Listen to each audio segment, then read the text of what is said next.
Yo, Atlas speaking, and welcome to part 7 of What If an Evil Assassin Reincarnated in Naruto as a Human-Tailed Beast. Chapter 146, Leaf, Information Guild, and Requests. Ken whistled cheerfully as he walked through the streets of Konoha without any issues. Getting inside undetected was not as difficult as one would think, especially with the reverse summoning scroll he had left behind there. That, coupled with the fact that Ken was now familiar with the few ninjutsu formations that the village used for defense, helped the blind assassin easily infiltrate and blend into the crowds. He took off his mask, let down his bangs to cover his lack of eyes, and cut off some of his hair, making it slightly shorter, only reaching up to his upper back. Instead of his usual clothes, he also opted for a more casual pair of loose black trousers and sandals, coupled with a tight-fitting white t-shirt which hugged his muscles very closely. His mission in Konoha was not quite official, and he didn't really wish for his presence there to be known by the Hokage or anyone else for that matter. He only had one target in mind. A man of great importance. More explicitly, he wanted to meet that man and finally get acquainted with him. The leader of the world's greatest information guild, the originators of the Universal Bingo Book. The Information Guild was by no means a regular organization with a leader. They were more of a coalition of groups coming together with one goal in mind. Absolute monopoly over the flow of information in the world. And they were successful for the most part. To the point where even the information networks built by the hidden villages had to bend to their will to exist. Their venture was very successful, and their main source of income was selling the latest information about a specific faction to the highest bidder. Their way of business went unobstructed for a very good reason.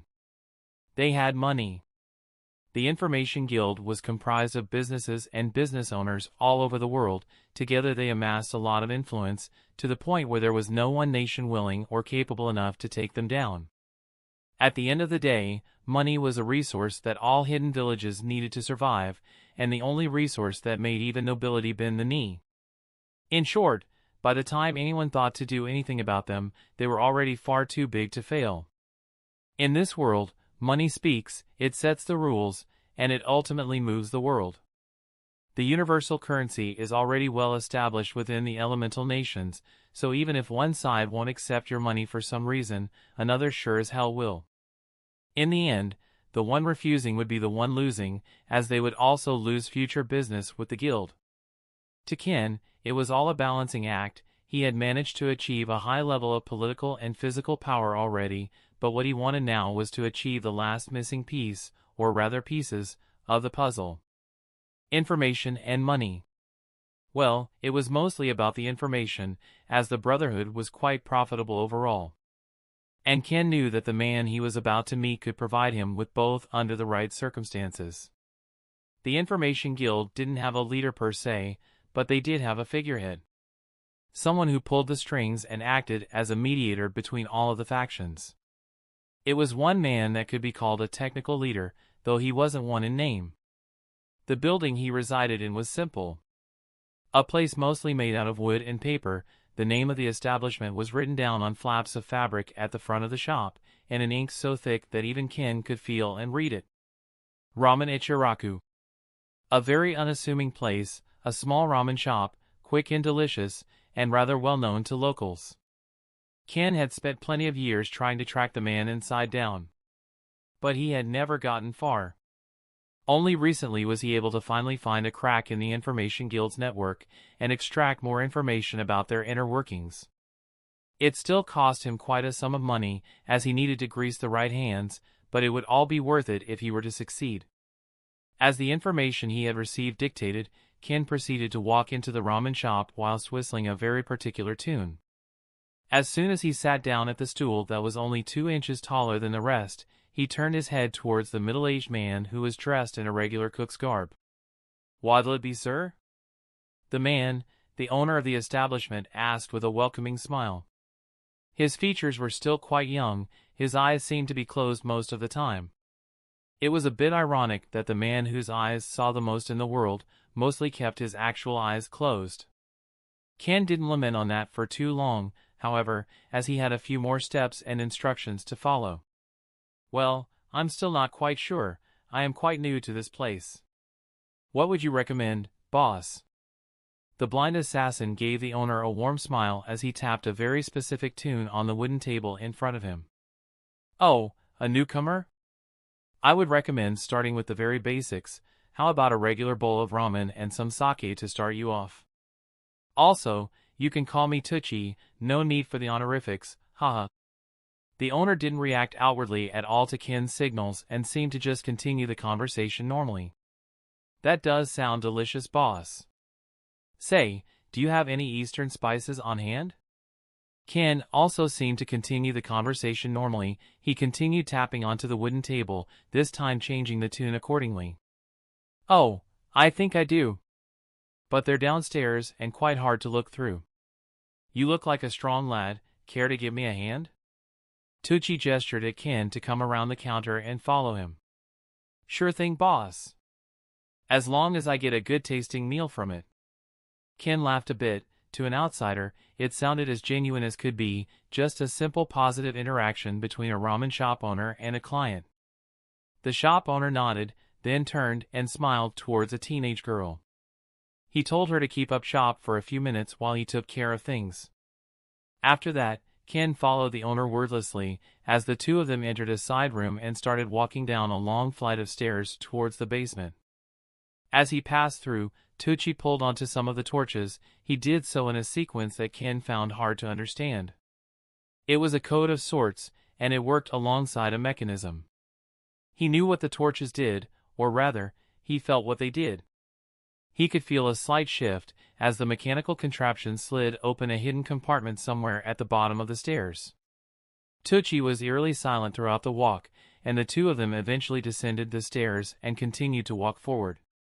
Ken felt as he passed through the passage that it opened up, and he felt it close behind him, turning into a wall as two people behind him transformed into both him and Tucci and went back upstairs. Ken and the owner eventually reached a room with a table and two chairs. The room was filled with cabinets and scrolls, all likely filled with information from all around the world. The owner sat down in the chair facing the door, and Ken was prompted to sit down on the other, which he did. Now then. Who are you exactly? Tucci's eyes seemed to slide open for a brief moment, his gaze very much studying the man in front of him. I am a friend, or rather someone that wishes to become a friend of yours, Sir Tucci. Ken slowly interlocked his fingers and rested his chin on them. Plenty of people want to be my friend.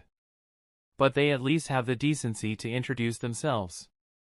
Tucci scowled a bit as his eyes closed, seemingly lamenting what to do with the strange man who somehow knew the code to get in contact with him. I must admit, I very much dread introducing myself so early, as it will definitely shift the tone of our conversation. But I guess it can't be helped. I don't want you trying to get rid of me just yet. Ken sighed. He felt the mercenaries and rogue shinobi hiding among the shadows in the room. He felt them squirm slightly at his words, and without even wanting he had applied a bit of pressure on all of them. The blind assassin then slowly tapped a seal on his wrist, and a small cloud of smoke puffed out around his hand. He could once again feel the mercenaries squirm, prepared to jump at his throat at any second. But Tucci was still very much calm. But he was unable to keep his calm as Ken placed an object on the table. Something so recognizable that it made every mercenary in the room shiver. Tucci's eyes widened as he looked at the symbol that had appeared more and more as of late in their information. An eyeless white mask with a large red dot in the middle. I see. It's an honor really. I've heard a lot about you. Tucci shook his head as he regained his composure. Despite sitting in front of the strongest assassin in the world, he didn't feel threatened. After all, Ken had a very particular reputation. The people he targeted very rarely even knew they were a target before their heads flew off. This made Tucci realize that Ken was not there with any bad intentions, so he signaled his men to leave the room immediately. They were useless anyway to someone like Ken. Tucci was not the type of man to require fake comfort in front of great dangers. Ken nodded as he felt the mercenaries leave the room. See? The tone shifted quite a bit. Though I am glad that you had the best reaction possible to this reveal. This makes everything so much easier. the blind monster couldn't help but smile at the way things had turned out. He was thankful that Tucci was a very calm and collected individual. But, if I may ask, why exactly have you sought me out right now? I doubt it's just to get acquainted. Tucci seemed to be friendly enough, but also very much wanting to get straight to business. Well, I specifically want to form an alliance with you directly.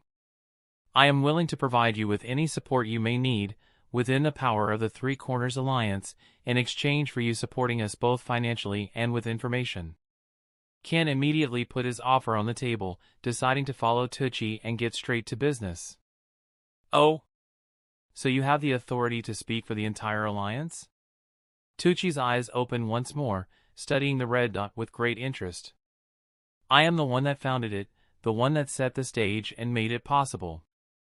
I also happen to be in good relations with most of the founding members, which gives me plenty of leeway. Tucci's eyes narrowed for a moment at Ken's words. He seemed visibly conflicted. To think of 13. No, he should be 14 now. Still, to think that a teenager is capable of this much. It's better to keep him close in this case. Still, there are still some details to iron out. And what exactly would the support that the Dark Brotherhood requires entail? Tucci's tone didn't at all give off his thoughts, it was as neutral as could be. Financially, we don't require much. We are rather self-sufficient in that sense, thankfully. In case of emergencies, we may reach out to you, but it's highly unlikely. Ken's tone seemed quite straightforward, one of the few times he could speak honestly. Very well, I can take your word for that for now. And I'm assuming you would want information about anyone looking into you, or you'd want to be informed if and when anyone is scheming against you, right? Yep, you assume right. I do have a task for you, but other than that, the support we require is rather minimal for now, as the dust has barely settled down after the last conflict, but it's good to have assurance. Tucci nodded when hearing the red dot's words. It all seemed quite reasonable. And what may that task be? Oh, I simply want you to send me information about every clan you have available, nothing major, just basic information about them that's already public. I would also appreciate some DNA samples if possible for each of them. That's not exactly a small task. I'll see what I can do. Bodies are still rotting on the battlefield, so we can scavenge and scour through those. Tucci rubbed his chin as he considered the request quite seriously. The information part was simple enough, they had clean records of every clan that existed. But the DNA part of the request was the most difficult by far. Tucci was still confident that he'd be able to get it done, however.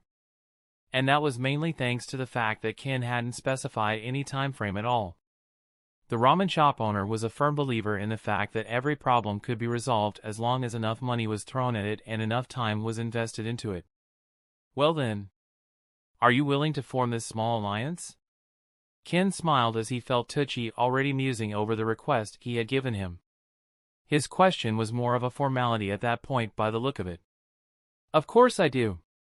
But I also have a small request of my own for you. Tucci smiled as he reached under the table. He seemed to pull a string, and immediately a specific scroll was shot out from the shelves nearby and onto the table. Ken couldn't read it, due to his blindness, but Tucci was more than glad to explain the contents. In front of you is the profile and description of a noble that has been quite nosy lately.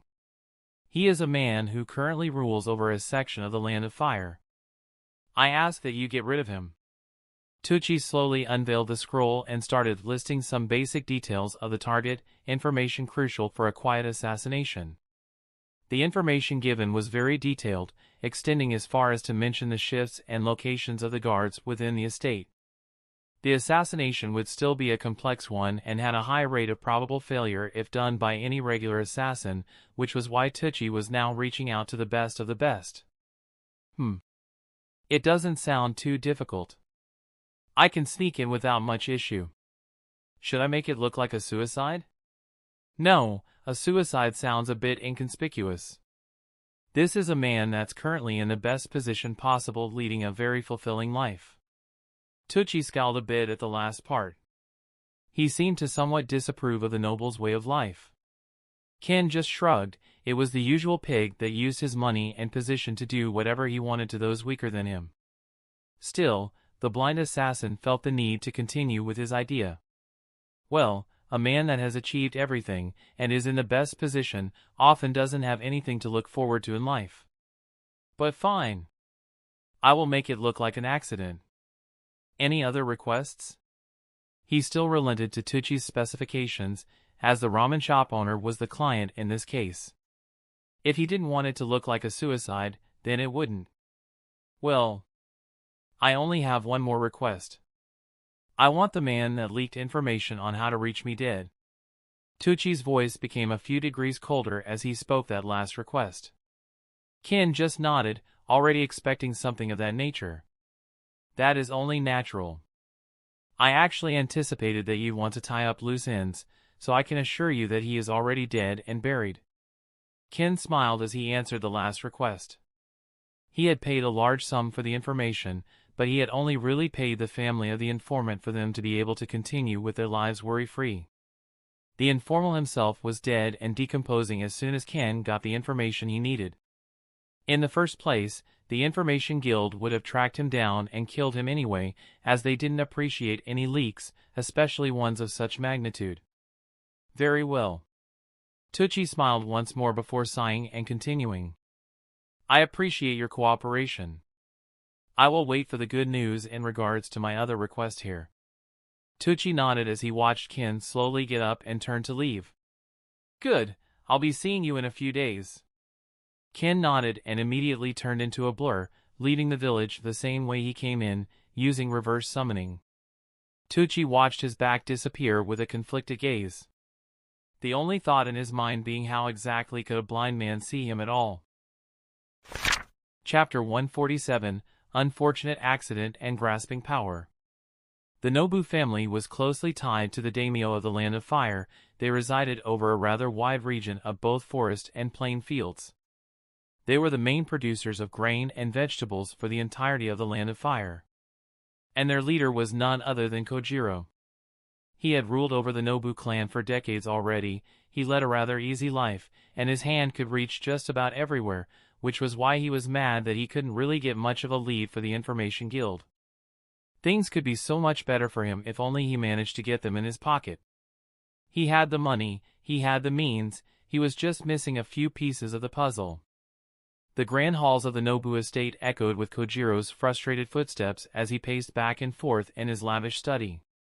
Golden ornaments adorned the walls, a testament to the wealth and power he wielded. Yet, the one thing that eluded him, the Information Guild, gnawed at his pride like an insatiable beast.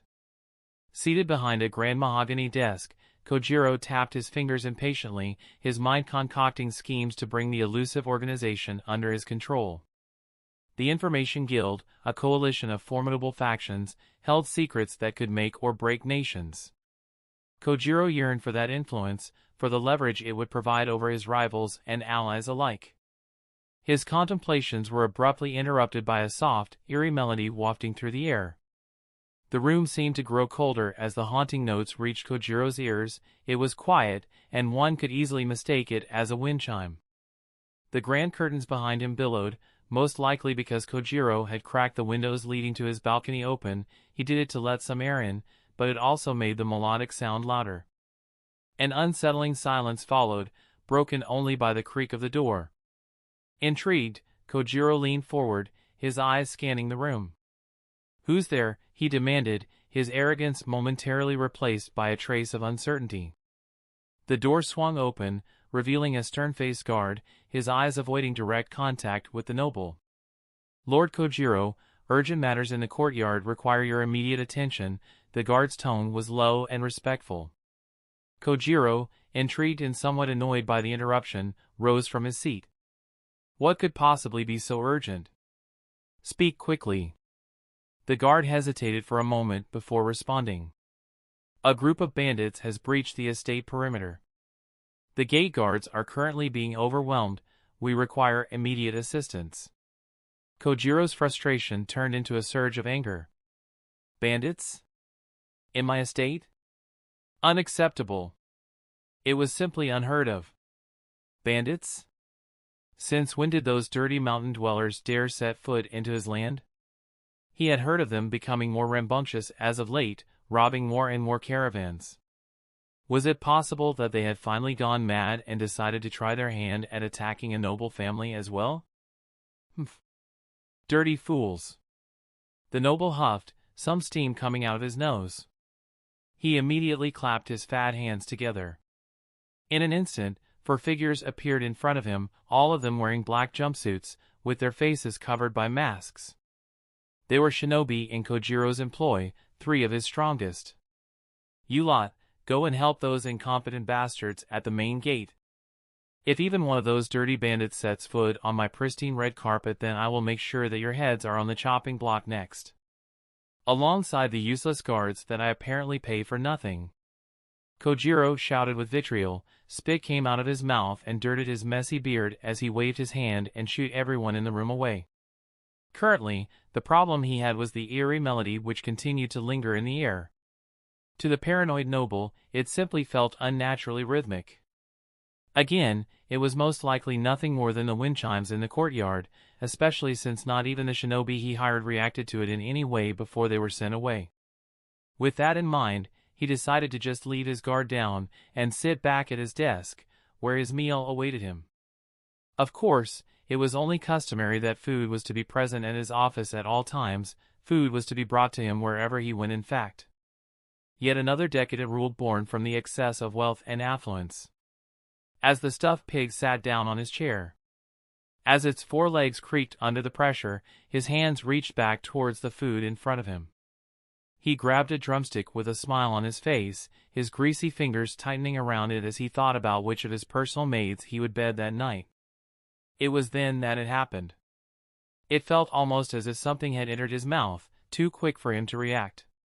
In an instant, what felt like a chicken bone was stuck in his throat. The pig coughed and slapped his table, but for some reason, he couldn't make any noise. It was almost as if his hand was stopping each time before he managed to slap the table. The curtains behind him ruffled silently as he choked and tried his best to dislodge the bone from his throat, even going as far as to punch his chest, causing the fat on his body to ripple. But it seemed to be completely stuck there, almost as if it had been glued on the inside of his esophagus. Kojiro's eyes quickly turned bloodshot as he frantically looked for his personal guards, the shinobi he had paid so much money for. But of course, they weren't there. He was the one to send them away. And so, the noble's vision slowly turned black, and his body slumped to the side, falling off of the chair, but still not making any sounds, as a strange force seemed to have cushioned his fall perfectly. The fat noble's last thoughts were filled with frustration. The only thing he could think of was how unfair life was to him in his last moments. Despite having lived a life so privileged, his last moments were still spent in tears crying of unfairness. Alas, no one was there to witness his pathetic writhing mess. No one besides the man that killed him in the first place. The window, which had been cracked open slightly, now slowly closed. Almost as if it was done by the wind. And as the pig lay dead on the floor of his illustrious study, the courtyard and main gate of the estate were filled with the sounds of battle. It was only a matter of time before the experienced shinobi drove away the bandits from the estate, but by the time they won, they weren't even able to celebrate. After all, they returned to the man who was supposed to pay their salaries, only to find him already passed away, his face purple and tongue sticking out of his open mouth, eyes bloodshot and filled with dried-up tears. Ken yawned as he waltzed away from the Nobu family's compound. He had no interest in the aftermath of his target's death, he had merely gone in and done his job. Tipping off a greedy group of bandits that the Nobu family was not well guarded and had a lot of wealth hidden inside of it was also extremely easy for someone like him. That was also especially true since the Nobu family had a lot of actual wealth, and their guards were not as numerous as one would think. The leader had either been skimping on the defense or banking on the 3 shinobi to do the job. It was the most simple and to-the-book silent assassination. First, he created a distraction, then infiltrated the premises with the help of his target, then shoved a chicken bone down the target's throat sideways. With Ken's speed and body manipulation, he was able to do it perfectly. Making his hand smaller was also a parlor trick to him after all. Getting in and out of the place undetected was the actually difficult part. It might have been impossible even for anyone other than Ken, but those were just details of a past mission now, one that took less than 3 days to complete. The thing that took the most was getting there and attracting the right group of bandits for a distraction. Otherwise, it was a rather straightforward job. Regardless, Ken moved on ahead without ever looking back. Not that he could see much there anyway. With his mission done, he only really had one thing left to do. And that was to return to his employer. Getting to Konoha continued being easy for Ken as he donned his civilian disguise and reverse summoned himself into a dumpster. Sometimes I wish my sense of smell was not this dastardly good. The unmasked assassin scowled as he flung away a banana peel from his head and tried his best to ignore the smell of dung and rotten food around him. His entry into Konoha was maybe not the most pleasant one, but at least it was stealthy. He immediately made his way to Ramen Ichiraku, the bangs covering half of his face swayed from side to side as he made his way through groups of people without bumping into anyone. His very presence was unassuming, not even fleeting, just too average for anyone to care about. That was his way of blending in now, as at that point that lack of presence would likely attract more attention than needed. He could afford to make no mistakes when contacting Tucci. It was a matter of professionalism first of all. And their meeting went similar to the first one. This time Ken acted like a customer who had been there once before and enjoyed the service. This time he once again asked for some more exotic spices, and the shop owner urged him to follow him to the back of the shop again. Everything went smoothly as they walked through the dimly lit network of corridors stretching from the unassuming ramen shop. And they found themselves back in Tucci's office. This time the figurehead of the Information Guild sat down with a bit more leisure, his eyes a bit less questioning and hostile. Instead, a friendly and pleased smile was plastered onto his face. "I must say, you work incredibly fast." His starting words were just as friendly. "As advertised. Any request you may have, I shall personally assure that it gets done per your requirements." Ken nodded at the ramen shop owner, his hair bobbing a bit as he did so. He offered his services personally, and his words made it clear that he had no plans of half-assing anything. His credibility was on the line after all. Indeed, you have proven your commitment. In this case, I shall prove mine as well."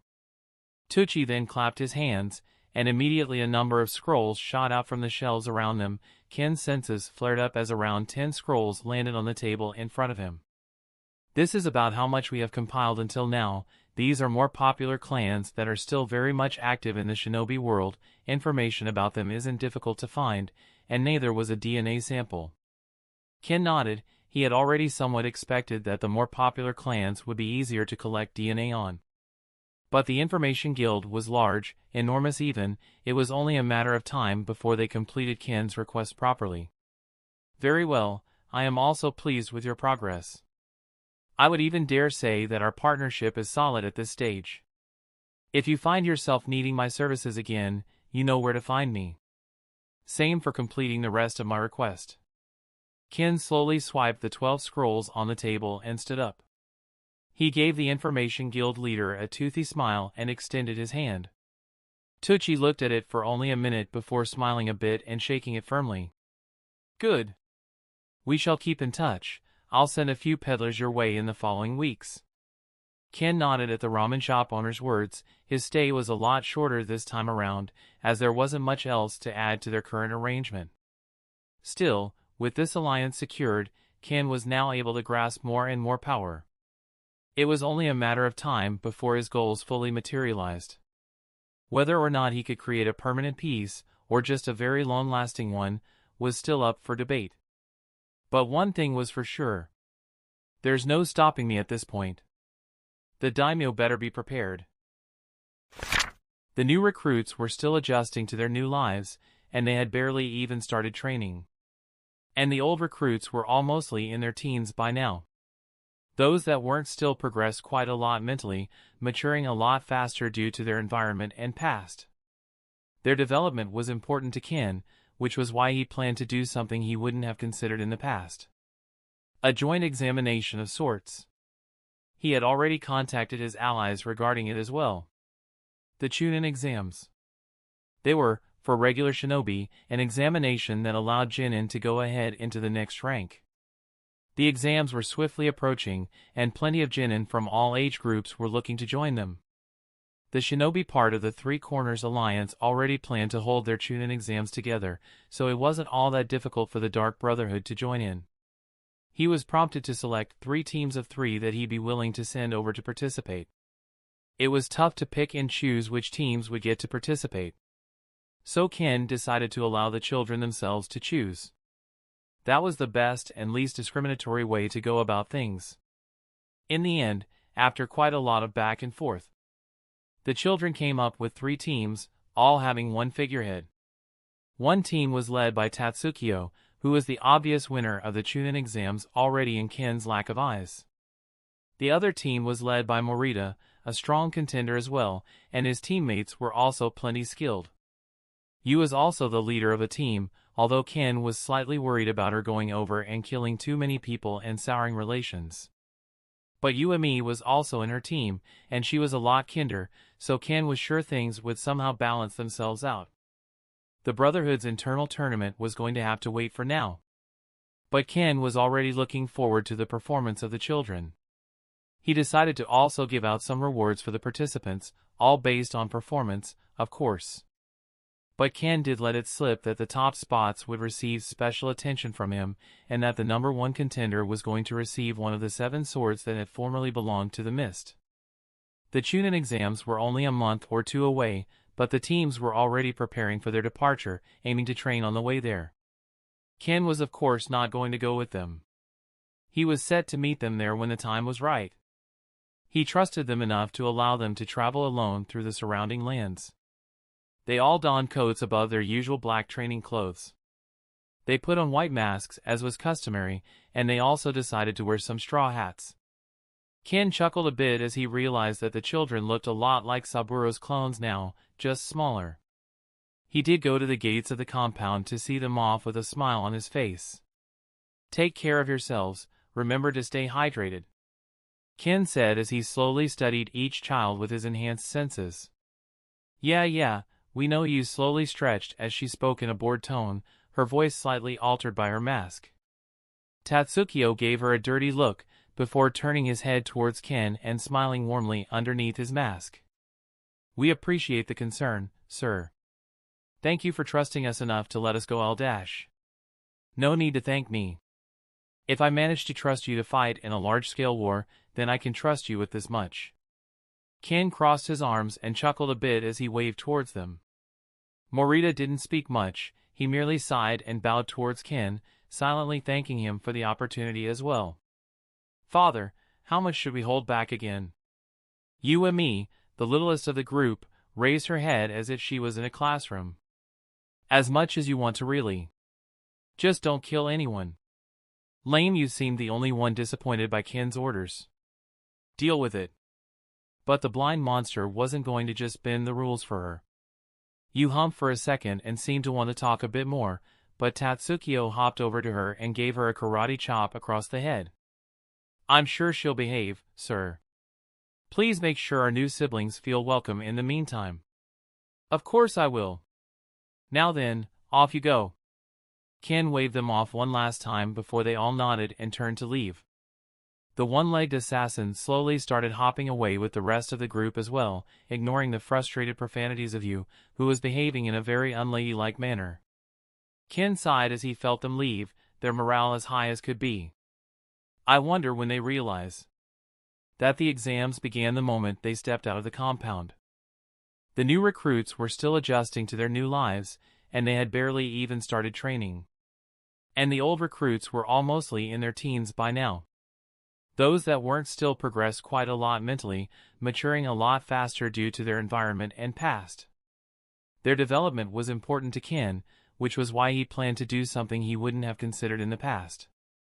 A joint examination of sorts. He had already contacted his allies regarding it as well.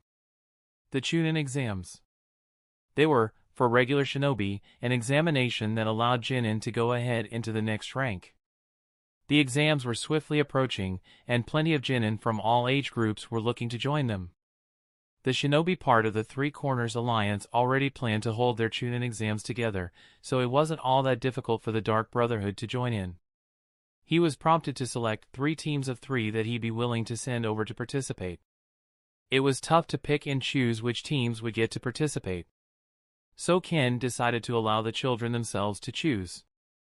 That was the best and least discriminatory way to go about things. In the end, after quite a lot of back and forth, the children came up with 3 teams, all having one figurehead. One team was led by Tatsukiyo, who was the obvious winner of the Chunin exams already in Ken's lack of eyes. The other team was led by Morita, a strong contender as well, and his teammates were also plenty skilled. Yu was also the leader of a team, although Ken was slightly worried about her going over and killing too many people and souring relations. But Yuami was also in her team, and she was a lot kinder, so Ken was sure things would somehow balance themselves out. The Brotherhood's internal tournament was going to have to wait for now. But Ken was already looking forward to the performance of the children. He decided to also give out some rewards for the participants, all based on performance, of course. But Ken did let it slip that the top spots would receive special attention from him, and that the number 1 contender was going to receive one of the 7 swords that had formerly belonged to the Mist. The Chunin exams were only a month or 2 away, but the teams were already preparing for their departure, aiming to train on the way there. Ken was of course not going to go with them. He was set to meet them there when the time was right. He trusted them enough to allow them to travel alone through the surrounding lands. They all donned coats above their usual black training clothes. They put on white masks as was customary, and they also decided to wear some straw hats. Ken chuckled a bit as he realized that the children looked a lot like Saburo's clones now, just smaller. He did go to the gates of the compound to see them off with a smile on his face. "Take care of yourselves, remember to stay hydrated," Ken said as he slowly studied each child with his enhanced senses. Yeah, we know," you slowly stretched as she spoke in a bored tone, her voice slightly altered by her mask.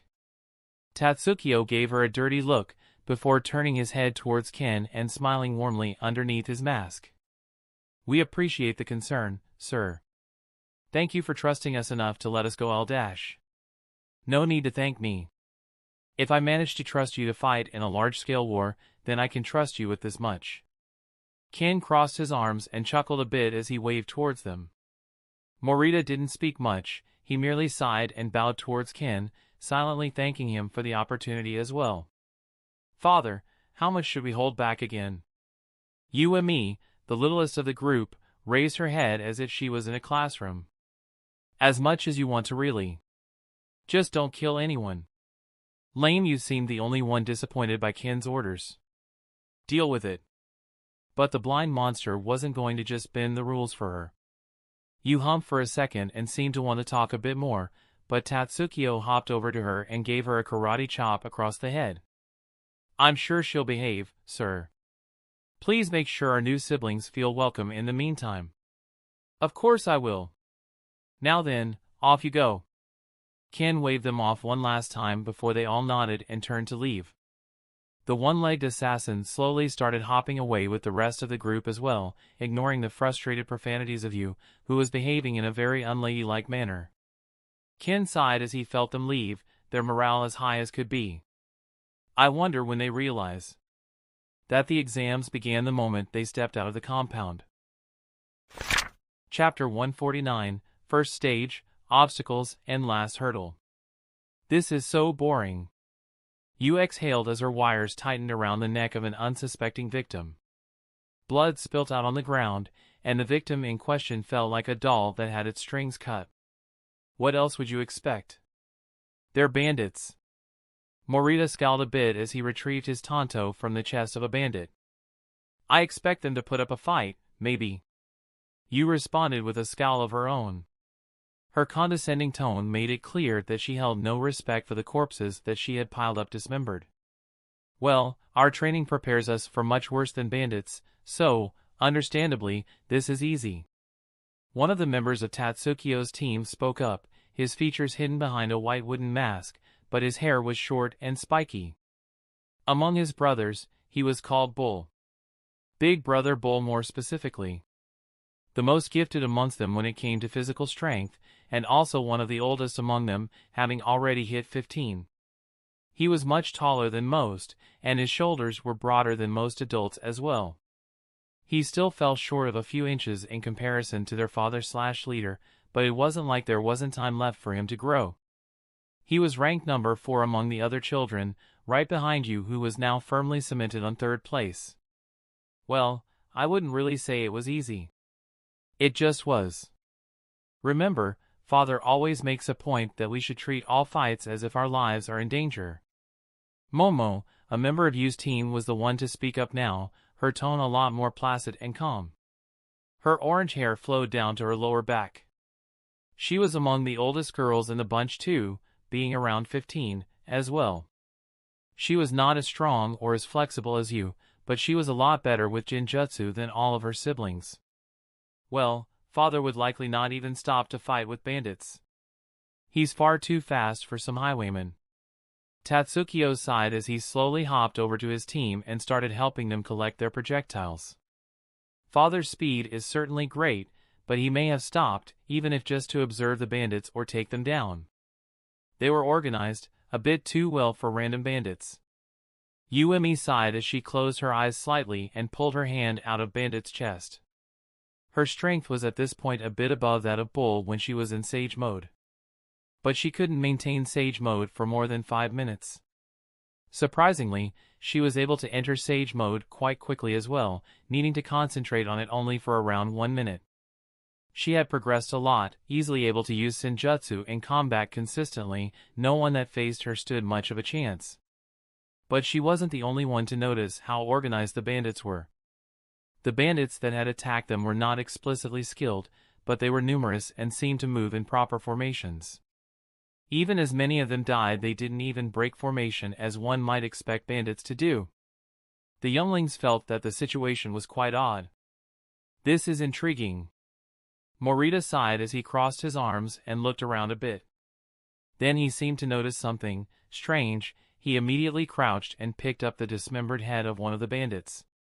Say, why are all these bandits wearing headbands? Morita scowled as he studied the headband with curiosity. Some of the recruits had noticed during combat. Tatsukio had noticed it as well. But Morita was seemingly the first one to bring it up. I mean, I thought they were disgraced Chunin or something. But now that I think about it, what's with this symbol? Tatsukio picked up an armband with the same symbol that one of the other bandits was wearing. What? Are bandits forming a hidden village now? Bull chuckled a bit at the notion of bandits wearing headbands. But even he could think of a few theories as to why bandits could be coming together. For example, they could be trying to take advantage of the period after the war. Now, while the villages were still recovering, they decided to strike as quickly as they could. After all, things were about to change a lot. It was a lot easier for bandits during the war. They could move in smaller groups and still be safe. The shinobi villages that were tasked with keeping them under wraps were too busy killing each other. But things were already a lot calmer, so the bandits were likely pressured into grouping up. The symbol appears to be just a tree. There are 3 small kanji underneath it. Morita narrowed his eyes as he read out the words on the headband. Green Forest Alliance? His voice sounded just as confused as one might imagine. Everyone around him reacted in the same way, turning towards the corpses with a curious gaze. Only Yu's eyes flashed in recognition for a few seconds. She seemed to ponder upon it a few more moments before speaking up. Oh! I think I heard about this before. The bloody princess touched her chin with an index finger as her eyes trailed across the forests around them. You have? Why didn't you say anything? Tatsukio and Morita both reacted accordingly. The others just listened to you silently. The bloody princess started explaining how she had heard her father mention something about them recently. The Green Forest Union. It was something that the many bandits of the elemental nations decided to do after taking inspiration from the Three-Corner Alliance. The outlaws from all over the elemental nations all seemed to gather together into a grand alliance. Their headquarters were already said to be located somewhere in between the land of hot water and the land of fire. However, they were yet to be located due to the current political climate. The bandits that the Dark Brotherhood younglings had just killed were likely nothing but a small group of scouts/highwaymen belonging to the Green Forest Union. You didn't know much more other than that. I hope we haven't started some war by killing outlaws. Bull looked at the broken corpses around them with slight concern. Every one of them had enough of war. Well, you was maybe more excited at the prospect, but she was not mindless enough to think that her desires were more important than the well-being of many. Although they were technically attacked first and just retaliated, they still killed every single one of them. At that point, Yu's style of killing had become quite well known within the Land of Iron, so the situation could be linked back to them. Well, my dad didn't seem all that concerned about them. I think they're not that great a threat for now. Overall, I wouldn't worry about them. Yu shrugged and slowly turned to continue her journey, obviously not concerned in any way about the wasp's nest they had technically just stepped on. Her lack of care seemed to rub off on the others around her.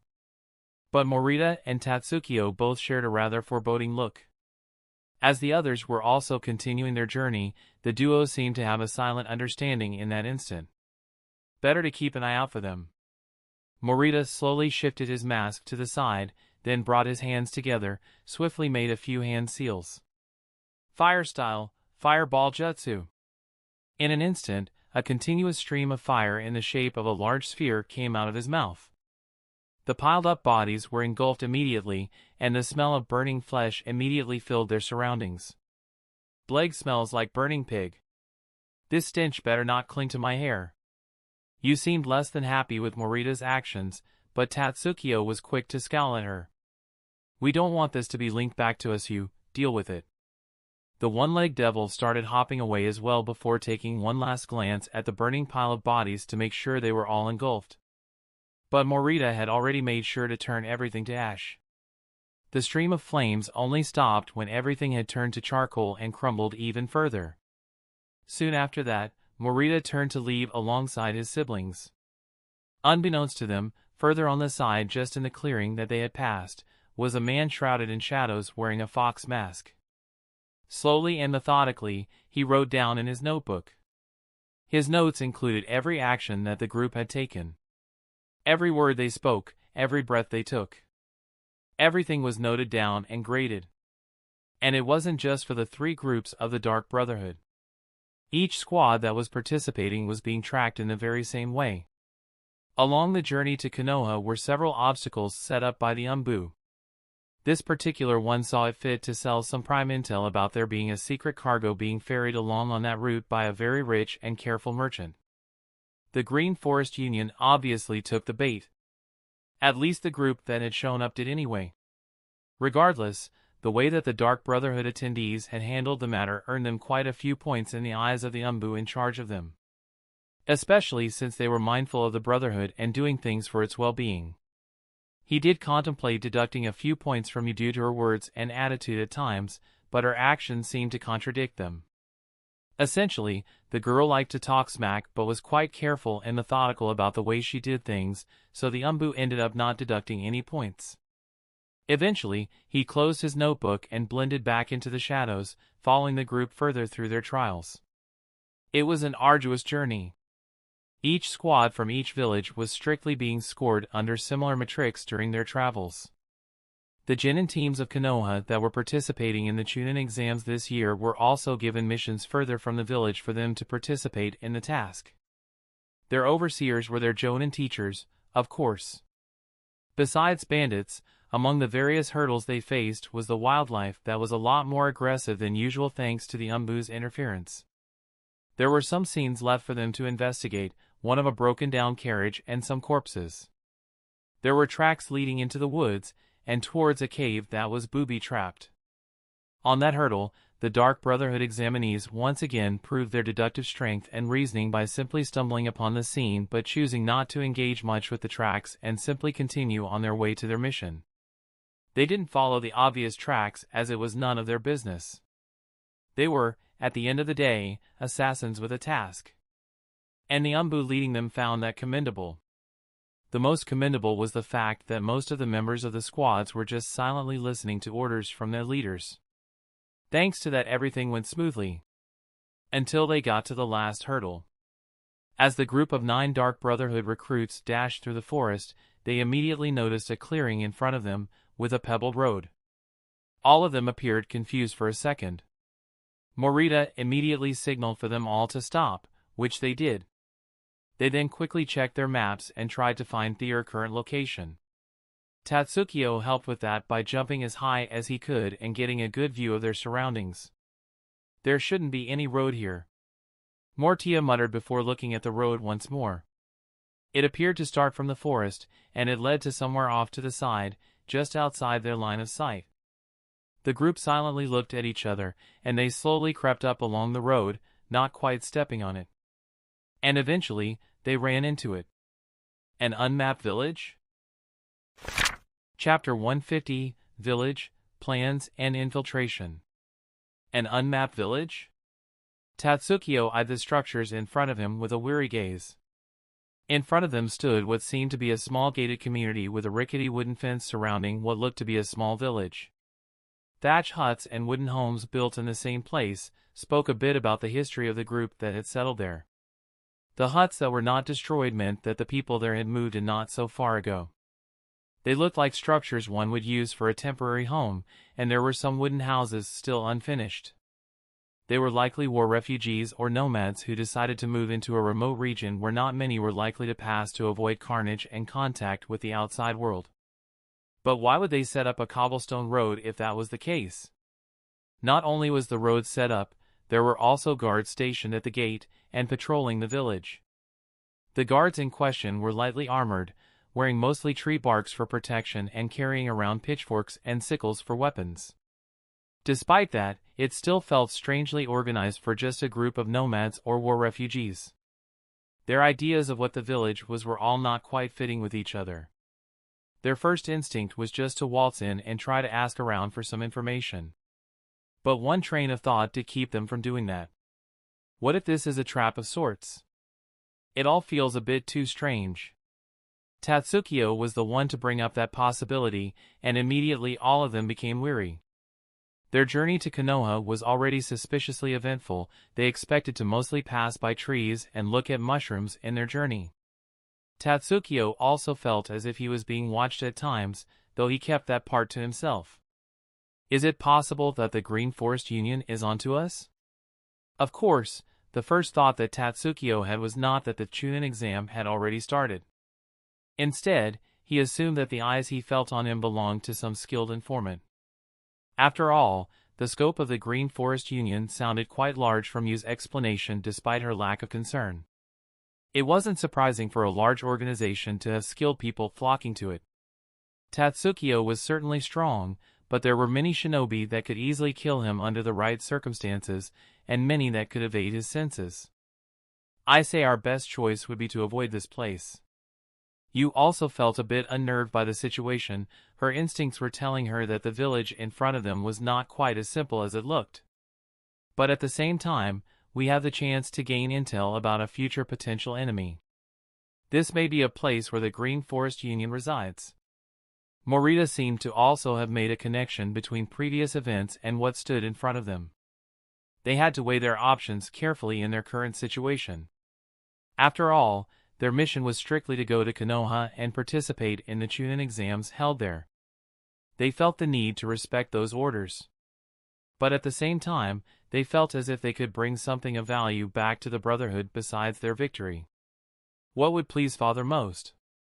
Was the question many of them were struggling to answer at that stage. At the end of the day, although older, they were still children looking to please their father. And their father happened to be a man who had just about everything.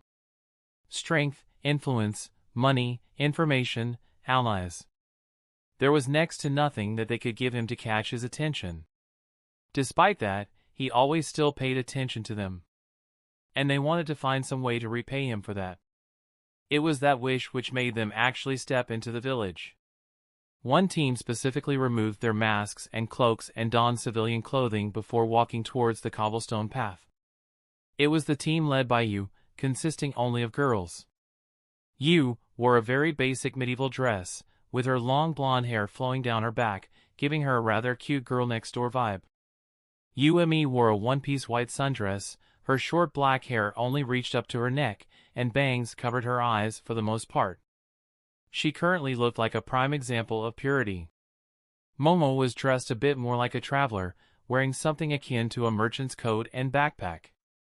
She looked like a peddler, which was also her cover at that moment. Another girl that was accompanying them was Naomi.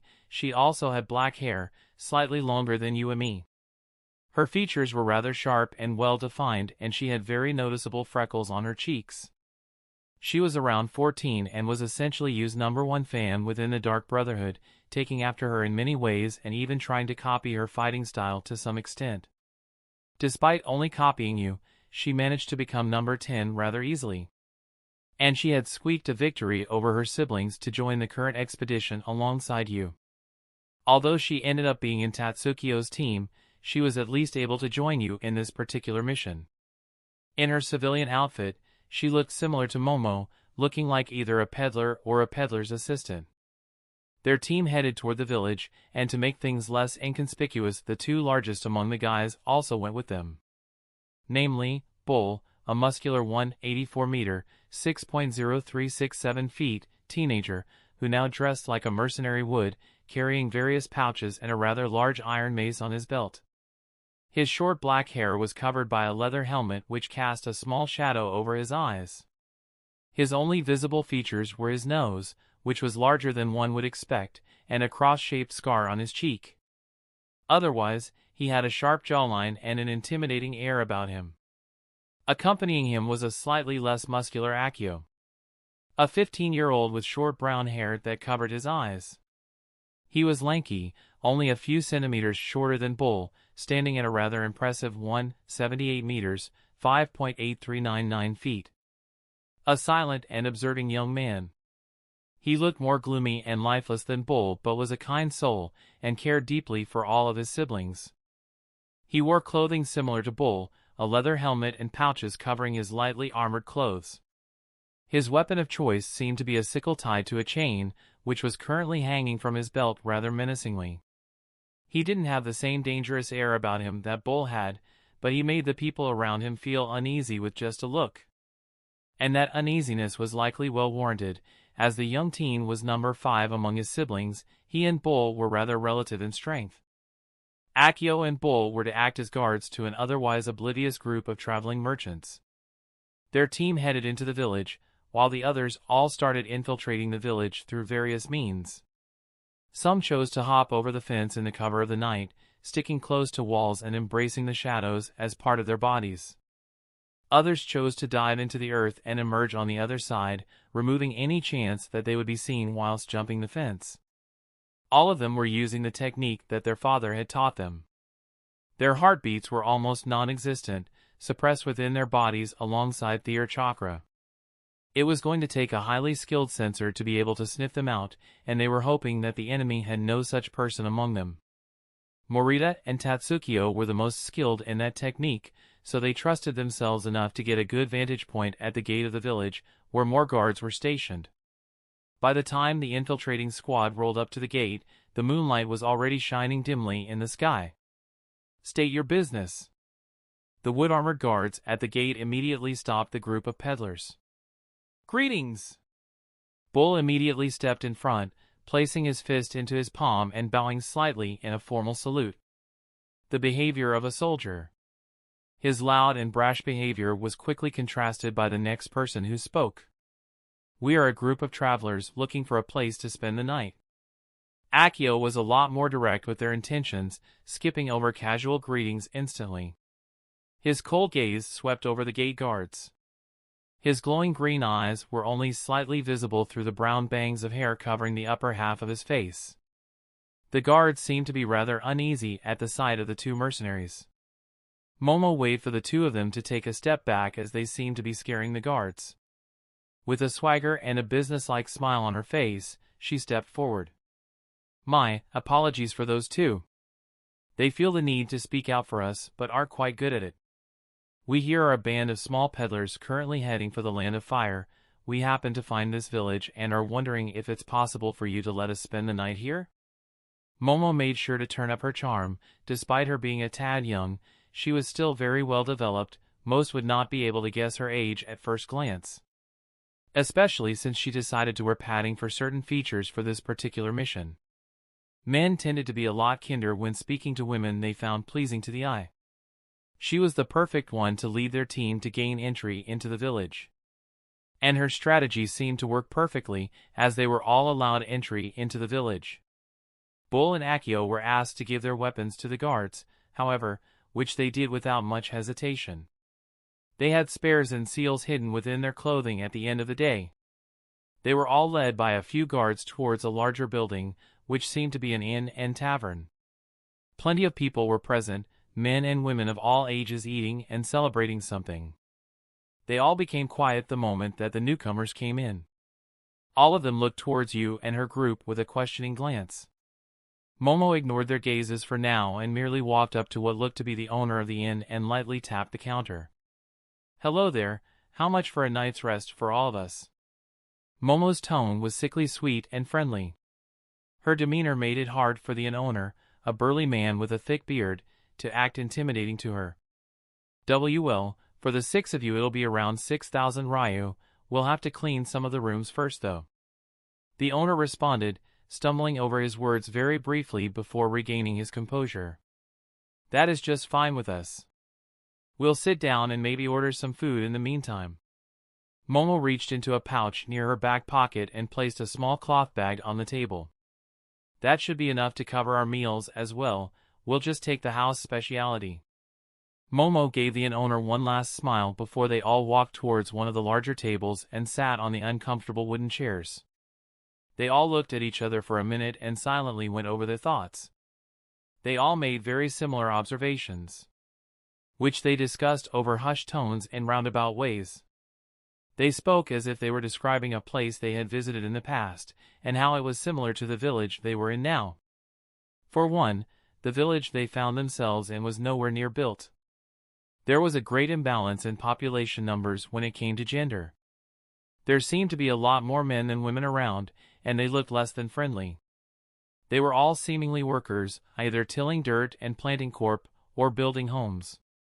The guards were likely also workers, but they were taking shifts in patrolling the village and guarding the gates. There was only one entrance to the village, and despite their rather unfriendly demeanor towards travelers, they still seemed to have an inn and tavern built. A place with the infrastructure and amenities for travelers with residents that don't quite welcome them. Now that's certainly a bit suspicious. You couldn't help but tilt her head as she looked into an open window with curiosity. It could just be that they had gotten to the village before they built it, and they weren't quite prepared to greet travelers yet. But then why would they even bother building a road leading to their gate? Why would they start working on a road when the village itself was unfinished? There were too many baffling questions in Yu's mind. She needed them answered before she made any sense of the situation. But before she could think any further about that, she and her siblings were interrupted by a rather large group of burly men, the largest among them at least on par with Bull. There were around 20 of them, and they for some reason decided to crowd around the table that Yu's group sat down at. "Ahem. It seems that we have some fresh meat pulling up tonight, boys." The largest among them, likely their leader, spoke out first. "Fresh meat? That's no way to refer to a humble group of merchants." Momo scowled as she spoke, displeasure etched in her tone. "Ha, Girlie has a mouth on her." One of the men spoke. "Who cares about her mouth? Look at her body." One of the other men commented, gaining a few jeers from his fellow ape-brain compatriots. "TSK. What an annoying bunch." Yu scowled as her ears perked up. She felt as if their jeering and laughter were grating her eardrums. "Damn, this one's got a mouth too. Bit less of a bust on her, but I'd still take her." The men quickly picked up on her speaking, quite ignorant to the expression that was growing on Yu's face. Her siblings noticed it though, and Bull immediately acted. standing up and grabbing the leader by the neck. WWH- the leader didn't even have the time to react. One of his hands reached out to grasp at Bull's bulky wrist, but he didn't even get to squeeze it at all before he was sent flying across the room. Despite them being similar in size, Bull was far stronger than any normal human, and he was easily able to throw the leader across the room, causing some of the men who had crowded around their table to stumble and fall to the floor. "I'd appreciate it if you lot minded your own business tonight." Bull's voice sounded a lot deeper than the vast majority of grown men in the room. Before any of the men could react, Akio also stood up, walking to Bull's side and making it clear that he was not going to stand down in a fight. The girls pretended to be a bit scared by the situation, at least some of them did. Yu was just annoyed that she didn't have an excuse to kill all of them now. Bull's action had managed to save a lot of lives that night, as the weirdo workers had backed off to retrieve their leader. And they no longer bothered Momo and the others for the rest of the night. Before long it was time for them to go to their room. A large one with a tatami mat for each guest to sleep on. But before they went to sleep, they all huddled together once more, before opening the window to let in some air. That air in question came in the form of none other than Tatsukiyo and Morita, who also joined the meeting. "Now then, what have you all found out?" Chapter 151, Odd Village, Encirclement and Escape. "This entire village stinks." Morita sighed as he sat down on one of the uncomfortable mats that were provided to the infiltrating team. His voice was as quiet as a whisper, clearly not trying to attract any attention from the outside. Bull and Akio both seemed to agree with him, silently nodding and looking at the wooden door behind them. It was not the type that could obstruct sound, although relatively new it was clearly not built with that much care. This incentivized the ones inside to make as little noise as possible. Or at least it incentivized the ones that were there in secret to keep things quiet. "That food was so good," Yu huffed as she rubbed her belly. Of course, none of them had actually eaten any food, they were just speaking amongst each other to avoid rousing any suspicions. They had sneakily sealed them in a small seal within their mouths and always pretended to swallow it. It was a trick that one of the Blades had come up with and taught the young members of the Brotherhood as well, and it certainly proved useful. It could have certainly been a lot worse. Momo played along as she looked at the door with narrowed eyes. It wasn't quite clear before, but now it was obvious that someone was listening in on them. They could only notice darkness through the keyhole of that door, signaling that either the lights were turned off in the inn or someone was obstructing said light. It was not that late yet, and the people below were still making quite a bit of sound, so the answer was rather obvious. Unfortunately for the one peeping into their room, they could only really get a good look at Bull's ass cheeks, as he stood with his back to the door, covering the line of sight of anyone peeking in. The conversation that ensued was mostly written from that point, except for the disguised team carrying out a normal conversation to maintain their cover. Tatsukiyo and Morita made sure to inform you and the others of what they had found. And they had managed to observe quite a bit in the time that their group was pretending to eat. For one, the patrolling guards were indeed very well spread out and structured through the village, to the point where it was hard to navigate it slightly.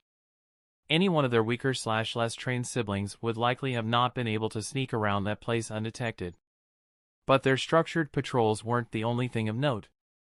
The most deafening and alarming thing was the absolute silence that engulfed the rest of the compound, the way that the guards wordlessly shifted their positions and almost robotically patrolled the same areas consistently. Tatsukiyo and Morita could both swear that the men were constantly retracing their steps to the millimeter. It was simply not natural. Their consensus for now, especially after realizing that most of the other houses in the village were empty of both people and furniture, was that the village itself was fake. There was no village to speak of, there was only the inn, its regulars and its guards. This place is either a zone for some sick-minded experiment or a trap set up by either the Green Forest Union or a rogue group of shinobi. At the moment, they were more inclined to believe that they were dealing with shinobi, as the Green Forest Union was unlikely to have that many perfectly trained guards. But even then, they were left with a lot of questions. What exactly is the point of this trap? It was not only a rather obvious trap to even a less than adequately trained eye. but it was also full of some rather glaring flaws that gave away the fact that it was a trap. Not only that, but after Tatsukiyo's and Morita's teams entered the village silently, the guards patrolling became more vigilant near the walls of the compound, making it more difficult to escape unnoticed. They could still deal with that, but it was just bizarre. It could be just chalked up to the guards becoming more vigilant due to the known guests now residing within their village, but even that felt too convenient. The guards became more vigilant the second everyone from their collective teams was within the village walls. It just felt fishy. So, what do we do now? Yu asked, her face contorting a bit as she wondered about simply giving up on the investigation and massacring everyone within the tavern and leaving. Well, I say we go to sleep, and we continue our journey tomorrow. Momo made a few secret gestures and gave her an in-character response as she then pointed to the window. Tatsukiyo and Morita looked at each other, both understanding the plan for now. They both turned into blurs and vanished through the window, leaving behind no traces of ever having been in that room. Shortly after, Bull finally stopped leaning on the door and slowly walked over to his bed. Someone was still looking at them, their intentions unknown, but they paid no mind to that. As soon as they put out the lantern in their room and went to bed, the person looking over them also vanished. And the people that had been making a ruckus below became quiet all at once. Acting as if they were puppets on strings, they started moving in unison up the stairs and towards the room of the inn's guests. The inn owner didn't stop them. Instead, his lifeless eyes continued staring at and wiping some glasses. The group of men and women that climbed up the stairs shortly arrived in front of the doors to the guest room. All of them crowded it for a few minutes before one stepped forward, placing his foot right towards the door and kicking it wide open. In seconds, the people in the hallway rushed into the room, their eyes darting around and their hands grasping at all of the sleeping residents. One of the larger men grabbed at the nearest person, immediately pulling up the blanket with force. But instead of a sleeping and defenseless young woman, he was now faced with a pillow that seemed to be made out of paper bombs. He didn't even get to make a sound as the entire room was engulfed in flames, and an eardrum-shattering explosion reverberated through the village. The entirety of the inn was engulfed in flames, its walls blown to splinters. In the distance, Yu and her team were all wearing the Dark Brotherhood garb, currently lying on some wooden roof tiles and looking at the scene from a distance. Surprisingly, none of the guards changed their patterns to check the site of the explosion as they had hoped. Instead, they tightened security all around the walls of the compound. At that point, they were left with only one path: regrouping and strategizing a way out. That was really their only choice. The guards seemed to be less than interested in the raging fire that was currently spreading in their village, and more interested in making sure that the perpetrators didn't leave. At that point, Yu gestured for the others to follow her, and they all dashed towards one of the empty homes off to the side. They managed to avoid the gazes of the guards, at least none gave any indication of spotting them. Inside that empty home, they regrouped with the rest of their siblings and decided on a course of action. "I say we all concentrate our efforts to break through one point," Morita suggested as he crossed his arms and looked towards a window at the fire raging in the distance. "How about we try going underground?" Akio suggested as he remembered that some of their siblings present were relatively proficient in Earth style. "They're on high alert now. All it takes is a decently ranked shinobi to take notice of us, and we'd be left in a vulnerable position underground. The guards are still acting as if nothing serious happened, so I think escaping won't be as effortless as you'd think." Tatsukiyo decided to give his 2 cents on that, quietly looking out for any other plans they could use to escape. They had the option of transforming into small animals and trying to go unnoticed, but again, a more skilled shinobi would be able to sense them whilst they were using transformation jutsu. It seemed more and more that their only option was frontal assault. Or at least on paper. "I say we treat this as an assassination more so than a frontal assault. They're likely not sure how many of us there are, we can use that to our advantage." Yu smiled mischievously as she seemed to make up her mind on a plan of action. She quickly explained it to her comrades and they all prepared. Yu's team, alongside Bull and Akio, all walked out of the house with confidence, heading straight for the most obvious exit: the gate. At the gate, there were already around 6 guards gathered, and they soon noticed the group approaching. In an instant, a hail of kunai and shuriken flew towards the guards, who immediately jumped into action and started batting the projectiles away with their spears. One of the men also took out a horn and tried to blow on it, but a well-placed Momo made him drop the horn in an instant. Bull, Akio, and you all dashed towards the men, each brandishing a different weapon. Bull carried a large two-handed mace that looked like a large metallic ball stuck to a rod. Akio brandished a sickle connected to a chain that was tied up around his wrists. And Yu showcased her very own legendary blade, the sewing needle that had once belonged to Mist. The guards seemed to react accordingly, moving at speeds that far surpassed regular humans as they engaged the trio. The guards all swung makeshift spears, blocking or dodging the attacks of the trio with surprising ease. One of the bigger guards clashed with Bull, the wind from their clash sending dust flying all around them. Bull scowled and tried to apply more pressure, but the guard was more than prepared for that. He shifted his makeshift spear slightly, allowing Bull's attack to slip off to the side. What the guard didn't seem to expect was Bull to open his mouth and blow a dart into his eye. It was so sudden that he had no way of defending himself. Green veins bulged around his eye as he fell backwards, foaming from the mouth. Two more of the guards quickly moved to intercept Bull. But one seemed to fall asleep as soon as he stepped forward, courtesy of Momo, who stood back and kept things in check. In the meantime, Akio was also fighting a rather skilled opponent. His sickle had yet to scratch his opponent, who was consistently swaying away from his attacks and dodging constantly. The guard in question stabbed at Akio's head with a confident stride, only to be blocked by a rising length of chain, which seemed to wrap around his makeshift spear almost like a snake. At that moment, Akio pulled, forcing the weapon out of his opponent's hand while also pulling him forward, right into the edge of the young assassin's sickle. The sickle pierced right through the man's chin and out the other side. As he finished off his opponent, Yu also sighed and looked at hers. Two men had approached her, and now two men were ensnared in her wires. It wasn't even a fight, it didn't feel like one anyway. It was easy. Too easy. Just as that thought surfaced in her mind, she felt her wires being tugged. A tug was turned into a powerful pull, and Yu's eyes widened as she noticed that the men were actually using her traps to pull her closer to them. As if.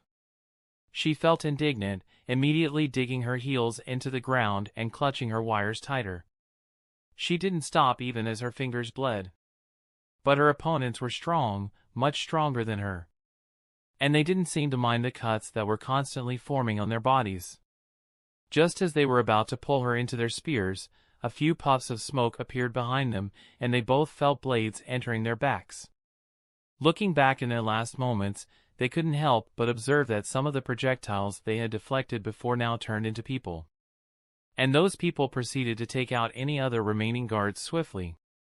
Yu huffed as she looked at the two men dying in front of her, behind them standing both Tatsukio and Morita with rather serious gazes. "We'll talk about this later," Tatsukio said before he gestured for all of his siblings to flee the scene. And just like that, they all ran towards the woods. As soon as they left, the people they had killed turned into puddles. And a masked man walked out of the village with a pen and notebook in his hands. A very good performance overall. Certainly far above expectations for regular Chunin. The Umbu proceeded to note down the grades of the Dark Brotherhood's competing teams before nodding and turning into a puff of smoke. From that point, it was the clear road for the Dark Brotherhood participants.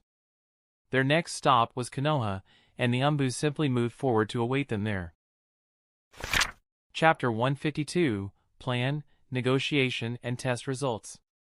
Out in the green mountain ranges of an obscure land within the elemental nations, there was a mountain fully shrouded in smoke. It was so thick that no regular human could see it through. It held a distinct smell of ash, but there was no fire to be found within the forests around it. Within that smoky mountain was a great network of caves, one so expansive and well hidden that it would surely go under the radar of even the most experienced sensory-type shinobi out there. Within that cave network was nestled the headquarters of the so-called Green Forest Union. One of the higher-ups got the news that one of their larger looting parties had disappeared, believed to have died after following some rumors regarding some wealthy merchants. That was the full extent of the association's knowledge for now. But calling them an association was not quite right. Despite gaining a more efficient structure, they were still bandits. Only the one leading them was different. A four-eyed man with strange tattoos all over his body. None of the bandits could make any sense of him and his actual goals. The man's actions were shrouded in about as much smoke as their mountain range was. While the smoke was a regular fixture within the land of ash and a natural occurrence due to active volcanoes within the area, the unclarity that shrouded their four-eyed leader's actions was anything but normal. But even so, no one dared to question him. No one tried to defy his orders or question his actions. He was the one to provide them with structure, and he was the one to give them all the opportunity to band together and come up with the strategies they constantly used. They relied on their leader so heavily that they didn't even question the fact that, from time to time, people would just go missing from within their compound. Yep, people who disagreed with their leader even slightly, as well as those who were friendly with them, would just constantly disappear at night, with no signs of conflict. Their leader made it clear that those matters were to not be investigated in any way either. The bandit higher-ups also chose to ignore the muffled screams of pain that rang out through the restricted parts of the cave system at night. All of them did come to a rather good conclusion thanks to those screams, however. Leader is scary. But for all of their fear and reverence towards their leader, the tattooed four-eyed man couldn't be bothered to even spare them a second glance.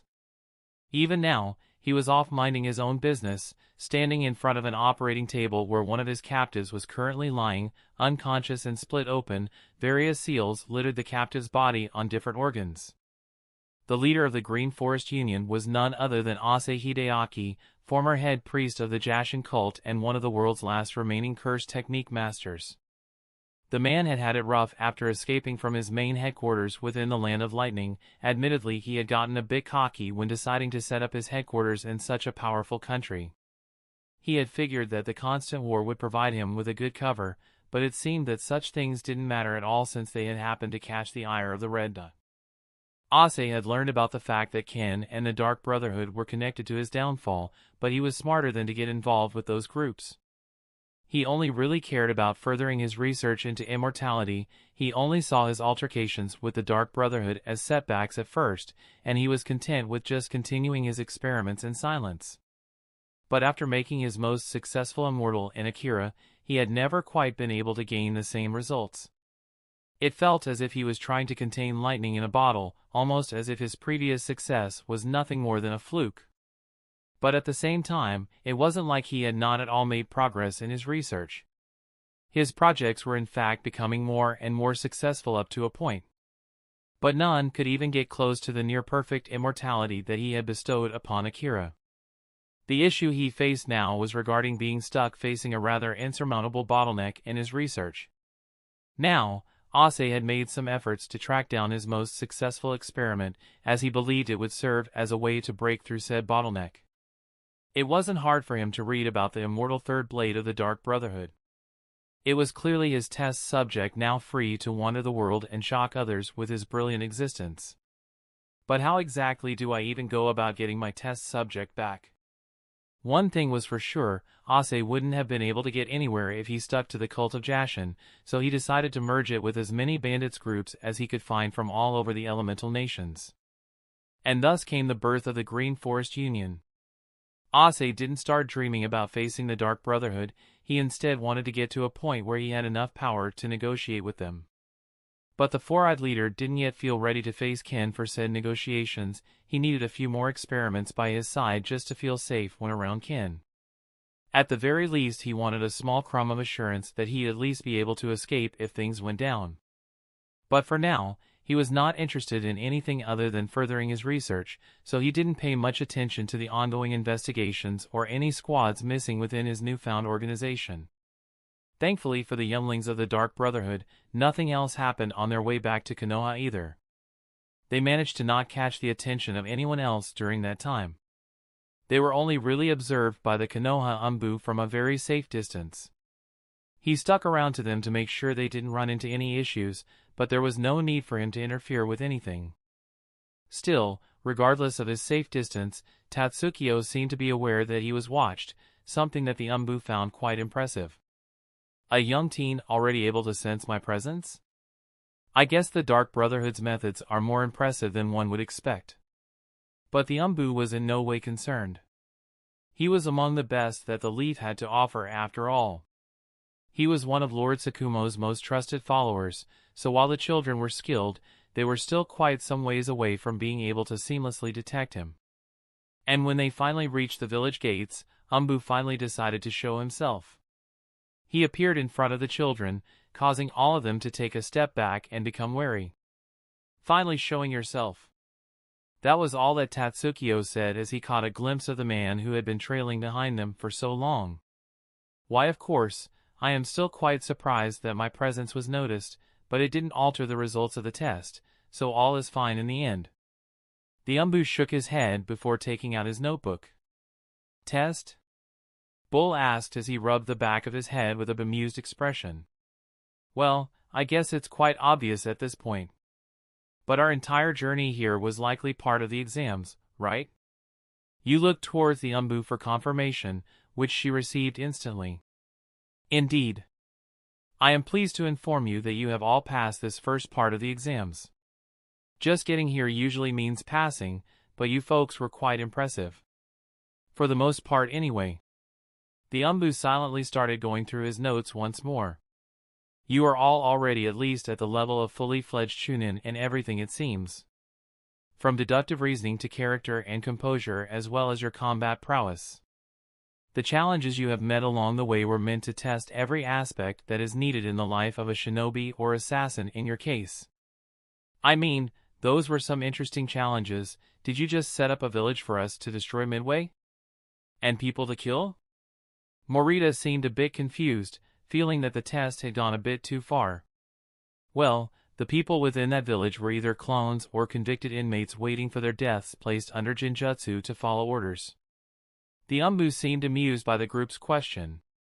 The test may have seemed far-fetched to the children, but for a hidden village like the Leaf, it was very easy to get the resources to set up such a test. All the other groups traveling towards Konoha had gone through or were currently going through very similar tests. Their results were to be compiled and compared to one another, and those that had performed worst from the groups would be disqualified. So you made us clash with a group of the Green Forest Union? Isn't that a bit dangerous for just a test? They may be just bandits, but they're a pretty sizable group that may become a nuisance to the Dark Brotherhood. Tatsukiyo crossed his arms, his eyes narrowed slightly at the Umbu.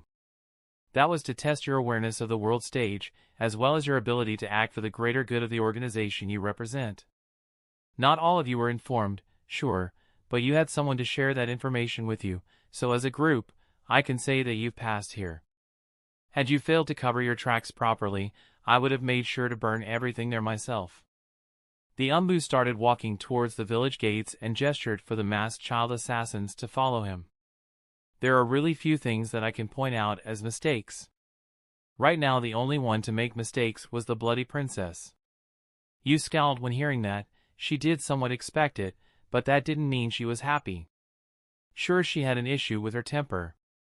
She found it hard to always act calm and collected like her beloved master. Whatever. She muttered under her breath, gaining a few gazes from her comrades and the Umbu. I'm assuming Lord Red Dot had already assumed that this would happen given your attitude. But you are the only one to have failed in this assignment. Everyone from the Dark Brotherhood, except for Tatsukiyo and Morita, stopped at that moment, looking at the Umbu with startled gazes through their masks. You herself seemed beyond taken aback. The other two squad leaders from the Dark Brotherhood seemed to be expecting that already. So they only sighed in acceptance. What? You immediately took a step forward and was about to try and assert herself, but Morita stepped out in front of her. Now. You should have expected that. Your actions in the village put yourself at risk, and by extension put your team at risk as well. Morita patted her on the shoulder and sighed once more, this time a bit more regretful. He is very much correct. Not only were you about to lose your temper whilst undercover, but you also overestimated your strength and almost got severely injured because of it. The Umbu shook his head and pointed at the ground.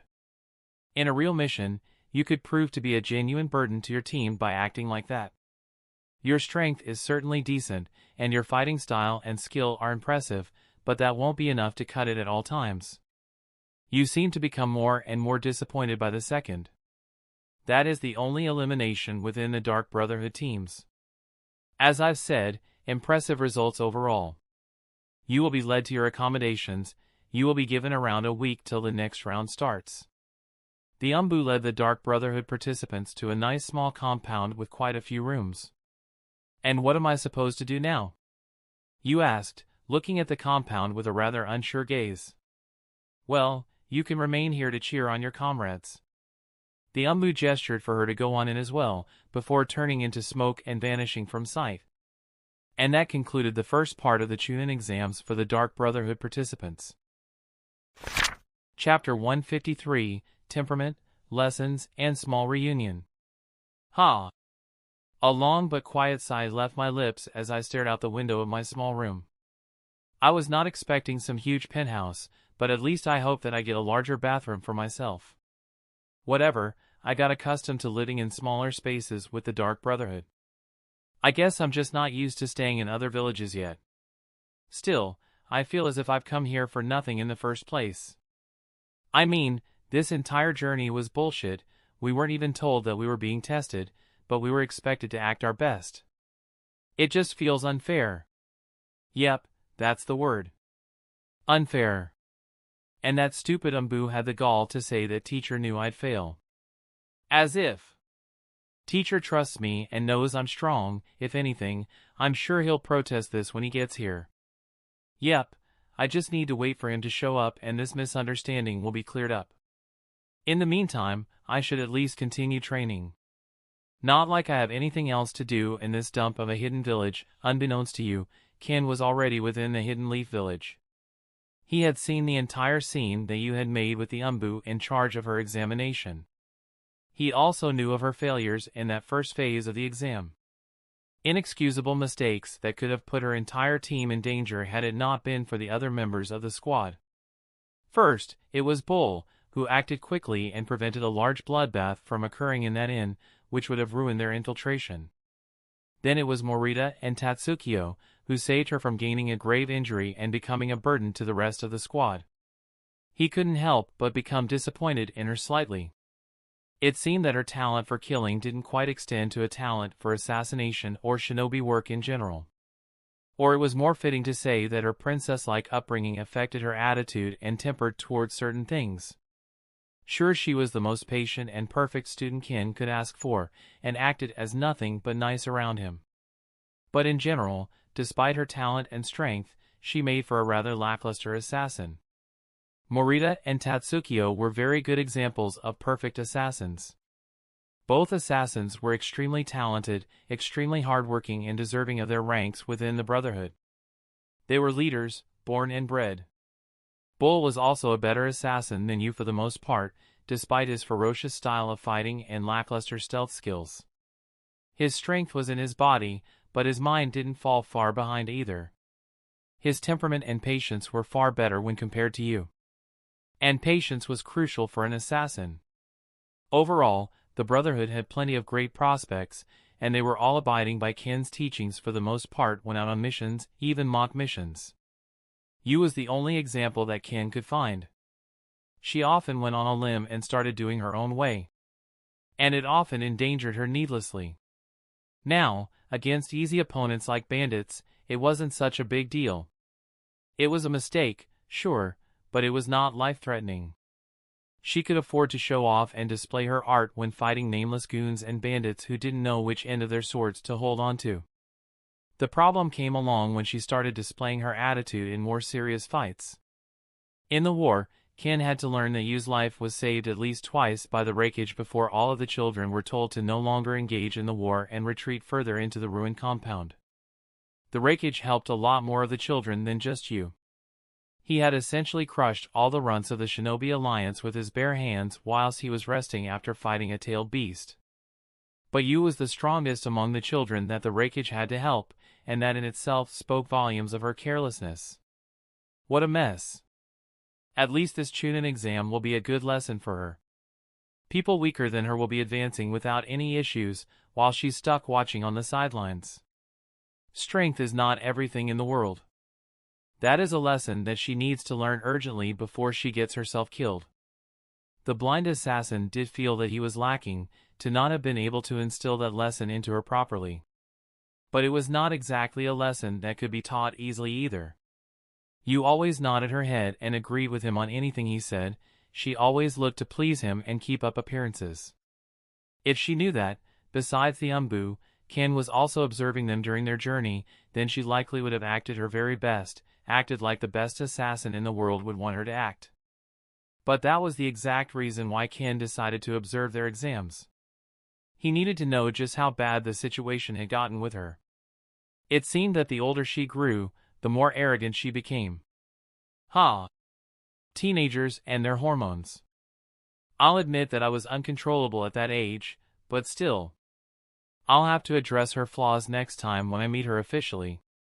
Ken decided to start making his way towards the Hokage's office after he finished studying his students. He walked through the streets of Konoha for a few good moments, his civilian disguise allowing him to waltz around unhindered. Sir Ken? Or so you would think. Ken tilted his head as he turned to the side. He had felt a familiar presence within the crowds, but he wasn't expecting it to be one of the few people who could recognize his disguise. Minato? The blind assassin walked towards the young teen with a warm smile on his half-covered face. His large bangs swayed from side to side, sometimes revealing small glimpses of his features underneath. Minato sweated a bit as he felt the man approach. Despite focusing so much on him, he couldn't even hear his steps. It was a bit unnerving. The young teen did end up learning that Ken was the strongest assassin and bounty hunter alive after all. A figure on par with their great Hokage. Not only that, but he was strolling around in the streets freely without any shinobi tailing him or observing him. Of course, none of those details kept Minato from feeling excited. I was so sure that was you. It's been so long. Minato shook his fists, a wide and warm smile spreading on his face as his spiky hair moved around wildly. The blind assassin took a short pause, realizing just how much energy the young man in front of him had. He seems to have gotten stronger. I guess I can talk to him for a bit. He is quite the interesting child after all. It's been quite a while, yes. Let us talk over some ramen. Ken patted the young teen on the shoulder and pulled him off to the side. Minato nodded and smiled, walking alongside the infamous assassin without skipping a beat. Actually, I know just the place. I was heading there right now. The two of them chatted a bit as they walked to the ramen shop that they both knew best. Ramen Ichiraku. Ken sighed as he felt it. What a small world. He felt that the world was even smaller when he realized that another familiar presence was at the ramen shop. Minato! You're finally here. A girl with flowing long hair, dressed in the clothes that a young kunoichi would usually wear, complete with the headband firmly tied on her forehead. Ken felt her chakra, he immediately recognized it. Both hers and the beast within her. Kushina. Kushina! You won't believe who I've run into. Minato ran forward and immediately sat down near his crush. Ken trailed right behind him, stepping through the blinds and revealing himself to the people inside the small stall.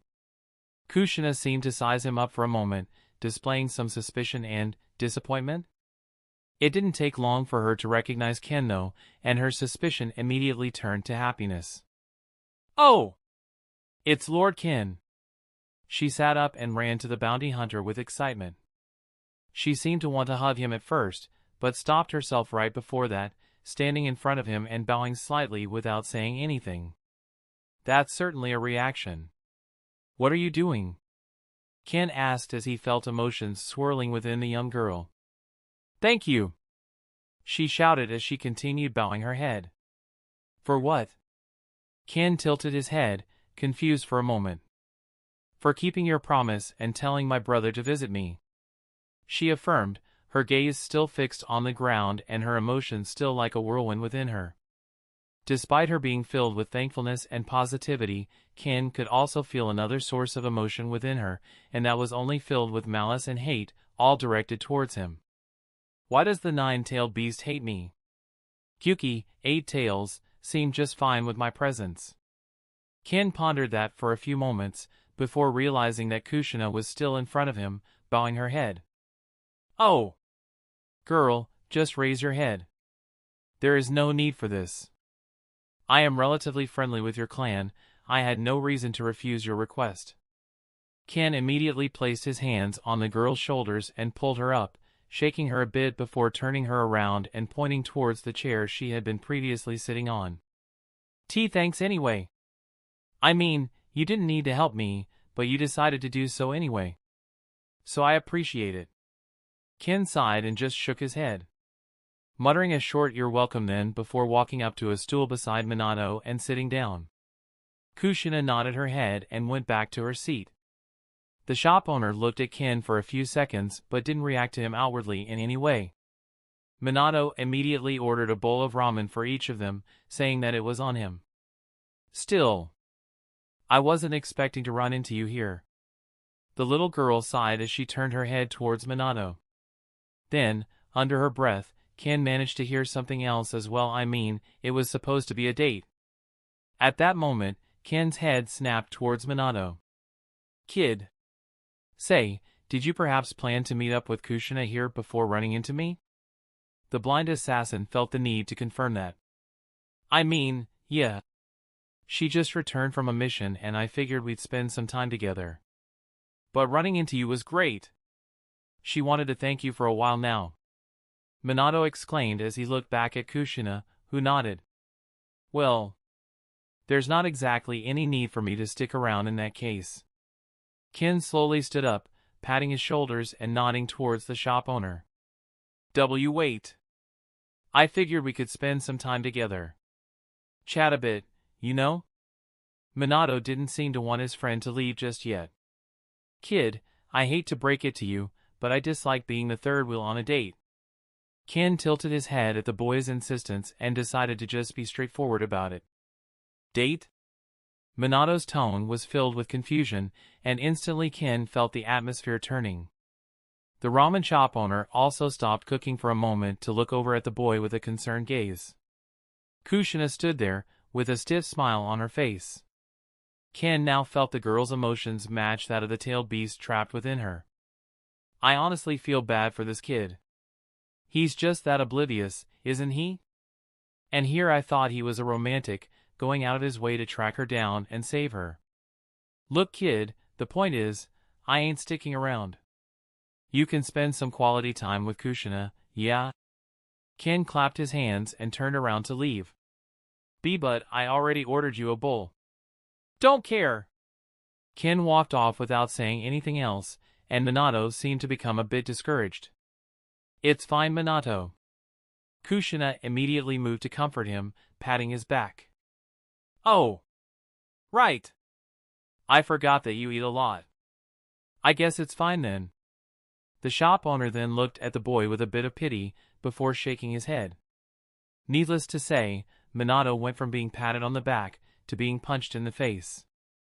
And Ken, who was still nearby, couldn't help but rub his forehead in frustration. What a mess.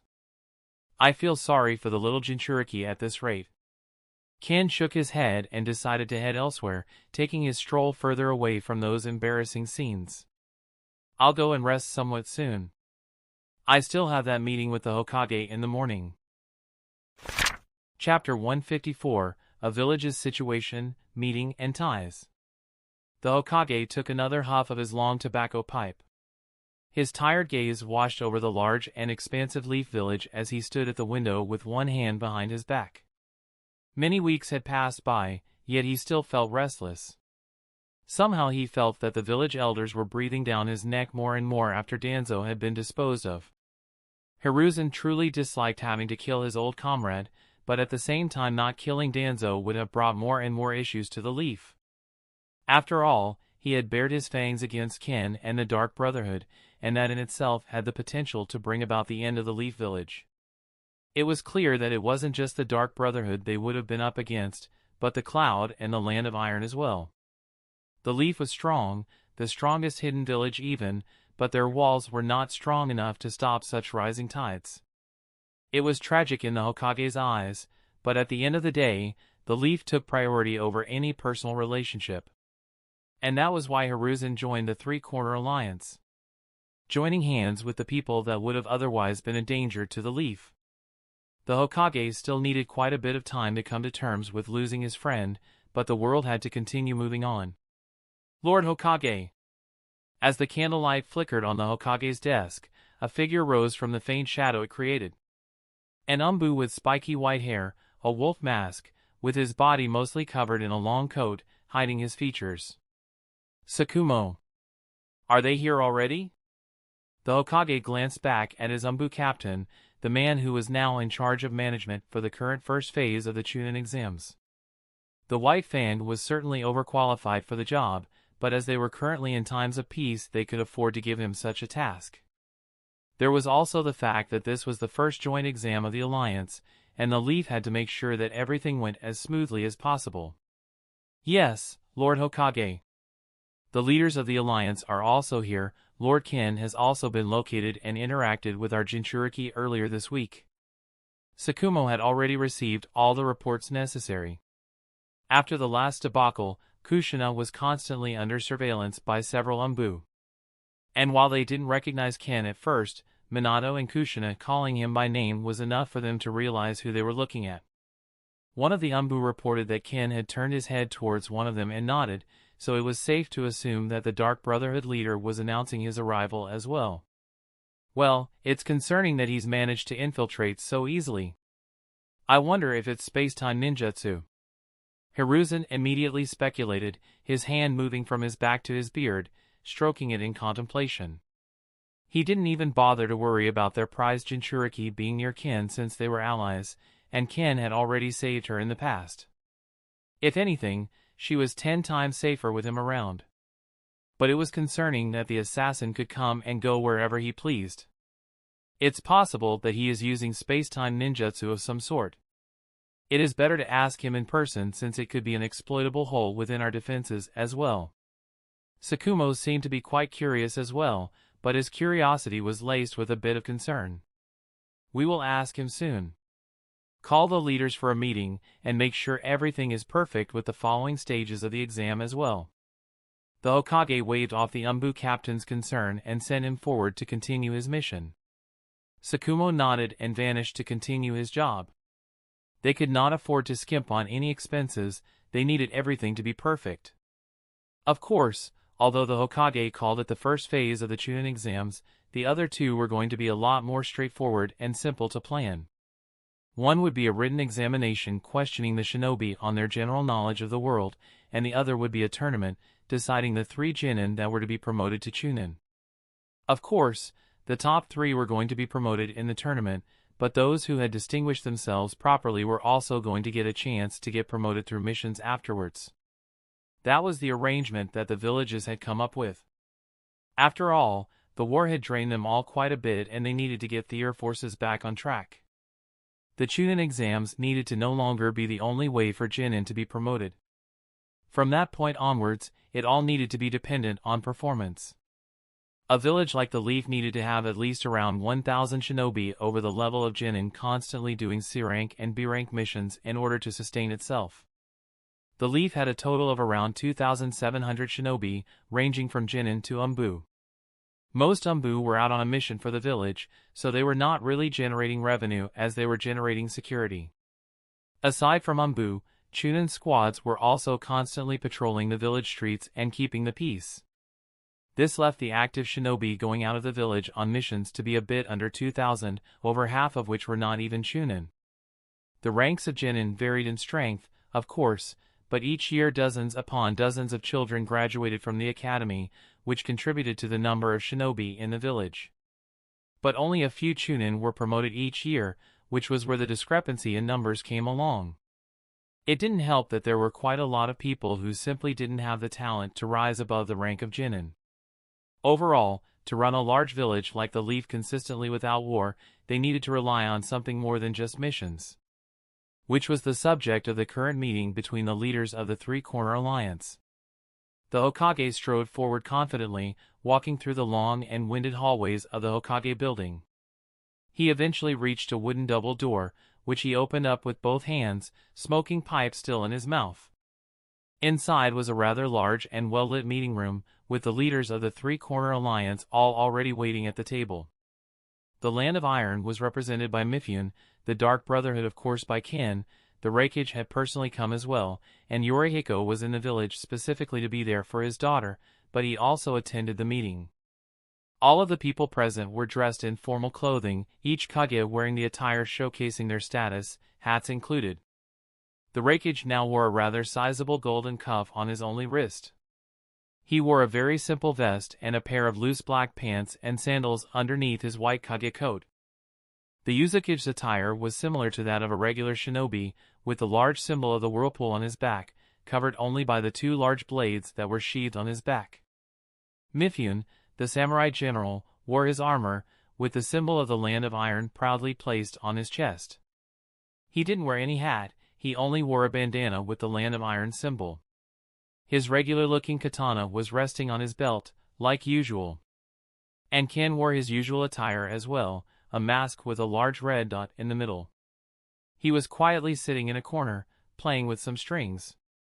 "Gentlemen, I thank you all for agreeing to meet at such a late hour."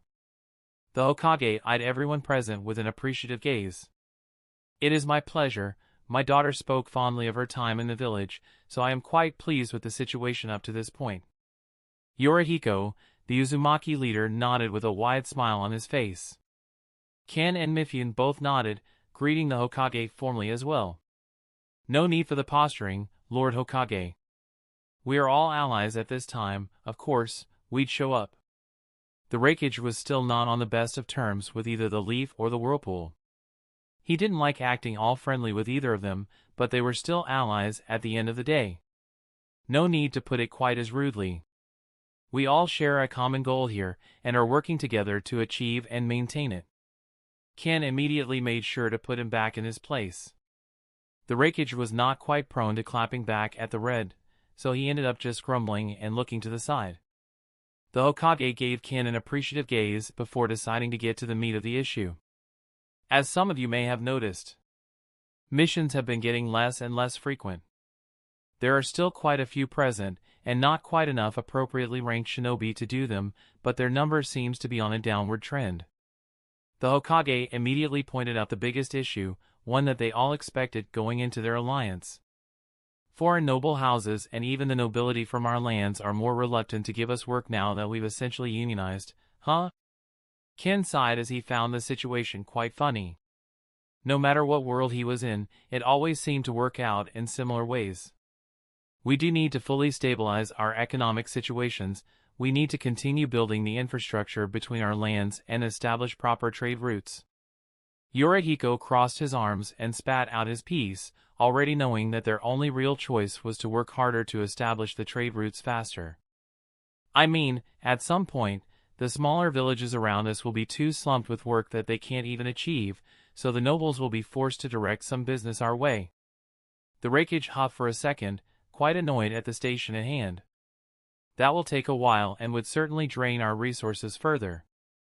The Land of Iron can provide, but we also rely on experts. Thankfully, the other lands are dependent on us for the most part when it comes to metals, so they can't afford to cut us off. But missions within our land are mostly handled by the Dark Brotherhood, and there are barely any traces of outlaws left. We can help with establishing trade routes. I will speak to the daimyo to try and expedite the process in any way. Mifune stroked his short pointed beard while speaking in a rather long-winded way, although he did have a lot to say in general.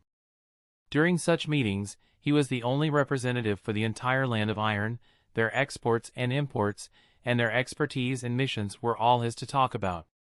When it came to work for the other villages within the Alliance, there really was little that Mifune and the Land of Iron could help with.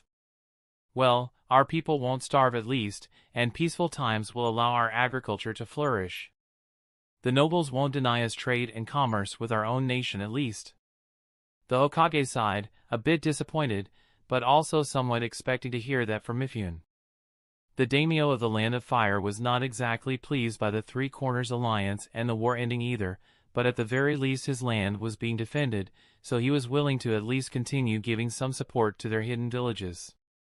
This was the same for the Whirlpool and Lightning as well. It was hard for Their Pride to accept that they now had a lot less control over the hidden villages within their lands though. Well, at least the ones with good land for agriculture won't starve. The Raikage sighed as well, even more disappointed. The Hokage was right in saying that his people won't starve anytime soon. If anything, they had reserves for the following years and were not likely to run out of food. But the Land of Lightning was vastly different. There were very few things that could grow on their hard and rocky soil, and the few areas that could be used for agriculture were usually at the border of their land, where the battlefields once were. So it would take a lot longer for the Cloud Village to fully recover and become more self-sufficient. Thankfully, they were in an alliance, so as long as the others had resources, the Cloud was not going to run out either. I believe there's no reason for us to worry about resources. But the decrease in missions is a bit more concerning to me. The Uzumaki leader blinked a few times and looked around the table. Most seemed to agree with him. Peace could also be a factor for the decrease in missions. It's hard to tell at this stage honestly. I can't quite see that far. Well, not that I can see much in general. The Raikage snorted loudly for a second. Ken had managed to break the heavy atmosphere with a rather good point, accompanied by a joke as well. "Heh, I'd give you a hand with that, but I'm kinda missing one myself." The Raikage immediately joined in the fun, not quite bothered by his disability either. The other leaders present could only smile for a few seconds. "Well, everything will be all right, I guess." Mifune sighed internally before slowly shaking his head. Before he even noticed, the conversation moved forward to the next topic. The Chunin exams. Chapter 155, Chunin exams, attendees, and personal talk. The talk about the next few phases of the Chunin exams was not quite as eventful, nor was it as important. The real reason they were there was to speak about finances and the states of their villages. Still, a few good points were brought up during the discussion about the attendees. I feel as if the situation is a bit unfair. All things considered, people like the one-legged devil of the Dark Brotherhood shouldn't really be competing with rookies. The first one to bring it up was none other than Yorihiko, the leader of the Uzumaki. His concern was certainly well-founded. Tatsukyo was not only the most skilled among the Dark Brotherhood recruits, he was also already on par with plenty of the Jonin who were supposed to supervise the exams under Tsukumo's orders. Well, I heard the Leaf's Jinchuriki is participating as well. Supposedly the girl's quite powerful, even if barely. She seems able to tap into the tailed beast's chakra. And I've heard that a user of the adamantite sealing chains is participating as well from the Uzumaki side. The Raikage was quick to come to Ken's defense, however, quickly pointing out that the year's Chunin exams were stacked with talents and children that really should have already been promoted to Chunin, all things considered. Hell, even we have brought the Two-Tails Jinchuriki over for her to gain some experience. Despite her young age, she's already able to almost fully control a cloak of chakra. Continued, speaking with a bit of pride as he talked about the recruits that he was bringing over as well. I guess it is fair to say that all of us have brought our best. I also brought only the most talented children along, but they are mostly already able to completely coat their blades and chakra, and one can even use flying wind slashes with some degree of proficiency. Mifune sweated a bit as he felt somewhat inadequate. It was true that the samurai trainees he had brought were decent in strength. But compared to some of the other competition, they were indeed lacking. It seems that we all figured it would be okay to send our best. They are still just recruits, lacking experience much like the rest. Some of the more inventive recruits may be able to overcome a difference in power. The life we lead isn't all about frontal combat at the end of the day. Ken sighed as he found the entire situation to be interesting. At the very least, the Chunin exams would be interesting to watch. Even if the final significant phase of the exam was a tournament, it was still not bound to end as the strongest winning. Shinobi tended to always fight using tricks, the same for Ken's assassins. Mifune samurai were also likely coached on what to expect when faced with shinobi as well, so the results weren't bound to be as cut and dry. Things could turn out interesting this year. The Reikage smiled as he looked at everyone present with a bit of excitement glinting in his eyes. The first one to leave was Yorihiko, especially after learning that his daughter was supposedly out on a date. Poor Minato had no way of knowing what was coming his way. Ken did put in a good word for him, not that it would have been needed. Kushina was likely stubborn enough to fight with her father, especially if he tried to reach out and get involved with her love life. Despite technically being the princess of the Uzumaki clan, she didn't have any political ties to the Whirlpool except for her bloodline, so there was no such thing as an arranged marriage or anything for her. After his abrupt departure, the meeting didn't last much longer. The Reikage and Mifune left rather quickly, each tending to their own business. The Reikage did invite Ken for a drink, but the blind assassin had to refuse, stating that he still had some business with the Hokage to sort out, much to the surprise of said Hokage. The young assassin's interactions with Hiruzen had been rather scarce throughout their meeting, and subsequently even after it. Jiraiya did return to the Dark Brotherhood to continue learning from Ken, but that was about the extent of Ken's interactions with the Leaf. No one knew about Ken's extracurricular activities within the Leaf either, as he had been extremely secretive about contacting the leader of the Information Guild. Hiruzen was a bit confused, but he just assumed that Ken likely wanted to speak about the arrangements with Jiraiya and the length of his tutorship when it came to Senjutsu. Which was quite convenient for him, as he also wanted to speak to Ken at some point regarding that. Jiraiya had already improved by leaps and bounds in a relatively short time. He had been stuck for a long time, not being able to become a perfect sage, but with Ken's help, he had already achieved that state and could maintain it for at least 2 minutes even without Ma and Pa's help. It was monumental progress for someone with as little talent as Jiraiya. Senjutsu was admittedly very difficult to master, but Ken's teaching methods were so out there and revolutionary when compared to the Toads that even someone with lacking talent could become a perfect sage. Ken was such a great teacher that Hiruzen thought about sending more people for him to train. Of course, it was going to be with a trade. Hiruzen was aware that he would likely end up paying a steep price, but having more people capable of Senjutsu in the village was never a bad thing. After Mifune and the Reikage left, the Hokage gestured for Ken to follow him to his office, a more private setting. The blind assassin obliged, getting up and heading for the office while swaying from side to side rhythmically. "Hey, one of you should go call the current leader of the Uchiha." The assassin craned his neck to the side and looked at some of the people clinging to the ceiling in the hallway. The Hokage was once again surprised, but he nodded and waved for his Umbu to listen to Ken's request. "Do you perhaps have a job for the Uchiha? They are quite skilled in various affairs, so I would not be surprised." Hiruzen remembered Fugaku Uchiha, the young head of the Uchiha, quite fondly. The Hokage saw him as yet another promising figure residing within their village. After his encounter with the Tsuchikage during the last war, he also gained a rather fitting nickname. Wicked Eye Fugaku, after he had tortured the Tsuchikage into unconsciousness through ocular genjutsu. Relations between the Uchiha and the village were also at an all-time high now that Danzo was not around to sow any discord between them. Ken and the Hokage reached the office promptly, and Hiruzen immediately sent all of the Umbu in the room away with a wave of his hand. The blind assassin was an ally, so there was no need for protection in that regard. Fugaku also reached Hiruzen's office quite quickly. The man seemed to be quite dutiful. "Lord Hokage, Lord Ken." The Uchiha clan leader bowed his head slightly as he entered the room before he proceeded to stand by the Hokage's side with his arms crossed. Ken sat on a comfortable chair in front of the Hokage's desk, and Hiruzen himself took his usual seat. "Now then, what is it exactly that you want to speak about? And why did you request for Fugaku to be present?" Hiruzen spoke as he slowly replaced the tobacco from his pipe. "Well, first off, you may want to refrain from smoking for now, as you may choke on the smoke after hearing what I am about to tell you." Ken slowly leaned into the table and took off his mask, revealing a rather amused smile. I doubt I would lose my composure in such a manner." The Hokage responded with a slightly amused smile of his own, while Fugaku just eyed Ken with a wary gaze. The clan leader was still quite wary of Ken, especially since the man seemed to have a way of getting into the village at will. No need to be too stressed for now, since we're allies.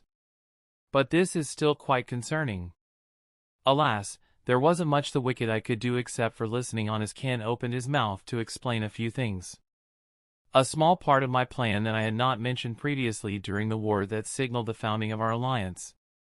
I had used the opportunity granted by you all and your assistants to go after the true perpetrator behind it all. The Hokage seemed a bit taken aback. He had wondered what Ken had done during the war specifically. He did know that Ken was also facing a rather difficult opponent, but he was not aware of any details. Still, he listened intently as he filled his pipe with new tobacco. I managed to run into someone I'd rather call a relic of the past. I'm sure you would agree. A hunchback old man with long spiky hair, his eyes bore the Sharingan, and he claimed to be named Madara Uchiha. Herzuin immediately coughed out, as he had been inhaling when Ken had spoken Madara's name. Fugaku's eyes also widened, before narrowing and becoming judgmental. Madara Uchiha? As in, one of the founding fathers of the Leaf Village? The very same man that had sought to destroy it afterwards?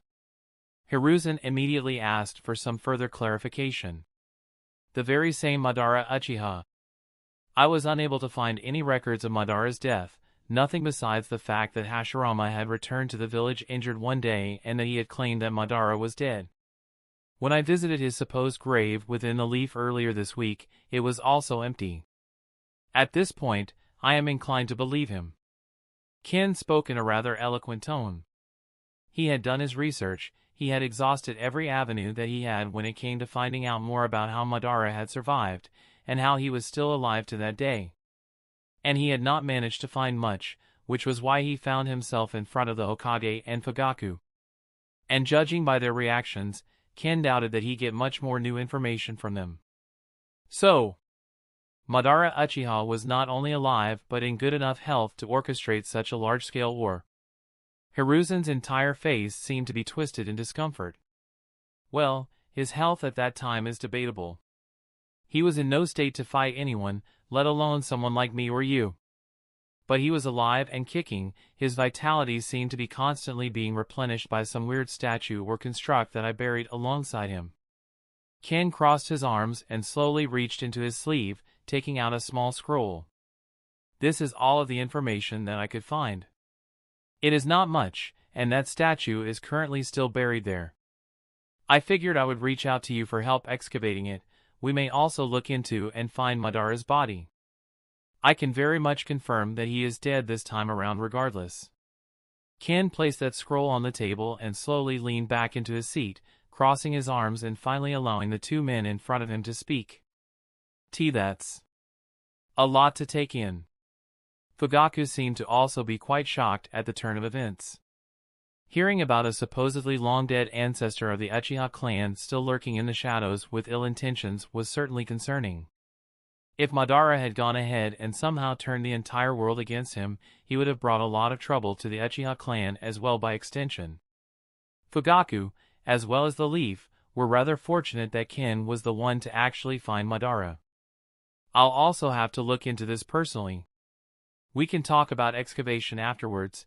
I will look through some old records. I'll contact you soon if I find anything.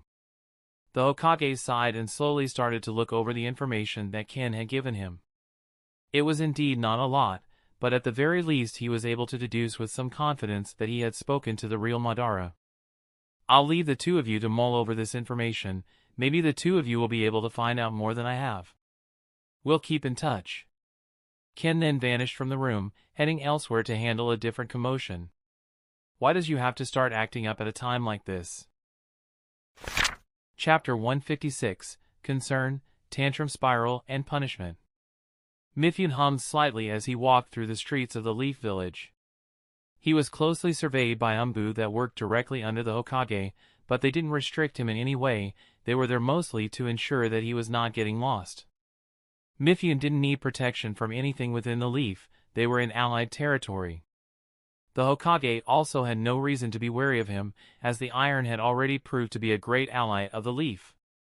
But right now, He was in no real danger of getting lost. He was going exactly towards the apartments that the Dark Brotherhood disciples were resting in. His aim was specifically to see his granddaughter. This was also a big part of the reason why he took the job of representing the Iron in that meeting. He had already heard that you had been the only one to flunk the exams from the Dark Brotherhood. It was a rather stark contrast to the other villages.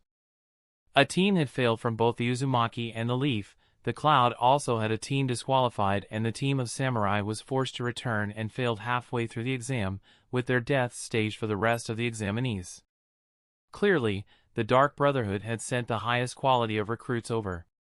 But everyone had essentially sent their young powerhouses to compete as well. From Jinchuriki to special bloodline holders, the winner was not going to be that easily determined, despite the overall quality of participants being greater on the Dark Brotherhood's side. But to Mifune, it was already clear that the Land of Iron's participants weren't going to be winning. Hell, the chances of them getting into the finals were extremely low. Alas, there wasn't much they could do. The Land of Iron was built on hard work and discipline. It took him decades of hard work to get to the level that he currently was. He had no shortcuts to take. Talent played a part in all of it, of course. However, the training for samurai was fundamentally different from shinobi, and it also started later in life. Only the children of noble families were sometimes trained earlier, but they were sorely lacking in experience. Yu herself was also trained from a younger age than most, but her real training technically started only after she went away with Kin. Mifune was extremely proud of her progress in such a short time. He had actually hoped to see her compete as well, as he knew that she was strong. Alas, her hot-headedness had gotten in the way of the exam. It was to be expected. What Mifune didn't expect upon reaching the Dark Brotherhood's resting area was to find her having a loud argument with what he assumed were her teammates. The only one I recognize at first glance is the one-legged devil. Mifune already knew some of the children of the Dark Brotherhood, but he didn't really know all of their names. He of course knew Tatsukiyo, as he was the most powerful among the recruits, and had even made a name for himself already. But he had no knowledge of the names of any other of the top 10 or even top 5 within the recruits. It wasn't like you spoke too much about their names with him, so it couldn't be helped. "I'm telling you that I'm coming with you all tomorrow." Yu screeched at the top of her lungs, anger boiling underneath her soft skin. No, you are not you. It's just a written exam. You can't accompany us to speculate there." Tatsukiyo shook his head, his arms crossed and his gaze seeming a bit saddened. "I told you that I'm not spectating shit. Grandpa and Master are both in the Leaf right now. They'll definitely let me compete." You seemed to be really sure of herself, so deep in her own delusions that she didn't think to check over her shoulder to see the disappointed gaze of her grandfather. I guess she has always been more on the spoiled side. Even when she started wanting to murder people, we kinda let her do her own thing and even provided her with a personal tutor. No matter how much discipline Ken tried to instill in her, she still reached her rebellious phase. Mifune silently shook his head, giving a rather disappointed sigh internally. He also gave an apologetic glance towards the Umbu that were surveying them. It was normal for contestants to not like the results of a test, but too much such a scene out of it was simply disgraceful. Well, her father was also like that once. No, I hear he was even worse. So I guess the apple didn't fall far from the tree. The beheading general still found some amusement in the situation as he walked forward. It wasn't long before the others noticed him, even Yu turning around and gaining a wide smile on her face. He shot the others a rather arrogant glance and quickly put on her nicest act. "Grandpa!" She ran up to the old man and hugged him. Normally Mifune would have been elated at such a thing, but he already knew that Yu was just looking to gain something from him. "Yu! It seems you were having an argument earlier. What happened?" Mifune was not about to beat around the bush with her. He shot the children of the Brotherhood a glance, almost apologizing to them in a way. He did truly feel responsible for the sense of entitlement that Yu had. It wasn't like he was jumping about and trying to make sure she wasn't spoiled rotten by her father. But in between his own training and his duties as a general and figurehead for all samurai, he didn't have much time to take a closer parental role. "Well, We were just arguing because they couldn't understand that I was going to compete either way. I mean, there's no way you or teacher would allow me to be kicked out during the first phase of the exam." The little princess voiced out her frustrations almost instantly. You, in all of her delight at seeing her grandpa and her delusions that he'd fix everything for her like all adults in her life tended to do, didn't seem to notice the look of slight disappointment that he shot her. Mifune sighed deeply as he looked at the children from the Brotherhood. All of them seemed to be displeased with Yu's behavior. She always liked to spout the mantra that Ken had taught everyone, but out of everyone she was the one breaking it the most. "You, look at me." Mifune decided to not beat around the bush with her either. He immediately grabbed her shoulders firmly. He lowered his gaze and looked down into her slightly confused and expectant eyes. "You are not participating in the Chunin exams anymore. You failed, you disappointed both me and your teacher. You put your entire squad in danger and were nothing more than a liability during the most important parts of the exam." Mifune knew that it was a bit late, but he decided to take the tougher approach. After all, Yu was likely not willing to listen to others telling her the truth, but she wouldn't try to gaslight her grandfather that she hadn't made major mistakes during her exam, right? Yu seemed to look down for a moment, mulling over some thoughts before turning her head back up, her eyes shining in the moonlight as she gave Mifune a look he never thought he'd see in someone he had held so dear.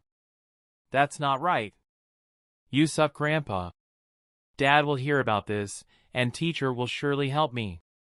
She slapped away Mifune's arms from her shoulders and took a step back, keeping that same spiteful look on her grandfather. Hell, her hand was even reaching for the needle blade that rested on her waist, seemingly out of instinct. "I guess I should have expected that." Mifune sighed, this time looking genuinely concerned. "Not for his safety, of course, but rather for you. She's always acting all nice around us, she never tells us what's actually on her mind. Maybe she's truly growing up into a spiteful child."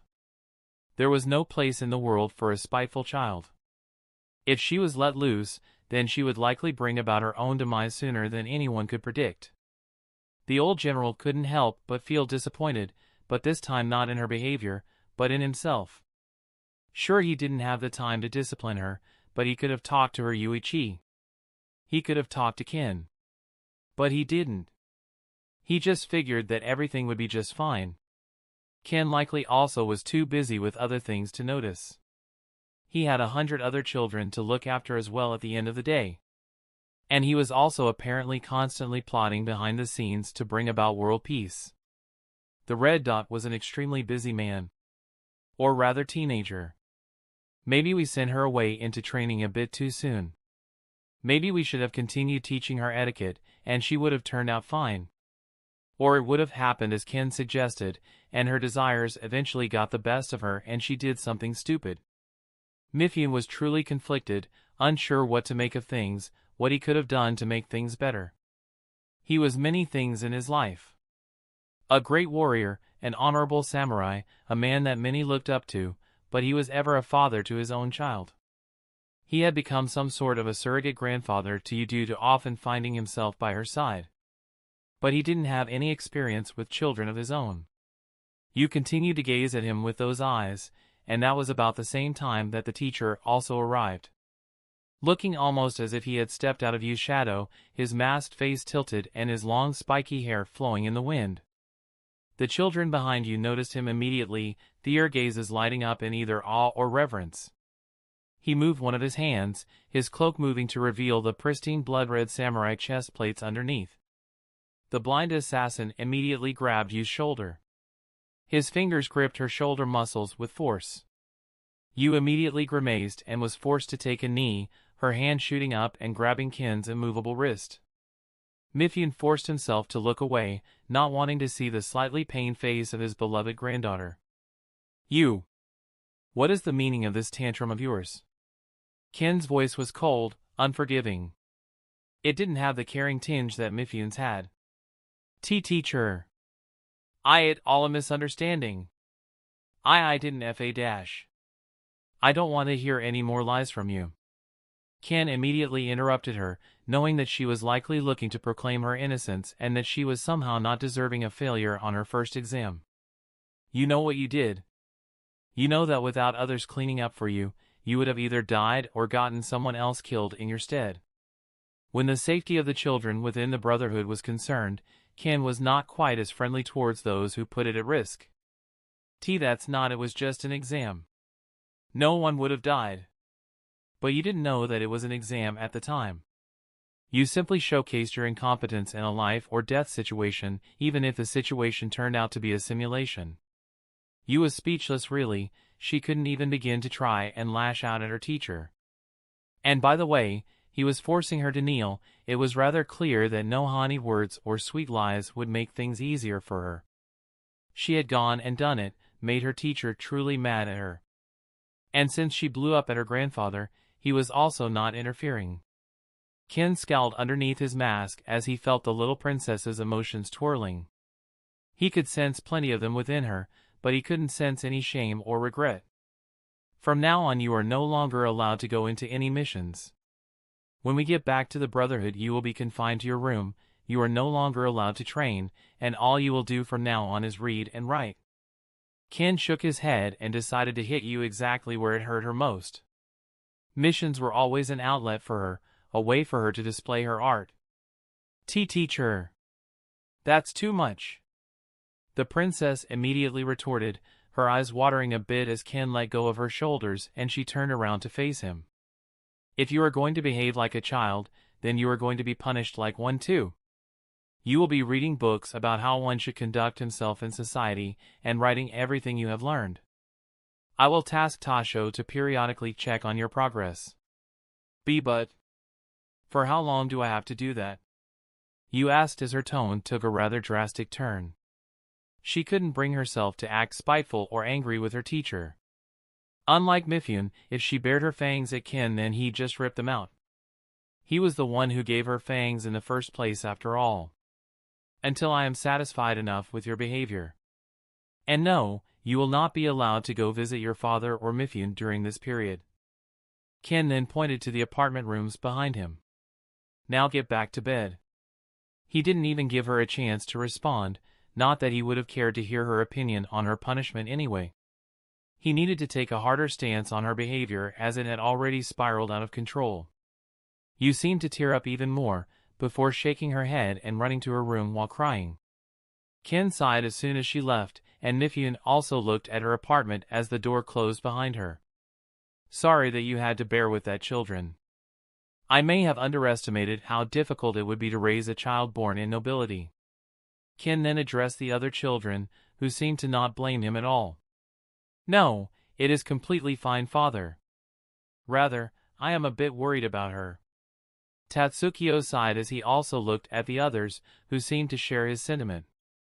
More than worried about her, I am more so concerned that she'll be driven to do something stupid. Morita was among the few that saw the situation differently. Ken turned his head towards him and nodded. Very well. You can go ahead and keep an eye out for her. Ken seemed to very much understand Morita's worries, and gave everyone one last look before turning around and leaving. Let's go get some ramen, Mifune. Ken walked up to the general as the other children headed back to their rooms. He tapped the older man on the shoulder, but stopped when he felt the slight depression welling up inside of Mifune.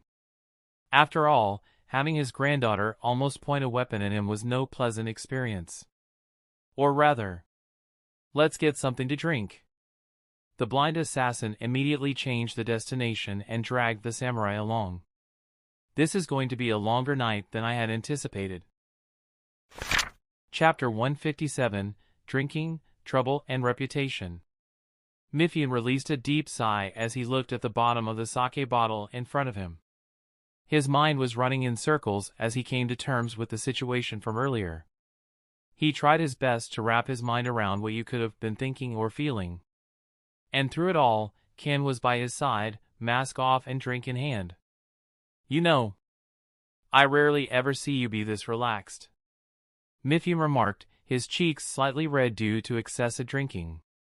I rarely get the chance to have downtime like this.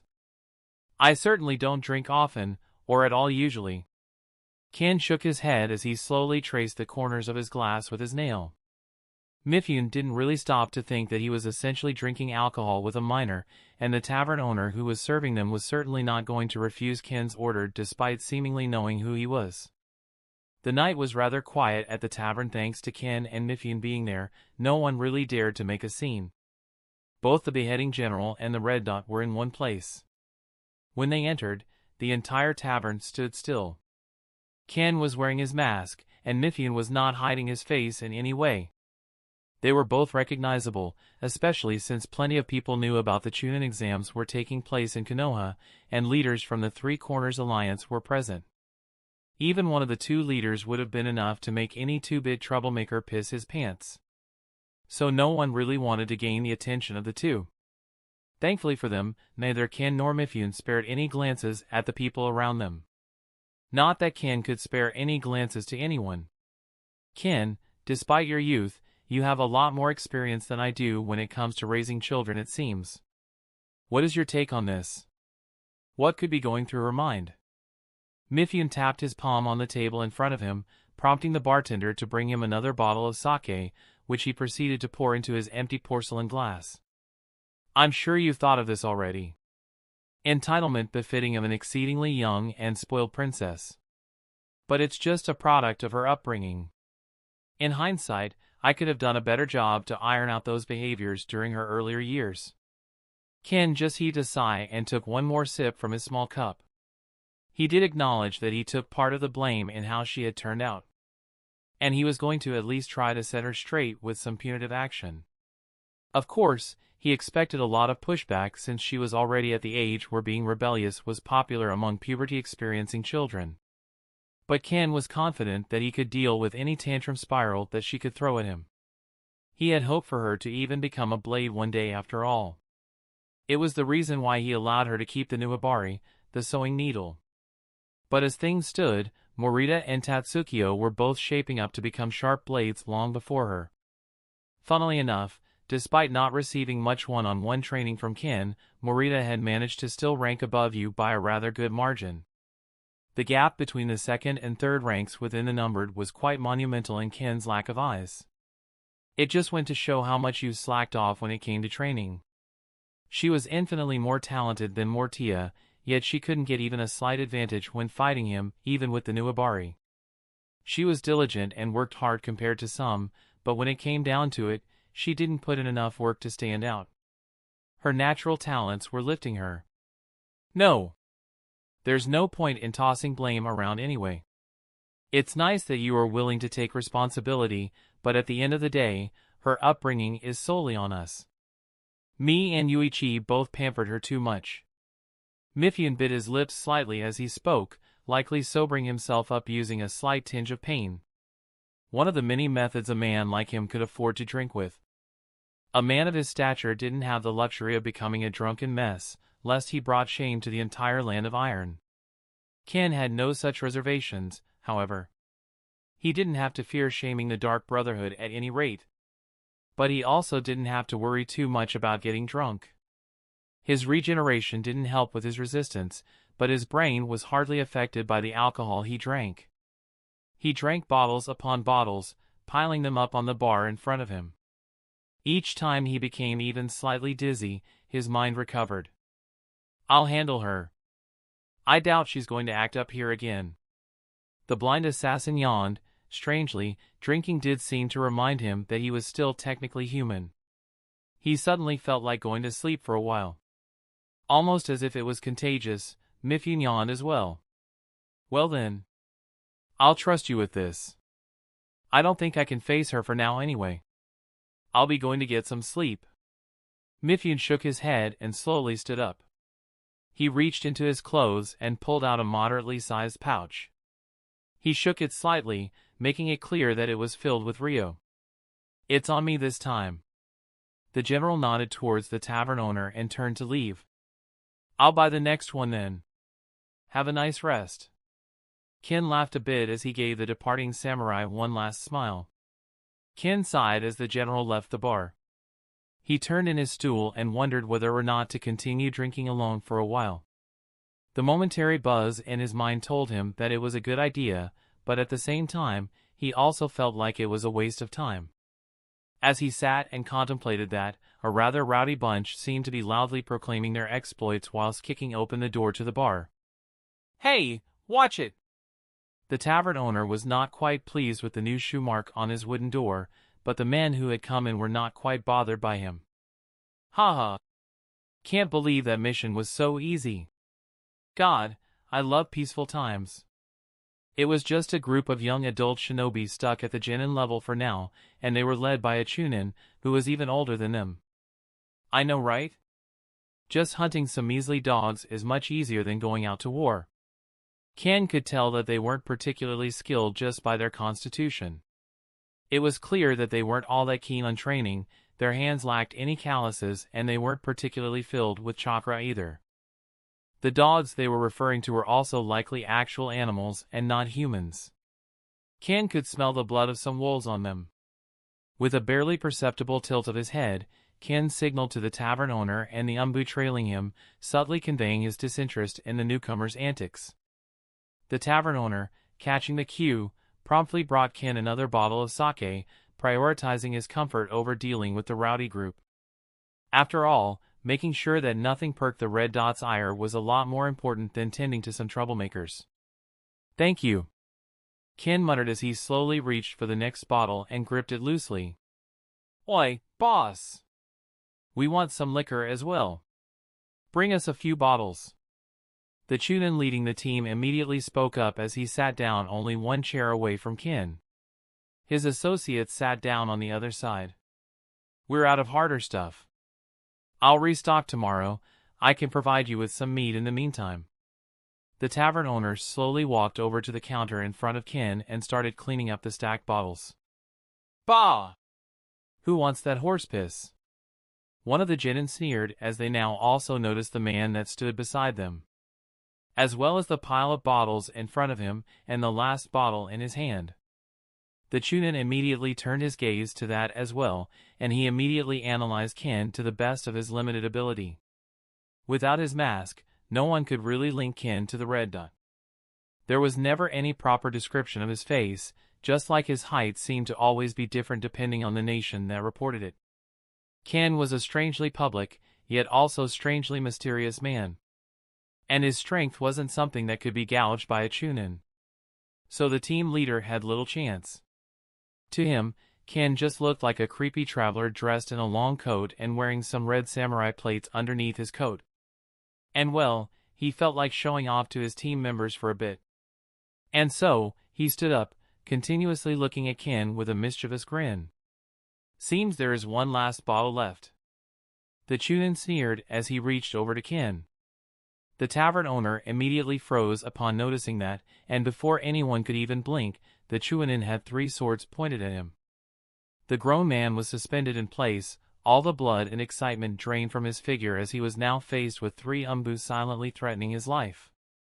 One of the Chunin behind him muttered before falling asleep, alongside the rest of his squad, as one of the umbu did a very simple hand sign and placed them under a jinjutsu. Now no need to go that far." Ken chuckled slightly as he shook the full bottle of sake in his hand. "I'm sure they were just a tad too excited about finishing their mission. I wasn't going to get mad for that, though your intervention was a nice gesture." Ken appeared behind the 2 umbu nearest to him and placed his arms around their shoulders, startling them slightly. The blind assassin's calm demeanor matched the power he was so infamous for, his mere presence commanded respect and fear alike. The umbu present could only gulp as they felt completely helpless at Ken's hands. They were tasked with essentially protecting him, but it was really more about making sure no one did anything stupid. The group that had come in had caught them off guard, but what surprised them even more was how relaxed Ken was about it. But they couldn't be blamed. Ken's name had been so demonized and bastardized at this point that most people forgot that he used to set up campfires and have dinner with random people while out on missions. Therefore, the relaxed attitude caught everyone who knew him was off guard. But that didn't make the atmosphere around him any weaker. Whilst the umbu were still frozen, Ken turned his head towards the terrified Chunin and gave him a wide toothy grin, his bangs shifting and revealing his scarred face underneath. "You could have just asked for it nicely." But here you go. Ken put the bottle of sake on the counter and slowly reached into his pocket, taking out his mask and putting it on. In that instant, the Chunin gulped and his eyes almost bulged out of his head. In an instant, all of the trembling stopped and he turned into a statue. Petrified completely. He didn't even dare to turn his head and look towards Ken's back as he left the tavern. A whistle echoed through the quiet tavern as the Dark Brotherhood leader left the premises without any fuss.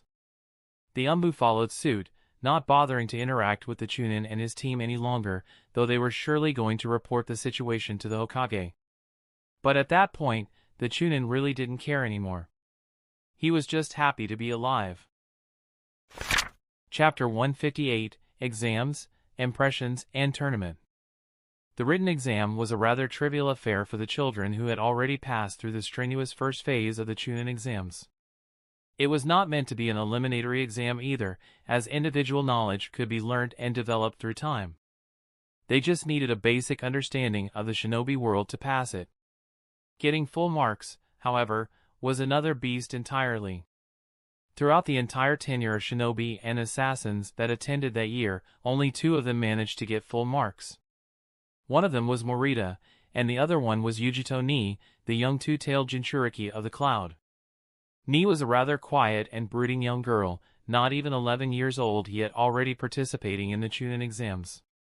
She was also clearly stronger than all of the other Cloud participants. It wasn't like they were weak, most of them seemed to have already reached the level of a Chunin. But the competition that year was far too difficult for regular people. Momo and Uemi, as well as Akio, were not that far from a full score either. They had found a way to copy off of each other, which was not really against the rules as long as they didn't get found out. Tatsukio didn't bother copying, so he fell further behind. Bull was also not that bright when it came to written tests, even if they were mostly multiple-choice tests. Kushina was also not the best at the written exams, though she didn't get that bad of a score. The Uchiha members that were attending all seemed to have passed, likely using some special contacts to hide their Sharingan and copy more easily. The Uzumaki Genin present was also not doing too bad. They didn't have any special method of copying, at least none that wouldn't have been noticed by the Umbu presiding over them. So they just took the exams normally, well, most of them did. Uzumaki Takiko, the young adamantite sealing chain user, didn't bother to write much besides answering the very basic questions. The rest he either filled in randomly or ignored. He spent most of the test sleeping, much to the annoyance of his team. No one chastised him though, as there were no rules against resting during the exam. The exam only lasted an hour anyway, so it wasn't like he had gotten to rest too much. The tests were then graded and then the tournament participants were listed. The first preliminary ballots were decided almost instantly. In fact, Tatsukio was faced with someone called Matsumura Shigeru, a genin from the Cloud. It felt a bit unfair, but the preliminaries were selected randomly. This was also one of the reasons why Morita ended up facing Bull. Momo and Uemi were also stuck facing each other. Kushina was fighting one of her brethren from the Uzumaki clan. Yujito Ni was also fighting someone from the Land of Iron, a young man called Raiden. He was said to be the strongest from the Land of Iron recruits. Akio, the sickle-wielding assassin of the Brotherhood, also ended up with none other than Takiko. It was bound to be a difficult battle. The rest of the matchup was not quite as exciting. Naomi didn't even show up to the written exam and was disqualified. She was, after all, Yu's little shadow. She had decided to flunk out the exam as a form of protest since she was essentially the only one within the Dark Brotherhood who felt Yu was wronged. Her protest was of course ignored, and her stupidity was called out by some of her siblings. But she at least managed to use that opportunity to get closer to the spoiled little princess she idolized. Only time could tell whether or not her efforts were going to be worth it.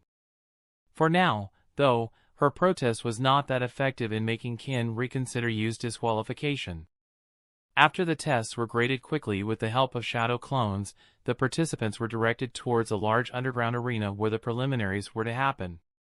Only the finals and semifinals were going to be a showcase for civilians and nobles alike. Of course, not a lot of noble representatives were present this year due to the three-corner alliance's current standing in the world.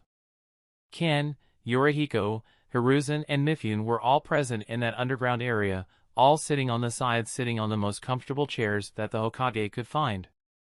The Raikage was not currently present as he had some urgent matters to attend to and had to return to the cloud. He was likely going to make it back in time for the semifinals. For now, Jonin were overseeing the cloud team. The Hokage proceeded to give a small speech for the attendees, one that Ken promptly ignored. Instead, he observed all of the participants with a tinge of interest. Kushina seemed to notice him sitting on the side with her father. She seemed excited to see the both of them. Yorihiko seemed to gain a radiant smile when seeing her, his wary gaze immediately turned warm. His usual act of a cold and calculating ruler seemed to fall apart in front of his daughter.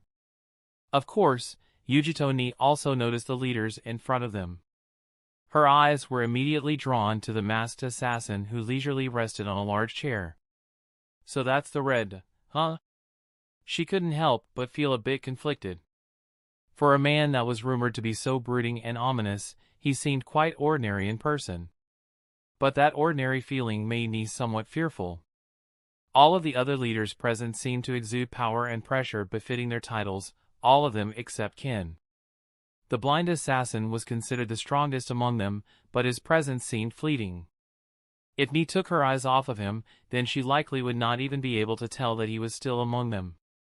Hell, even as the young girl peeled her eyes at Ken, it still felt as if he could vanish at any moment. Many had the habit of forgetting that, at the end of the day, Ken was more assassin than he was a fighter. He may have reportedly slaughtered armies of shinobi and split a tailed beast and a mountain in two. But at his core, he was still an assassin. The more Yujito felt that ordinary presence, the more sinister it felt. Of course, the tailed beast sealed within her seemed to agree with her completely. Don't let appearances fool you, young girl. That man is the furthest thing from ordinary. It's a good thing that the Raikage had the foresight to befriend him early on. Matatabi, the cat-like two-tailed beast within Ni, was rather unnerved by Ken's overall existence. Its senses as a tailed beast were as powerful as all of its siblings. Even then it had issues sensing Ken. Nature energy converged around him and through him in such a way that it made it feel as if he was part of the environment. To think a human like this would ever be born. Much like most of its other siblings, Matatabi had somewhat forgotten Hagoromo's fears and didn't realize what Ken really was. Kurama, however, knew exactly what Ken was now, and it was even more filled with anger as he couldn't act and try to kill the tailless monster in front of him. Kushina gulped a bit and clutched her stomach as the fox-like beast trashed against its seal.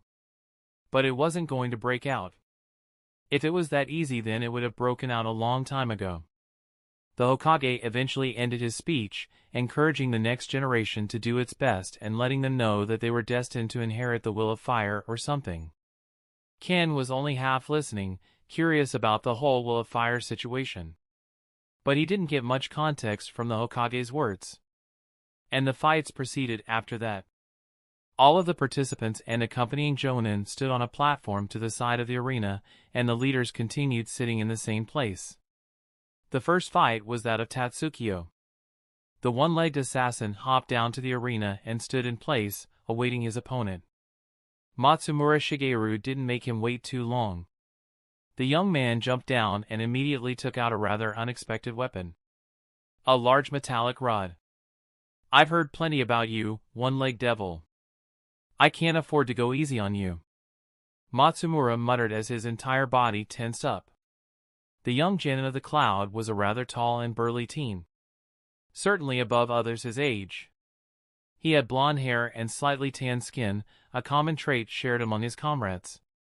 Ken tilted his head slightly when sensing the young man. He is not half bad.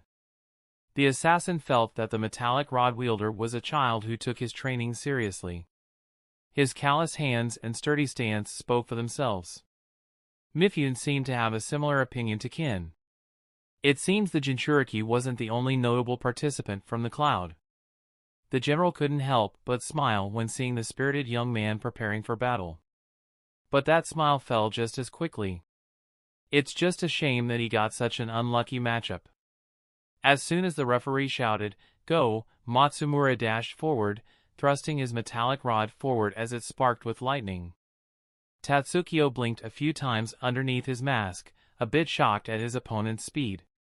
But it was nothing compared to his own.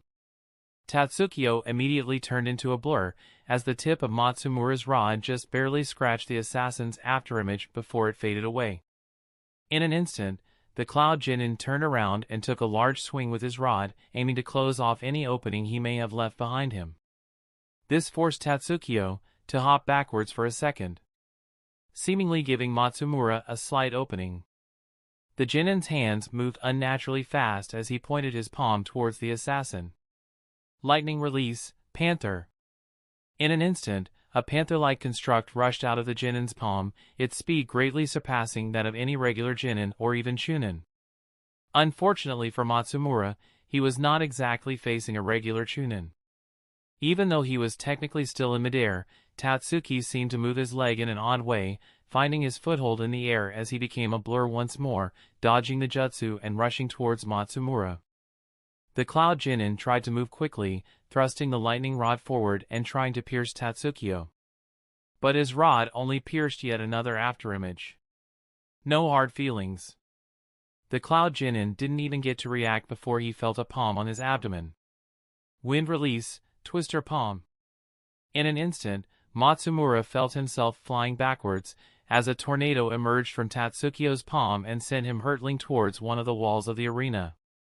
The tornado didn't last too long, the jutsu itself was mainly just used to knock back an opponent. But it was so powerful that it had crushed Matsumura into the wall of the arena, knocking him out almost instantly. Winner. Numbered 1 of the Dark Brotherhood. It was a good time to mention that most people present didn't know the names of the Dark Brotherhood participants. The numbered were called out by their numbers, although Tatsukiyo was still recognized with his moniker. Ken sighed when seeing how easily the Cloud Chunin was defeated. That's the expected outcome. It's nice that Tatsukiyo gave him some time to show off, he certainly showed skill surpassing his rank. Keeping up with Tatsukiyo even momentarily isn't something a Chunin can do. Ken made a mental note to remember the young Chunin of the Cloud and bring it up to the rakeage eventually, as it would have been a shame to let his efforts go unnoticed. The arena was quickly cleaned up, not that there was much damage to it yet. The next fight was going to be a bit more competitive, however. Morita. Number 2 of the Dark Brotherhood stepped into the arena. The young blonde assassin faced none other than the towering mountain of muscle that was Bull, number 4 of the Brotherhood. Although the distance between number 2 and number 4 was great, Bull still had plenty of tricks up his sleeve, and the fight was bound to not be anywhere near as one-sided. There was also a pretty significant factor. Ken was watching them. And this meant only one thing. Sorry, number 4. But I'll be going all out. Morita uttered as he unsheathed his blade. I wouldn't have it any other way, number 2. Bull spoke, his muscles flexing as veins popped up on his hands as they gripped his large mace. Second match. Go! Chapter 159, Heated Battle, Assassins, and Blue Flames. The two assassins squared off in silence, waiting for their opponent to crack and make the first move. Morita had a rather large advantage, he was considerably stronger than Bull in most aspects besides physical strength. It feels a bit strange to watch a fight that's already been decided. They are quite literally called out by their numbers. Yurihiko seemed a bit bored when looking at the matchup. In his mind, it was already over. One was number 2, and the other one was number 4. What he failed to account for was that the rankings within the Brotherhood didn't instantly constitute a difference in overall strength. They were, at the end of the day, assassins. Morita was far superior to Bull as an assassin. But in a frontal confrontation, Bull was bound to have some advantages over Morita. Maybe he lost out when it came to speed, agility, and skillfulness, but he did have one rather substantial advantage. And that was physical strength. Of course, managing to use it all depended on how skilled Bull was. It wasn't going to be easy, at least not in Ken's eyes. Morita was always serious when it came to his ranking and fighting power. He was going to be even more serious now that Ken was observing their spar directly. There was no catching him off guard. But there was still one slim chance that Bull got the better of him. And he needed to do one thing in order to succeed. And that was to catch a hold of Morita. But of course, Morita's condition for a win was also relatively simple, and it was something that he was trained in the most. Turn the fight into an assassination. After a few more moments of silence, the first one to make a move was Morita. But he didn't approach. Instead, his wrist flickered and he sent a few dozen shurikens towards Bull. The number 4 assassin huffed some pressurized air from his nostrils and scoffed. With one hand, he swung his large two-handed mace at the air in front of him. The shuriken were immediately blown away by the strong gust of wind created by Bull's strike. Dust immediately rose up and Morita used that opportunity to jump into action. Using a smokescreen is always an effective way to go about things when facing a stronger opponent. But I'm afraid it won't work in this situation. Ken smiled as he leaned forward slightly, his eyes firmly planted on the two contestants. Morita approached Bull through the smoke in a very skillful manner. He moved with such a speed that it was almost as if he was flowing through the air, his feet gliding through the smoke almost as if they were sliding on it. Before anyone knew it, Morita was already behind Bull, his blade swiftly thrust toward the muscular young teen's lower back. But just as that happened, Bull thrust the handle of his mace backward, intercepting his blade in a skillful manner and batting it to the side with excessive force, almost forcing it out of Morita's hand. The number 2 assassin's eyes widened for a moment as Bull seemed to turn at a rapid speed, his shoulder bending at an odd angle, and his burly arm hurtling towards Morita like a whip. His speed seemed to have increased exponentially in that split second, and it managed to take the number 2 assassin by surprise. Morita's eyes widened for a moment, his eyebrows furrowing as the world seemed to move in slow motion for a few seconds. He acted immediately, putting his guard up, raising his dagger and bracing for impact. A boom was heard through the arena as the smoke cleared and Morita was sent flying to the side, crashing into the wall without much grace. Ha! Morita panted a bit as he patted the dust off of his shoulders.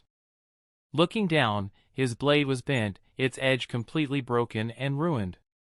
Morita had turned the blade at the point of impact, hoping to injure Bull and use the momentum of his strike to back off without much injury. But he failed to account for the thick layer of scales that now covered Bull's arm. Sage mode, something that all of the children within the top 5 of the Brotherhood had mastered already. The number 4 assassin's strength reached an entirely new level, going far above those achievable by normal humans. I didn't think you'd have time to use that.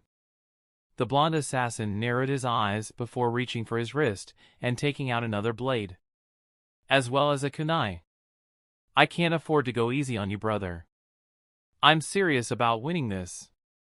Bull huffed as he took on a half-perfected sage mode. His strategy had been a gamble. He banked on the fact that Morita wouldn't use Sage mode from the start, and that he'd be able to gather enough nature energy during the start of the match and while waiting in the smoke screen he had purposefully raised. The dust he had raised helped a lot in hiding his transformation. Of course, he had forced himself to enter an imperfect Sage transformation, allowing the natural energy within his body to overwhelm his chakra momentarily. While it was a dangerous tactic, it at least provided him with greater strength and durability. I guess I was a bit fast to rule this off. Yorihiko smiled as he observed Bull's body, which was now looking like a half-human half-lizard hybrid, with only the right part of his body being covered in scales. Well, it was a smart move. One that I would also make in his situation. A gamble, sure, but it had the opportunity to reap a lot of benefits. Ken craned his neck as he observed the situation from a rather critical point of view.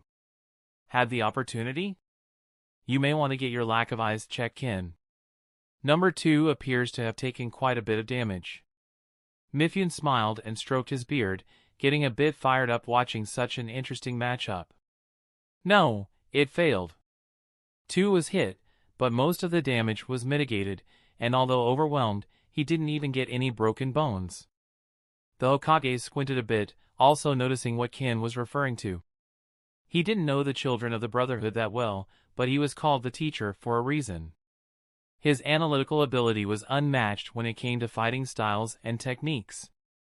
Indeed, that type of strategy only works once, and number 4 just lost his chance at landing a critical blow. Yorihiko smiled as he crossed his arms, the two blades on his back clanking against his cushioned seat. Mifune would have likely noticed that as well had he not been overtaken by the youthful excitement of the two contestants before him. But for now, he was just left mumbling a few apologies to Ken and continuing to observe the bout, this time more closely. Morita had already stood up and seemingly recovered from the strike, but Bull was not about to give him any breathing room. Within seconds, he was already in front of Morita once more, both hands on his large mace as he swung it down towards his cornered opponent. Morita, however, didn't seem too panicked. He immediately rolled to the side, dodging underneath Bull's mace and leaving a gash on his scaleless leg as he passed by. Bull's mace still hit the ground and caused a large enough bang that most of the contestants were forced to cover their ears. The arena itself trembled, the wall in front of him cracked and the ground underneath him splintered. Web-like cracks spread throughout the arena as Morita and Bull dashed from side to side, exchanging blows. Each time Bull moved, his mace thundered through the air, breaking the sound barrier and causing even more damage to the almost collapsing arena. Each time Morita moved, his blades whizzed through the air at speeds that were difficult to follow with the naked eye. Each strike left a new wound on the scaleless parts of Bull's body. In each exchange, blood would splatter onto the broken ground, new wounds would open up and old ones would deepen.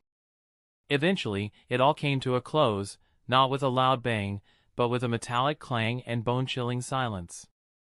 The one that fell in the end was none other than Bull. In the very center of the broken arena, with one knee planted firmly on the ground and his mace dropped by his side, he stood with bloody wounds covering most of his body. He was already out of sage mode, but only one half of his body seemed to be injured, as Morita had not aimed for the part with scales at all. Morita stood in front of him, bloody Tonto and kunai held firmly in both of his arms. He was mostly unscathed, the arm that he had used to block the initial attack was swelling up a bit, and he had some odd few bruises here and there, but he was otherwise just fine. It was a good fight. The number 2 assassin spoke to the unconscious figure of his sibling. Although Bull's back was still straight, and his muscles seemed to still be flexing and contorting, he was already passed out. The light in his eyes was gone. Morita simply turned around and walked away, as the Jonin in charge announced the winner, albeit a bit slower than expected. Winner of the match is number 2 of the Dark Brotherhood. He was somewhat shaken up by the scene, as Medical Nin all rushed towards Bull, who looked as if he was in critical condition. That was a lot better than I expected. There are a lot of monsters in this brotherhood of yours, Red Dot. Yorihiko was truly entertained by that fight, and Mifune seemed to nod in agreement. Well, they both worked extremely hard to get where they are at now. I would lie if I said I am not proud of the men they are slowly turning into. Ken just smiled warmly underneath his mask. The Hokage and the Uzukage were both a bit taken aback by Ken's caring tone. They had not expected to hear such a thing from him. Still, number 4 was injured quite badly. I figured you'd be a bit more worried. Yorihiko commented as he waved one of his palms around with a cheeky smile on his face. His eyes tracked the medical shinobi that were currently carting Bull away towards the nearest hospital. No need to be worried. Bull is strong. And number 2 did avoid hitting vitals. If this was a fight to the death, it would have ended a lot sooner. Ken shook his head internally as he pictured some other ways a battle between Morita and Bull could have ended. A fight to the death would have ended sooner if Bull had used the same strategy to fight a Morita who was gunning for his head. But that was unlikely. Bull had used his strategy with this being a spar in mind. It would have been drastically changed if they were to fight to the death. Normally the Chunin exams are meant to be fights to the death. To get the Genin used to this type of life. But I guess it's fine in this case since both number 4 and number 2 surpass most Chunin. The Hokage sighed as he slowly waved his hand and ordered some Umbu to start fixing up the arena and fill in the cracks that had spread. With some Earth-style ninjutsu, they were able to do so quite quickly. Let's see. The next matchup is also just from the Dark Brotherhood, right? Yorihiko smiled as he looked over it. Momo and Yumi, the two girls that remained from the Brotherhood, were now stuck competing against each other. Well, the fight between them was not quite as intense as that of Bull and Morita. No Sage Mode was used, and the fight happened mostly through a few taijutsu exchanges. Momo seemed to have a slight advantage during those, leading a few nicks and cuts on Yumi. But she didn't seem to be able to do more than that. What she did manage to do was to trap Yumi a few times using feints, which just showcased that she still had more experience than her younger sibling. The climax of the fight happened when both Yumi and Momo spat out the largest jutsu they could muster. Water style, crushing tides. Yumi spat out an ungodly amount of water, all forming gigantic waves that threatened to crush Momo into the other wall of the arena. Wind style, vacuum breath. Momo answered with the strongest jutsu she had in her arsenal, sucking up all the air around her and blasting it forward in a stream of pressurized air aimed right at Yumi. The wind and water clashed in the middle, at first evenly matched. But the nature of Yumi's jutsu formed tides. The pressure on Momo's stream of wind became stronger and stronger with each wave, and it eventually led to her downfall. She was unable to break out of the stalemate or roll to the side, so she was simply crushed under the weight of the tides. Of course, Ambu rescued her the moment she lost consciousness. The next few rounds rolled by just as quickly. Kushina won over her opponent with a bit of difficulty. She did not have to access any chakra from the tailed beast within her at all. Not that Ken had any idea if she even could do that without a cost. The next round was a bit more interesting, however. Yujito Ni, the young Jinchuriki of the two tails, fought against Raiden, the strongest that had come from the land of iron. Raiden was surprisingly skilled. Ken easily saw Mifune in his blade. It was clear that the young man was personally trained by the beheading general. His chakra blade was sharp and he could even release flying slashes, which he used to scar the arena constantly throughout the fight. It was just a shame that his opponent happened to be Yujito of all people. The young girl was agile, matching Raiden in speed. She was able to dodge most attacks, her cold eyes tracking his moves with rather unprecedented talent. Her fire-style jutsu all were using frames that felt much hotter than regular ones. Only from Mifune's exclamation did he find out that it was blue fire. It seemed to be a side effect of the tailed beast within her, but the young girl's fire-style jutsus were a lot more destructive than usual. Raiden was able to cut through a few fireballs, but he was quickly overwhelmed by dozens upon dozens of them. The positions were reversed and he was forced to dodge around to the best of his ability. But the fire style that Yujito used was anything but ordinary. The fireballs that Yujito spat out were small, but they combusted into large explosions when they came into contact with something. That much was manageable, but what made things damn near impossible for Raiden was the fact that Yujito seemed to be able to remotely control the fireballs. This ended up being the small detail that won Yujito the fight and almost blew off Raiden's leg completely while he tried his best to send a flying slash toward her. As it turned out, the explosions of her fireballs could repel attacks as well. And of course, they didn't affect Yujito herself in any way other than forcing her to eat some dust. Raiden was saved by Mifune interfering technically, but Ken felt that the girl was already manipulating her fireballs to move away from the already defeated young samurai. In the end, it was a resounding victory for her, and it left the old beheading general quite pissed. No need to be too peeved about it. That young lass seems quite strong. I'd even say she's finalist material with that jutsu of hers alone. Yorihiko shook his head and gave Mifune a comforting smile. He didn't like the rakeage, but that didn't mean he was not willing to admit it when someone from the cloud was talented. Well, I did say finalist material. But she's still not going to win. Keep your eyes peeled for the next fight, the winner is going to show off a bit. Well, if you have eyes to peel anyway. No offense meant, Lord Ken. None taken. Ken murmured as he remembered the next matchup. Akio, the sickle-wielding number 5 assassin of the Dark Brotherhood, was up against the Chunin that Yorihiko was hyping up. Uzumaki Takehiko, the young shinobi that had already awakened the adamantine sealing chains. Let's observe how this plays out. Chapter 160, Sickle, Chains, and Generational Difference. Akio sighed, his grip on his sickle getting tighter and tighter as he stepped down onto the spotless arena. It had already been cleaned from the previous fight, and now it was ready for his. His sight was set on the opponent. Uzumaki Takehiko. The red-haired teenager was a lot less on edge by comparison. He was about the same size as Akio and built similarly. His weapon of choice was a pair of two sabers that were strapped to his back, similar to the blades that the Uzukage carried. He strutted into the arena with a swagger, his demeanor clearly displaying a certain level of confidence. Geez, it's finally my time. I was almost falling asleep out of boredom. The Uzumaki teen started stretching a bit, almost as if he was preparing for a light workout. I figured you'd use the opportunity to study your opposition a bit.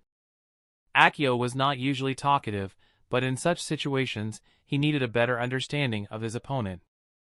Opposition? These dregs? Ha! Don't make me laugh. I only came here to win. Takehiko seemed to hold back a laugh as he spoke. For a moment Akio tensed up, his brows furrowed, and he wondered if his opponent was trying to get to him. But it seemed that Takehiko was trying no such thing. There was no follow-up to that statement, he just let it float in the wind. Nothing more than an offhand arrogant remark. But his confidence was odd to most of the leaders present. Well, it was strange for everyone but Yorihiko, who knew his limits best. This young man. He may wield a powerful bloodline, but that is not a good enough reason for such confidence. Mifune squinted a bit at the young Uzumaki. I assure you that his confidence is not unfounded. You shall see. Yorihiko was still overwhelmingly proud of the young prodigy their village had produced. Any shame he may have felt otherwise was erased by said pride. But the rest of the contestants that were paying attention all now stared at Takehiko with quite a bit of anger, Kushina included. Oh, but it is unfounded. Ken was thankfully there to pour a bucket of cold water on top of the Uzukage's head. Before the Uzukage could even respond, the blind assassin continued. Showcasing this level of confidence against opponents you have no information against is just foolish. You are raising him up to die, Yorihiko. Carefulness was something that Ken had deeply ingrained into all of his students to try and prevent such a demeanor from appearing.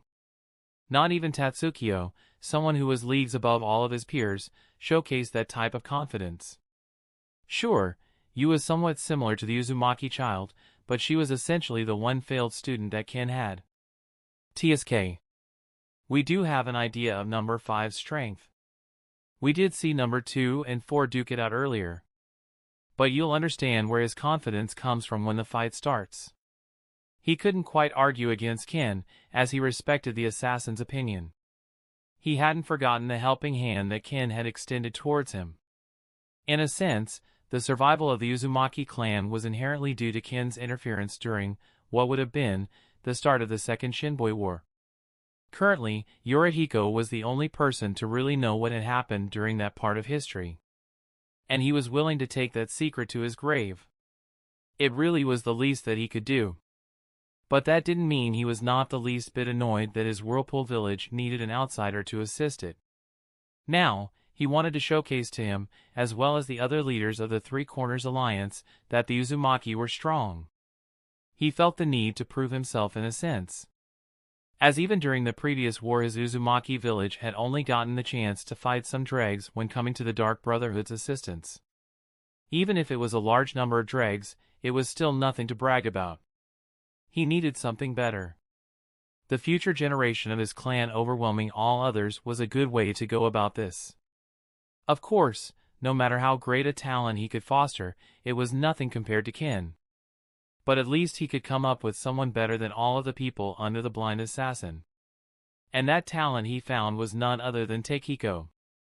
A young man who had proven himself to be above most other shinobi, not just from his generation. But throughout the Uzumaki clan, he was significantly powerful. And that was all thanks to the bloodline he wielded. The adamantite sealing chains were superior to all other bloodline limits. And Yorihiko wanted to prove that with the Chunin exams. Back in the arena, Akio was still a bit taken aback by his opponent's proclamation. But none of that was shown through his mask. He simply waited for the whistle to sound out, to signal the start of the match. And the moment that sound broke through the air, he turned into a blur. His sickle was already trying to harvest Takehiko's head within the first second of the match, making even the referee take a step back. The young Uzumaki was also taken aback, barely managing to take a step back to avoid getting his head sliced off. But number 5 didn't stop there. Instead, he stomped towards the opponent's chest, aiming to break off some ribs. Takehiko's response time was surprisingly fast, however, as he managed to put his guard up in time. He was still sent flying a few meters off, rolling on the ground as he scrambled to take out his sabers. The two of them clashed blades a few times, sparks flying out through the arena as Takehiko struggled to keep up with Akio's speed for a few seconds, before eventually getting accustomed to it. Fire release, mist blaze technique. While fighting, Akio managed to make a few hand signs, and he slowly started spreading a special type of gas around his opponent. As the gas spread, the two of them continued to clash. The Uzumaki prodigy even managed to leave a few small cuts on number 5's clothes, showcasing his superiority when it came to Kenjutsu at least.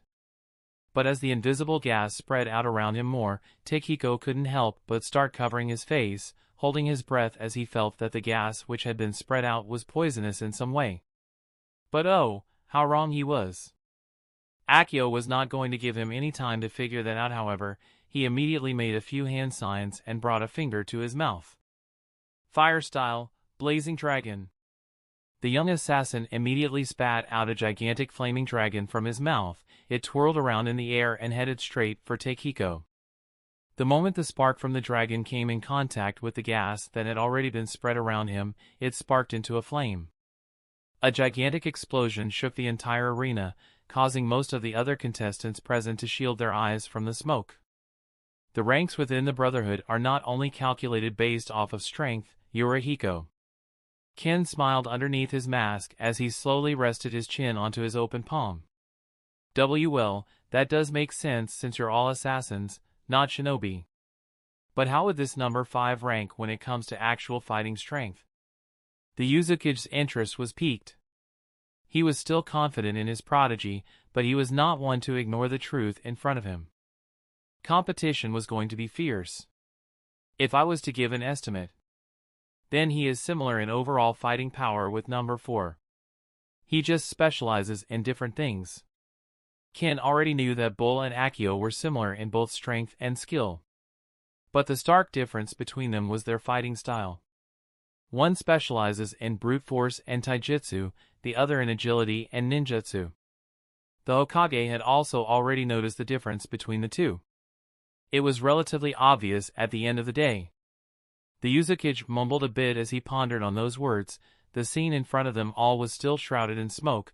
Both fighters were likely recollecting themselves. Or rather, Akio had managed to turn the situation into an assassination, as now his opponent had no way of knowing when he'd attack, and from where. Still, that doesn't mean he can win against the genius we fostered.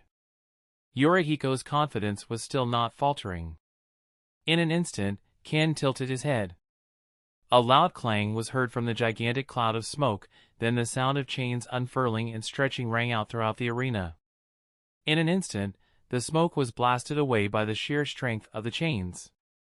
It gave everyone in the arena a clear look at how the adamantite ceiling chains manifested.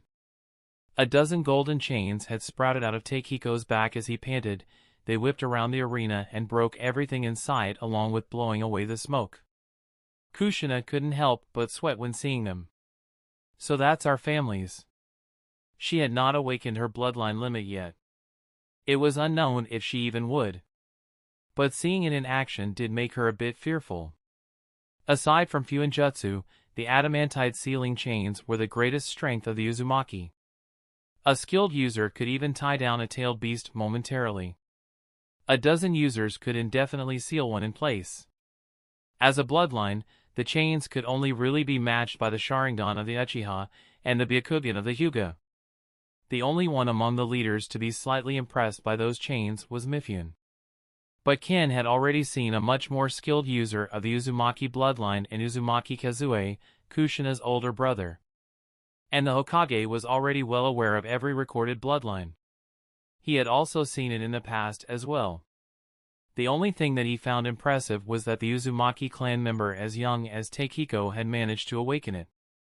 After all, despite its strength, it was such a draining move that even using it required one to reach above a certain threshold when it came to chakra reserves.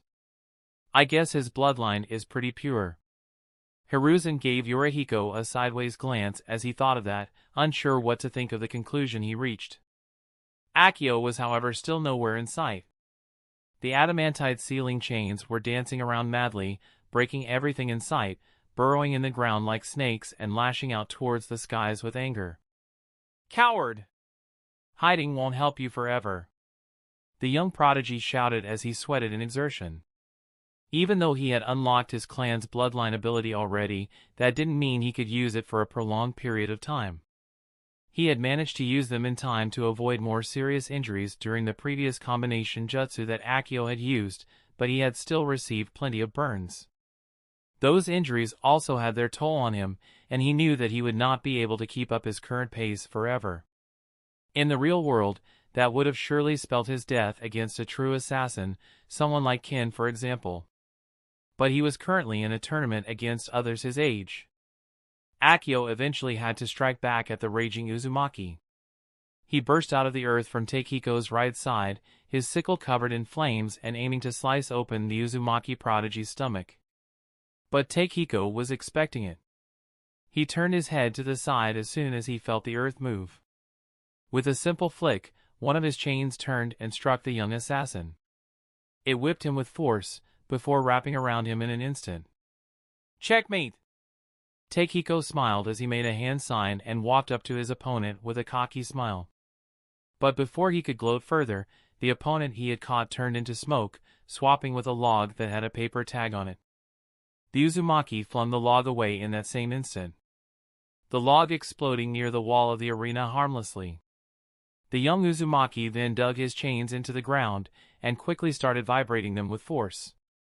The entire building shook, a spiderweb of cracks spread throughout the entire arena as the walls seemed to be threatening to give out once more. Found you! Takehiko shouted as one of his chains wrapped around and pulled up the broken form of his opponent. Akio had certainly seen better days, his legs were both bent in odd directions, his strategy had not worked at all. The earthquake had managed to gravely injure him. The outcome was clear already. Still, Takehiko raised his opponent to almost the roof of the arena, just like a cat gloating after he had caught a rat. Winner! Uzumaki Takehiko! As soon as the referee said those words, the chains around Akio unwrapped, allowing him to fall towards the broken ground.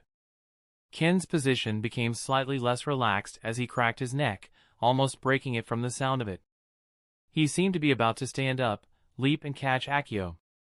But he didn't need to in the end. Instead, someone else intercepted the falling assassin in midair, before landing on the ground with a heavy thud, one knee bent. It was none other than the one-legged devil, Tatsukio. His back was to the leaders as he slowly placed his brother on the ground and heaved a deep sigh. Ho! Number one came out to save his little brother? The Uzumaki prodigy spoke slowly as he faced off against Tatsukio, the tension between them almost breaking the air around them. In an instant, a chain came out of Takehiko's back and was immediately pointed towards Tatsukio. At that moment, Ken finally decided to move. Before the leaders by his side could even blink, he was already in the middle of the arena, the golden chain that Takehiko had shot out caught firmly in his grasp. Huh? The Uzumaki prodigy was taken aback. He slowly glanced toward Ken's seat, where traces of his afterimage were still present. The prodigy couldn't help but sweat bullets when seeing Ken of all people stopping his attack. He tried to move the chain, but it didn't even budge against the grasp of the legendary assassin. Shit. I knew he was absurdly powerful, but he's still supposed to be part of our generation, right? I should still stand some chance against him, right? Takehiko was panicking greatly internally. But on the outside, he was still running on the high of winning his fight. The red dot in person is coming out to protect his students? That so-cut Takehiko was about to gloat at Ken of all people, but his mouth was clasped shut by Yorihiko. Sorry for this one's impudence, Lord Ken. The Uzukage gripped his disciple's mouth and immediately dragged him off elsewhere. Ken just stared in their direction for a few seconds before turning around slowly. Thank you for the help, Master. But we can take care of ourselves. Tatsukio slowly bowed towards him, before disappearing. Ken himself turned into a blur and reappeared back in his chair. The Hokage gave the Umbu presiding over the match a stern gaze as he turned to Ken and also apologized. They were more than definitely going to interfere and stop Takehiko, but Ken was just a lot faster than them, and then Yorihiko acted fast enough to save some face. Regardless, the round had been a mess. But at the very least the preliminaries were over. Chapter 161, Reprimands, Break and Powers. What exactly do you think you are doing, Takehiko? Yorihiko, the leader of the Uzumaki, started speaking as soon as he pulled his disciples out of the room. He clapped once, signaling all nearby Umbu and shinobi to screw off for a few moments. The young Uzumaki prodigy noticed that and immediately became uneasy, as if his mentor clasping his mouth shut and pulling him away from the field wasn't enough of a sign that he had screwed up massively. Still, he didn't personally feel that he had done something wrong. Well. I figured trying to challenge the best is the only way for me to grow. Takehiko's words didn't come out quite as confident as his thoughts were. He had certainly lost the spring in his step that he had during the preliminary exams. Grow? Needless to say, Yorihiko found his reason for challenging Ken to be quite lackluster. I mean, if the red was able to grow this strong and he's about my age, then that must mean he's still within my reach, right? You did say that I am a genius, the greatest in the Uzumaki even. How far behind can I be? Immediately as he heard that question, Yorihiko's face twisted into a frown. In that entire short exchange he didn't quite like his pupil's direction. Competing with a friendly nation was all well and good, but he had been downright disrespectful to Ken. Sure, that disrespect was born out of confidence. There were few shinobi in the land of whirlpools that could defeat Takehiko already. He was immensely talented, more so than any other genius that the Uzumaki clan had produced. But what is a genius, even the greatest genius, compared to a monster? Yorihiko thought that he had hammered that point in nicely to his pupil. He had spoken many times about the accomplishments and strength of the young Dark Brotherhood leader. Hell, Ken was at the point where he was freely able to change the shape of the world politically. So it wasn't just physical talent that made him excel, he was a monster through and through. He had spoken in length about that to Takehiko, about just the type of monster they now luckily had on their side. But it seemed that the young Uzumaki took his teacher's words as praise for another genius, rather than the recounting of the accomplishments of a genuine anomaly. In the mind of the young and impressionable pupil, it seemed as if his teacher was comparing him to another talented child. The admiration that Yorihiko had for Ken's accomplishments was twisted into the form of pride in the mind of the disciple, a pride that Takehiko was looking to compete for. Yorihiko couldn't help but sigh as those realizations rolled into his mind. He was well aware of how the mind of a young shinobi worked, all Katya needed to know at least that much. But he had been so focused on other things to notice the flaws in his pupil before. It seems you've misunderstood quite a few things. Thankfully things didn't escalate any further. From now on do not interact with the red dot. Yorihiko knew that it was still a matter that he had to address, so he just sighed and turned around, ignoring the frustrated and surprised look in his pupil's eyes. He simply walked back into the arena for the preliminaries, where the matches for the finals were currently still being revealed. He walked up to Ken, who was still sitting down, resting his head on his palm while looking over everything. Yorihiko, are you done talking to your student? The Hokage was the first to greet him upon his arrival. Yes. And I now have a request, for all of you. The leader of the Uzumaki looked at all of the leaders present with a narrow gaze. And what might that be? Mifune slowly straightened in his chair, his eyes slowly narrowing at the Yuzukage. There seem to be quite a few overly confident children taking the exam this year. I propose for us to show them a glimpse of how the top of the world fights. An exhibition match, if you will. Yorihiko grunted as his eyes landed on Ken for a few seconds, trying to judge his reaction. Overly confident children? There's only one that I can think of. Mifune couldn't help but scowl. However, he didn't voice out his thoughts so as to not disrespect his fellow alliance leader. I doubt there is a need for us to step in ourselves. Showing them the fights between Jonin should suffice. Mifune voiced his disagreement politely.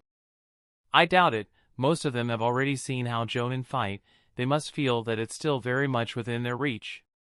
Yorihiko's point seemed to resonate with Mifune, as the old general stopped to ponder for a few seconds. Well, I guess that can be helpful to the children. Especially since we have quite a few talented ones this year, they would never be easy to impress. The Hokage seemed to be rather welcoming to the idea. He wasn't one to skip over a good chance to teach the fledgling shinobi a life lesson. Most of the Dark Brotherhood already know what the top of the world looks like, but I guess it could be a good experience for them to learn more about the other powers of the Three Corners Alliance. The blind assassin was also in agreement with the Uzumaki's proposal. Seeing that, Mifune couldn't deny the request either, even though he was still a tad reluctant. Among the leaders of the alliance, he was arguably the weakest. Although he could hold his own against just about everybody and survive, winning was a different story. He was arguably the second strongest swordsman in that group, falling short of only Ken himself. Although his skills could be argued to be better due to age and experience, they were a tad too straightforward. Mifune was a samurai at heart. In pure swordsmanship he was better than Ken, but pure swordsmanship was never going to be enough to match up against the Red Dot. That issue arose against all of the other leaders of the Three Corners Alliance as well. But what a swordsman like Yorihiko had in exchange for more lackluster swordsmanship was a bloodline that was powerful enough to hold down any tailed beast, as well as an absurdly high level of mastery over Fuinjutsu. The Reikage was no swordsman, but his body was just as strong as a blade, and he was a master of it. His speed far exceeded that of anyone other than Ken and could be argued even to exceed Ken's in short, unsustainable bursts. The Hokage was a master of the staff. Ayu, his contracted summoned beast, was also one of the strongest, said to be comparable to even the great Toad Sage. Hiruzen also had the advantage of monstrous versatility, having mastered all ninjutsu that the Leaf Village had to offer. Thousands upon thousands of jutsu, an arsenal that was feared throughout the shinobi world, truly worthy of the nickname God of Shinobi. Mifune was no slouch, but as the beheading general there was little he brought to the table compared to the others when it came to personal strength. And now that all of the younglings he had brought from his homeland failed, he didn't want their spirits to be dampened even further by him losing to his peers. But despite his apprehension, it was already set in stone. An exhibition match was to be held among all of the leaders. Random matchups were going to be drawn after the Chunin exams ended. One thing was for sure. No one really wanted to be the one to fight Ken. With the exception of maybe the Reikage, but he was not present to give his opinion on the matter. Against each other, they still had some chances, but Ken was an absolute monster.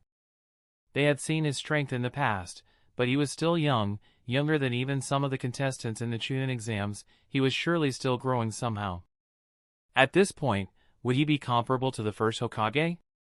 No, that isn't very likely. Hashirama was the man that captured every tailed beast in the wild. His power was unprecedented. Hiruzen had quite a strong opinion of Ken. All of them acknowledged how powerful the blind swordsman was. But he also knew Hashirama's power and knew that Ken hadn't quite reached that level. Still, it's fair to say Ken is as powerful as the Nine Tails, but his techniques and methods put him even further above that. In short, there was no one who could individually stand up to Ken in their current time. At the very least, a force similar to all of the leaders of the Three Corners Alliance would be needed to defeat him. But such a force revealing itself was not only unlikely but improbable as well. Thankfully, this was still just a duel, not a fight to the death. So none of them would be going all out, just enough to make a point. So Mifune still had the chance to put on a good show and restore the confidence of his fledgling samurai. Mifune didn't dwell on the exhibition match between the leaders for much longer. The semifinal participants in the Chunin exams were selected, and the matchups were confirmed. Tatsukyo was up against Kushina. Morita was stuck facing Yujito Ni. Both Jinchuriki were going to get the chance to go all out. Their opponents were both among the strongest participants this time around. The most concerning matchup was certainly Uemi, the youngest participant of the Dark Brotherhood, who was to fight the genius of the Uzumaki, Takiko. The matchup made quite a few of the Dark Brotherhood participants stare at the screen in concern. After all, Uemi was not stronger than Akio in any way. Her only advantage was a better mastery of Senjutsu, but the adamantite sealing chains were a lot stronger of a trump card. Unbeknownst to the other people present in that small arena, Ken was also already contemplating that match. I guess I should prepare Uemi for her match. I have 2 weeks to get her prepared to fight and counter the adamantite sealing chains. It would be a good lesson for that Uzumaki brat if he lost to her. Chapter 162, Analysis, Curiosity and Strange Occurrence.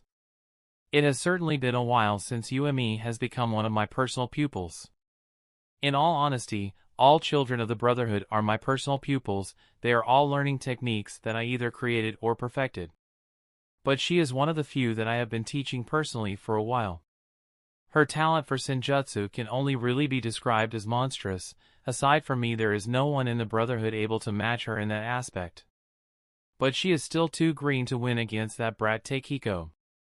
The adamantite sealing's chains have the ability to suppress anything, including Senjutsu. We know that thanks to Kazue, who so kindly showed us how the adamantite sealing chains worked during spars. Of course, he only ever fought against some of the blades. He never quite got around to challenging me to a fight, but I'm sure he'll gain the courage to do so eventually. Hopefully, within the meager time he has left to stay with us in the Brotherhood. Regardless, his frequent spars with Akira have managed to showcase some of the strengths of the sealing chains, and to say they are powerful is to put it lightly. I doubt there is any other bloodline limit as powerful as the adamantite sealing chains from the get-go. Things like the Sharingan and its evolution into the Mangekyo Sharingan are powers that one must unlock and work hard to strengthen. However, the adamantite sealing chains will always be overwhelmingly powerful as long as one has an inexhaustible supply of chakra to feed them. Of course, the more mastery one has over Fuinjutsu, the better one can use it and the stronger it technically becomes, as the chains can intertwine to create powerful arrays and barriers. But its raw power alone is enough to press any Jonin, let alone regular Jinin. It is very safe to assume that this Takiko kid doesn't have the Fuinjutsu knowledge to use his bloodline limit to a level even close to being comparable to Kazue. However, it's still safe to assume that the chains would suppress all energies of the one they bind. So, worst case scenario, the moment Uemi is trapped within those chains is the moment the fight ends. In that case, I have to teach her some tricks to give her at least a chance. Even if she can't win, she at least will be able to take care of herself and maybe even give that Uzumaki child a run for his money. Well, training her is going to be my priority in the following days, but for now, I can't help but direct my attention inward. Something within this hidden village has once again caught my attention. As my feet stepped onto the tiles of a house, the cold air brushed past my hair, and leaves danced around me. As I felt the trees around me dance in the wind, I couldn't help but feel an omen. A smell of blood wafted through the air, so neutered that even the most trained hound would have not been able to feel it. Someone is certainly trying to hide it. Blood was mixed with other substances, disinfectants, pesticides, and venom. All of those aromas merged into one, making it seem almost sterile. This is the type of smell that I would expect to feel in Saburo's laboratory or within a hospital, not in the middle of Konoha in what seems to be a residential area. I guess I should take a look into this, huh? Underscore underscore underscore underscore underscore underscore underscore underscore underscore underscore underscore POV narration underscore underscore underscore underscore underscore underscore underscore underscore underscore underscore underscore. Like all men, Ken was very much driven by his curiosity at times. Usually restrained and hampered by his carefulness, but after he had grown so strong, he had no real reason to keep his guard up at all times. Even if all of the other leaders of the Alliance were to band together against him, Ken was still confident that he'd be able to escape with his life. This self-confidence allowed his curiosity to flow unrestrained, which led to him finding a rather strange scene this time around. A house that looked populated on the outside, maintained, was completely deserted, with no signs of life. A few alarm seals and formations were placed around the home, but it was a breeze for someone with Ken's skill to bypass them even without disabling them. It was also not difficult for him to find traces, a scent that led him to a hidden door, one that could only be opened by a specific seal ingrained by someone's specific chakra signature. Ken could try to replicate it, but it was a lot easier said than done. So he went with a more direct approach. Earth-style, hiding like a mole technique. With a simple hand sign, he burrowed into the ground, slightly breaking some of the wooden flooring of the house, but leaving otherwise small traces behind. Hidden in the ground, he found it easier to navigate towards the room that the hidden passage would have led to. It was by quite a large room, walls made of compressed dirt. It seemed to be filled to the brim with objects, shelves, and tables. There was only one person conscious in the room. A rather tall person, dressed in what Ken assumed to be a coat, long pants, and sandals. He or she also seemed to have long hair. The doctor was carrying out an operation that Ken couldn't quite make out the purpose of at first. He observed the situation for a while, allowing his senses to wash over the room while staying encased in a cocoon of dirt within the walls of that small laboratory. If he were to describe the operation to anyone, then it was akin to a doctor trying to implant cancerous cells into another man's body. As his enhanced senses washed over the many canisters and tissue in the room, he discovered many appendages made from the same cancerous cells, and they all had one thing in common. Why are these cells so receptive towards nature energy? The fact that they seem to be almost made out of nature energy, similar to his own body. Not the same, of course, but still similar. Rather than like me, I guess it's closer to those white Zetsa beings that Madara ordered around. It was when Ken made that realization that he decided to make his presence known. He stepped through the wall in front of him steadily, and the doctor immediately became alert when his foot touched the ground. I'm sure I didn't make any sound. I guess that snake on the ground alerted you? Quite skilled. Ken muttered as his masked head tilted to the side, his long hair shifting slightly. The doctor seemed to almost hiss as he exuded an ungodly amount of killing intent towards the shadowy figure that had stepped into his sanctuary. But as that shadowy figure stepped into the light, his killing intent turned to fear, and his hateful scowl turned into a startled one. The familiar figure of a tall cloaked man. A pristine white mask with a blood-red dot in the center. It was unmistakable. Say, I did think you felt familiar, but I think I've smelled you before. You are one of the Hokage's pupils, aren't you? The blind assassin's voice rang out like a wind chime, soft yet booming. Friendly yet authoritative. Demanding respect. Our red dot was all that Orochimaru could muster before he froze completely, his skin wrinkling in fear. In that instant, Orochimaru felt someone pass him, as Ken walked forward and traced his fingers along the operating table, where a man was still lying with his belly wide open. Indeed. I believe you are one of the Sannin, right? Jiraiya's comrades. Ken's back was completely turned to Orochimaru, but even in that position, the snake Sannin felt as if he was the one vulnerable in that room. That is correct. My name is Orochimaru. With a sigh and a narrow gaze, Orochimaru finally composed himself. He seems to be here on his own, no one betailing him. The Hokage likely doesn't know anything about this then. Although composed on the outside, the Sannin's mind was running on overdrive. He couldn't quite afford to get caught so soon. He was already forced to severely downsize his operations after his main backer, Danzo, was executed for treason.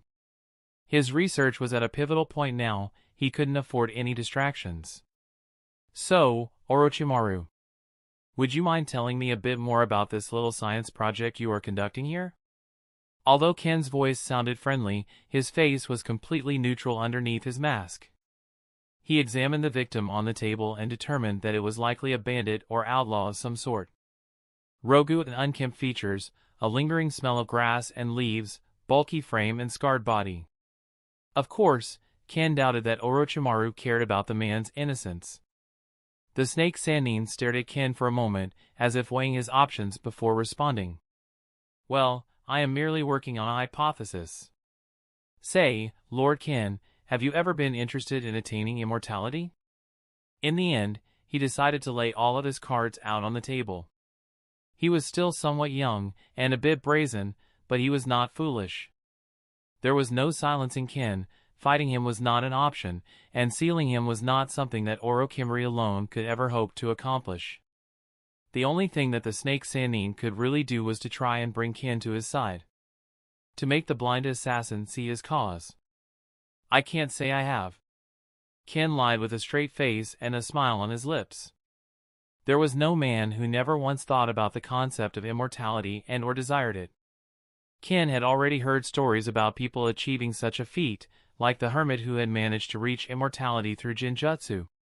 Ken himself had a good chance to be immortal thanks to the fact that tailed beasts were known to not really ever die. Well, I for one am very interested in this, and I am pursuing it seriously. The samples you likely sense all around you are all special materials that may help one reach immortality. Or at least a longer lifespan. Orochimaru didn't go too far into his reasons, but it was self-explanatory. The dream of any doctor was to find the cure for everything, and immortality was that very cure. This is the second mad scientist I've found at least in some way interested in immortality. Ken felt that twist of fate rather amusing, but he didn't let that distract him from what interested him the most. So, what exactly are these cells? Chapter 163, Remains of a God and Experiments. So, what exactly are these cells? Ken's voice was laced with curiosity as he walked over to one of the shelves and took one of the jars in his hand. He couldn't completely feel the shape within that jar, not that he was trying all that much, but he could tell that it had those special cancerous cells within it. These, Lord Ken, are what I refer to as Hashirama cells. These are extracted samples of DNA from the first Hokage, the first god of shinobi, all grown and mutated into body parts and organs and skin tissue in a rather laborious process. Orochimaru answered with honesty, rather glad to hear Ken's curious tone. After all, it meant that Ken was much more accepting than his teacher. Maybe his young age makes him more impressionable? Doubtful. From what the teacher said, he has been playing the political game for quite a while now. He's a powerhouse in both strength and cunning, rather creepy for a teenager. Alas, who am I to judge? Remnants of the first god of shinobi? You sure know how to pique one's interest. If I remember correctly, he is touted to have been as strong as the infamous Madara Uchiha, correct? Ken took a few seconds to remember the few history books that had been read to him by his first blade. Well, Konoha's more guarded texts go further in depth about how their final fight had gone down. And to call them equal would be quite strange. Orochimaru stroked his chin, a creepy smile spread across his face as he spoke. Strange? They were both said to be the founding fathers of Konoha. It wouldn't be strange if they were similar in strength. Care to enlighten me? The blind assassin tilted his head to the side in confusion. Ken's head was directed towards Orochimaru, almost as if he was looking the Sannin's way. A rather unnerving action for someone famously lacking eyesight. Will. In their final battle, Madara and Hashirama faced off, and it was said to be quite equal. But in truth, Madara was also controlling and fighting with the help of the Nine Tails at the time.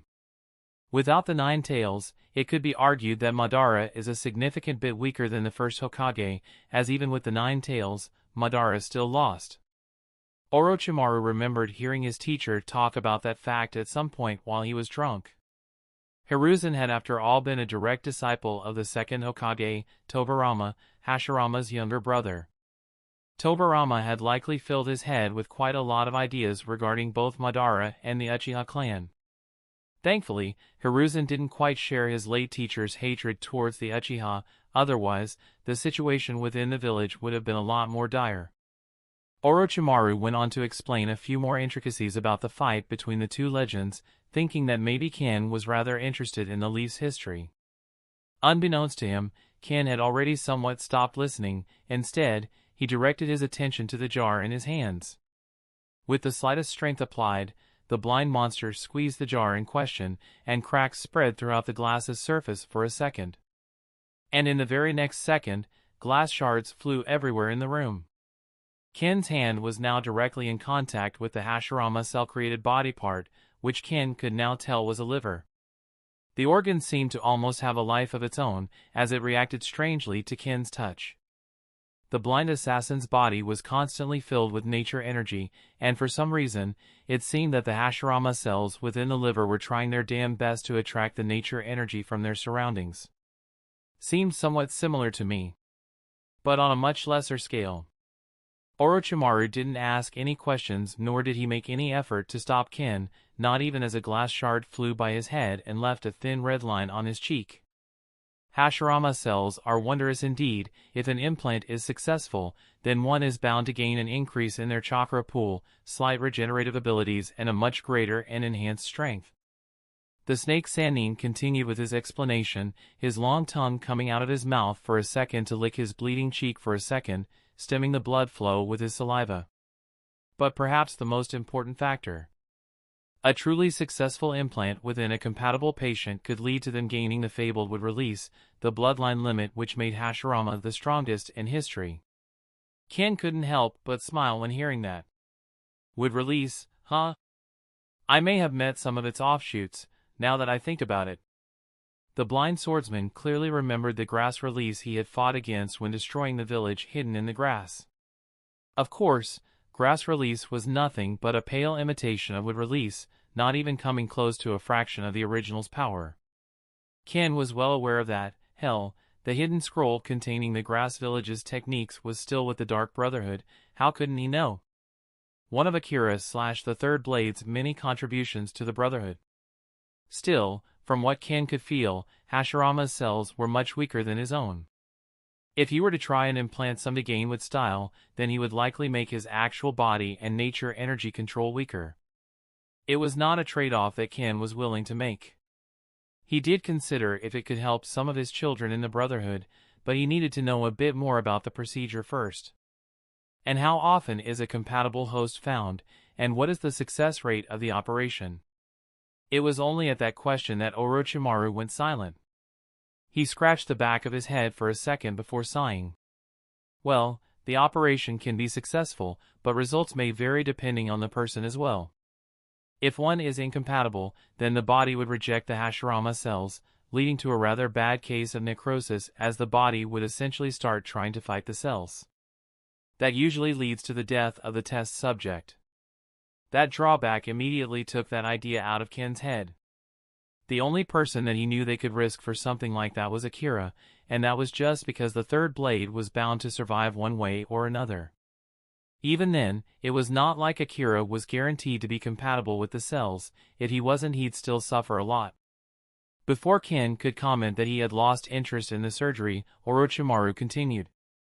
I've only really had one person gain would release. It was a mission I was carrying out for Danzo, a child named Yamato, I believe. Whether or not his would release is as powerful as that of the first Hokage, then that's still left to see. Orochimaru sighed as he looked over some documents off to the side of his desk. The results of the operation were abysmal. He still had some time to improve before, as Danzo had not yet requested his operation. With Danzo out of the picture, Orochimaru no longer had a timeline, fortunately, but his funding and backing had also vanished. But upon hearing Orochimaru, Ken was not exactly thinking about funding. So, you experimented on a child? Ken's voice sounded just as curious, with no hint of malice whatsoever. Outside of Orochimaru's view, however, Ken had clenched his other hand into a fist. Well, it was an organ transplant. The child was a sick orphan from what I remember.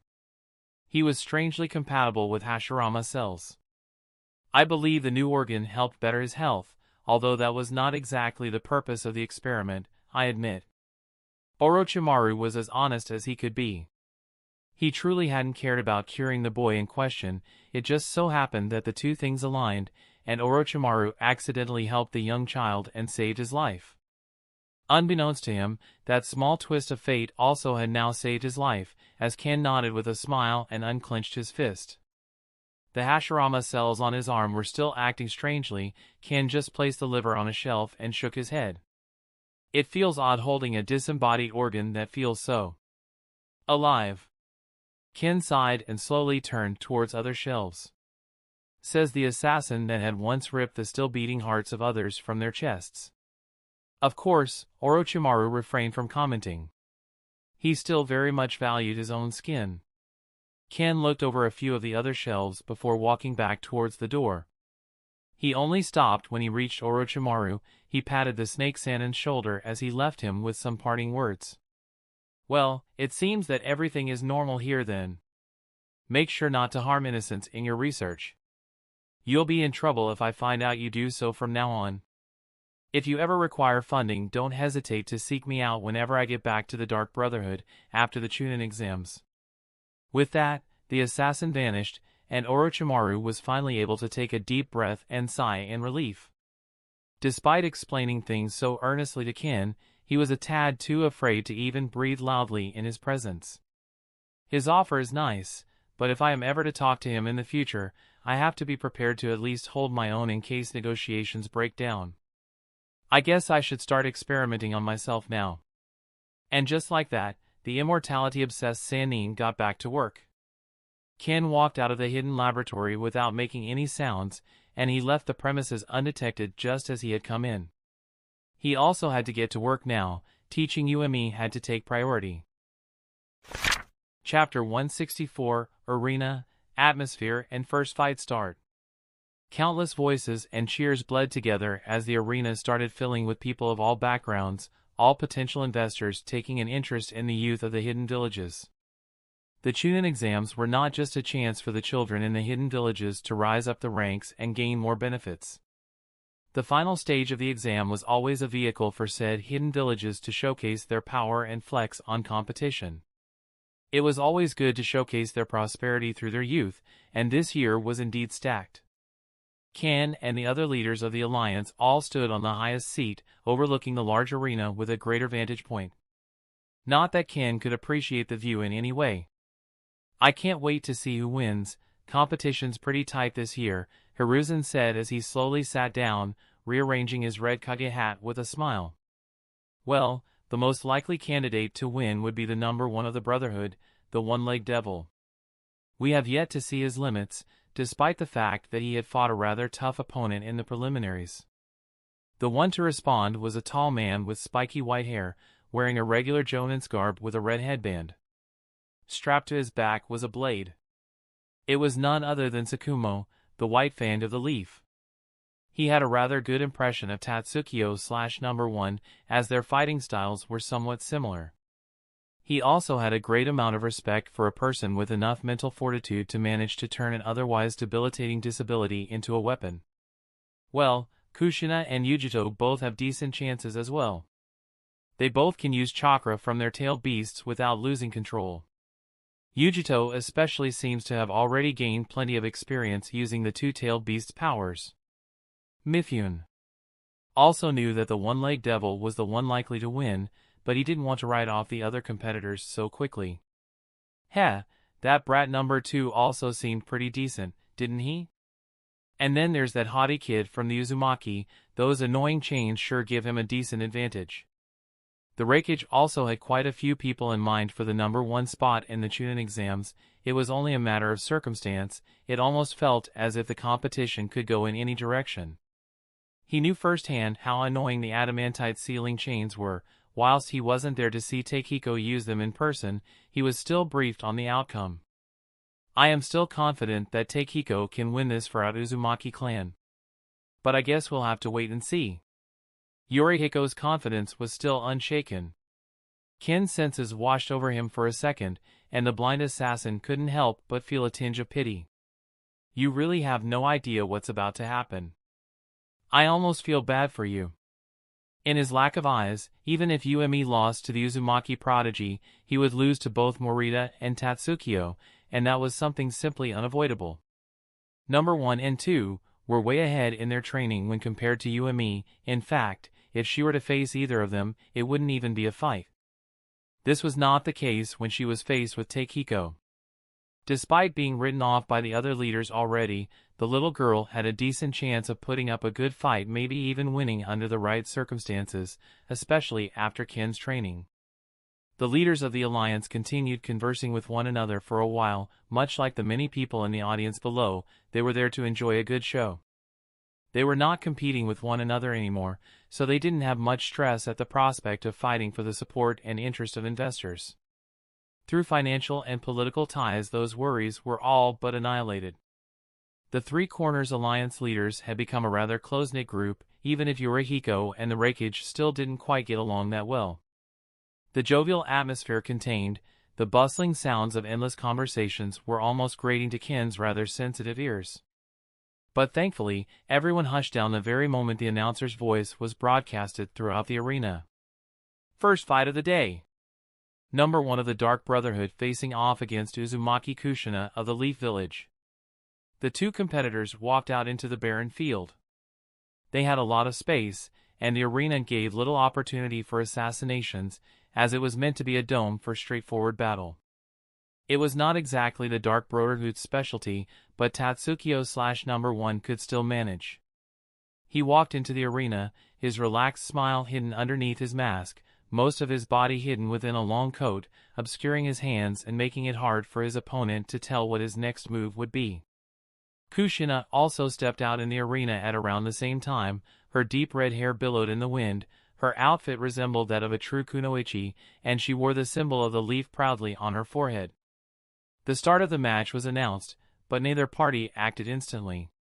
Kushina was quite wary, as she had seen Tatsukio's past performance, and knew that his speed was rather ridiculous. Tatsukio also hesitated, as he didn't know the extent of the Nine Tails power that Kushina could use. It was a battle of minds at first, each running simulations in their minds, for the worst-case scenario if they were to act first. In the end, the one that broke first was Kushina. She realized that she had no chance of winning on her own, so she immediately started using the accumulated tailed beast chakra that had leaked out of her seal. In an instant, a red bubbling aura surrounded her, a cloak giving her large fox ears and a chakra tail. Going all out from the start, huh? Tatsukio muttered underneath his mask. His guard was firmly up as his eyes darted around the arena. Kushina moved at quite impressive speeds. The chakra cloak around her fist seemed to expand, forming a large chakra claw which swiped at her opponent in an instant. Tatsukio was not to be outdone, however. He dodged the swipe with a very simple move. He leaned backwards, shifting his center of gravity towards the ground. Kushina's eyes widened for a moment. It was rare that an opponent allowed themselves to fall to the ground after all. Someone with only one leg could not quite control their center of gravity as well. Unfortunately for her, Tatsukio was the exception to that rule. Before his back touched the ground, the soles on his foot lit up, and he immediately shot backwards with a shockwave. The sound barrier broke instantly, creating a deathly howl of wind. Kushina barely had the time to blink before 3 more howls were heard, and she instinctively leaned backwards as well, just as Tatsukio's blade rushed past where her neck was just a split second ago.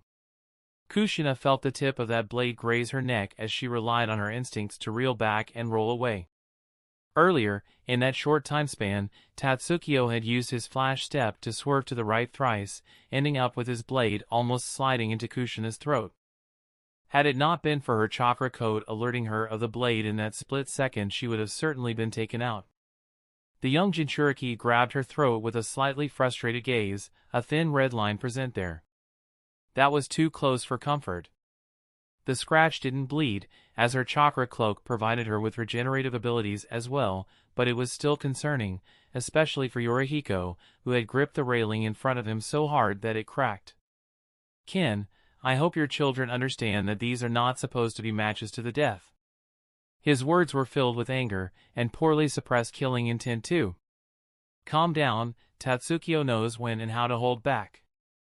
The Uzumaki leader was still rather miffed at seeing his daughter almost killed, but Ken's words managed to reassure him momentarily. Down in the arena, the two participants were in a world of their own.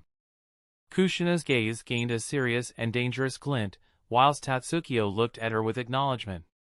"You're strong, Kushina, was it?" The one-legged assassin spoke out for the first time, not bothering to hide the curiosity in his tone. "That's right, and you better remember it.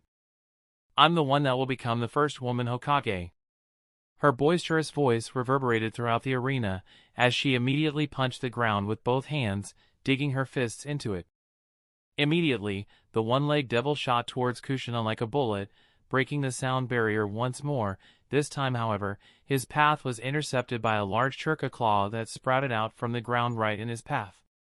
Two more sonic booms were heard, as Tatsukiyo swerved around the churka appendage. In an instant, Kushina sweated as she shouted in frustration. In an instant, an overwhelming amount of chakra exited her fists and entered the ground. The entire floor of the area was immediately segmented, and Tatsukiyo was pushed back by the shockwave, but he recovered just as quickly, rushing towards Kushina just as she finished the jutsu she had been preparing. Wind release, rending gale maelstrom. In an instant, a great tornado seemed to surround Kushina.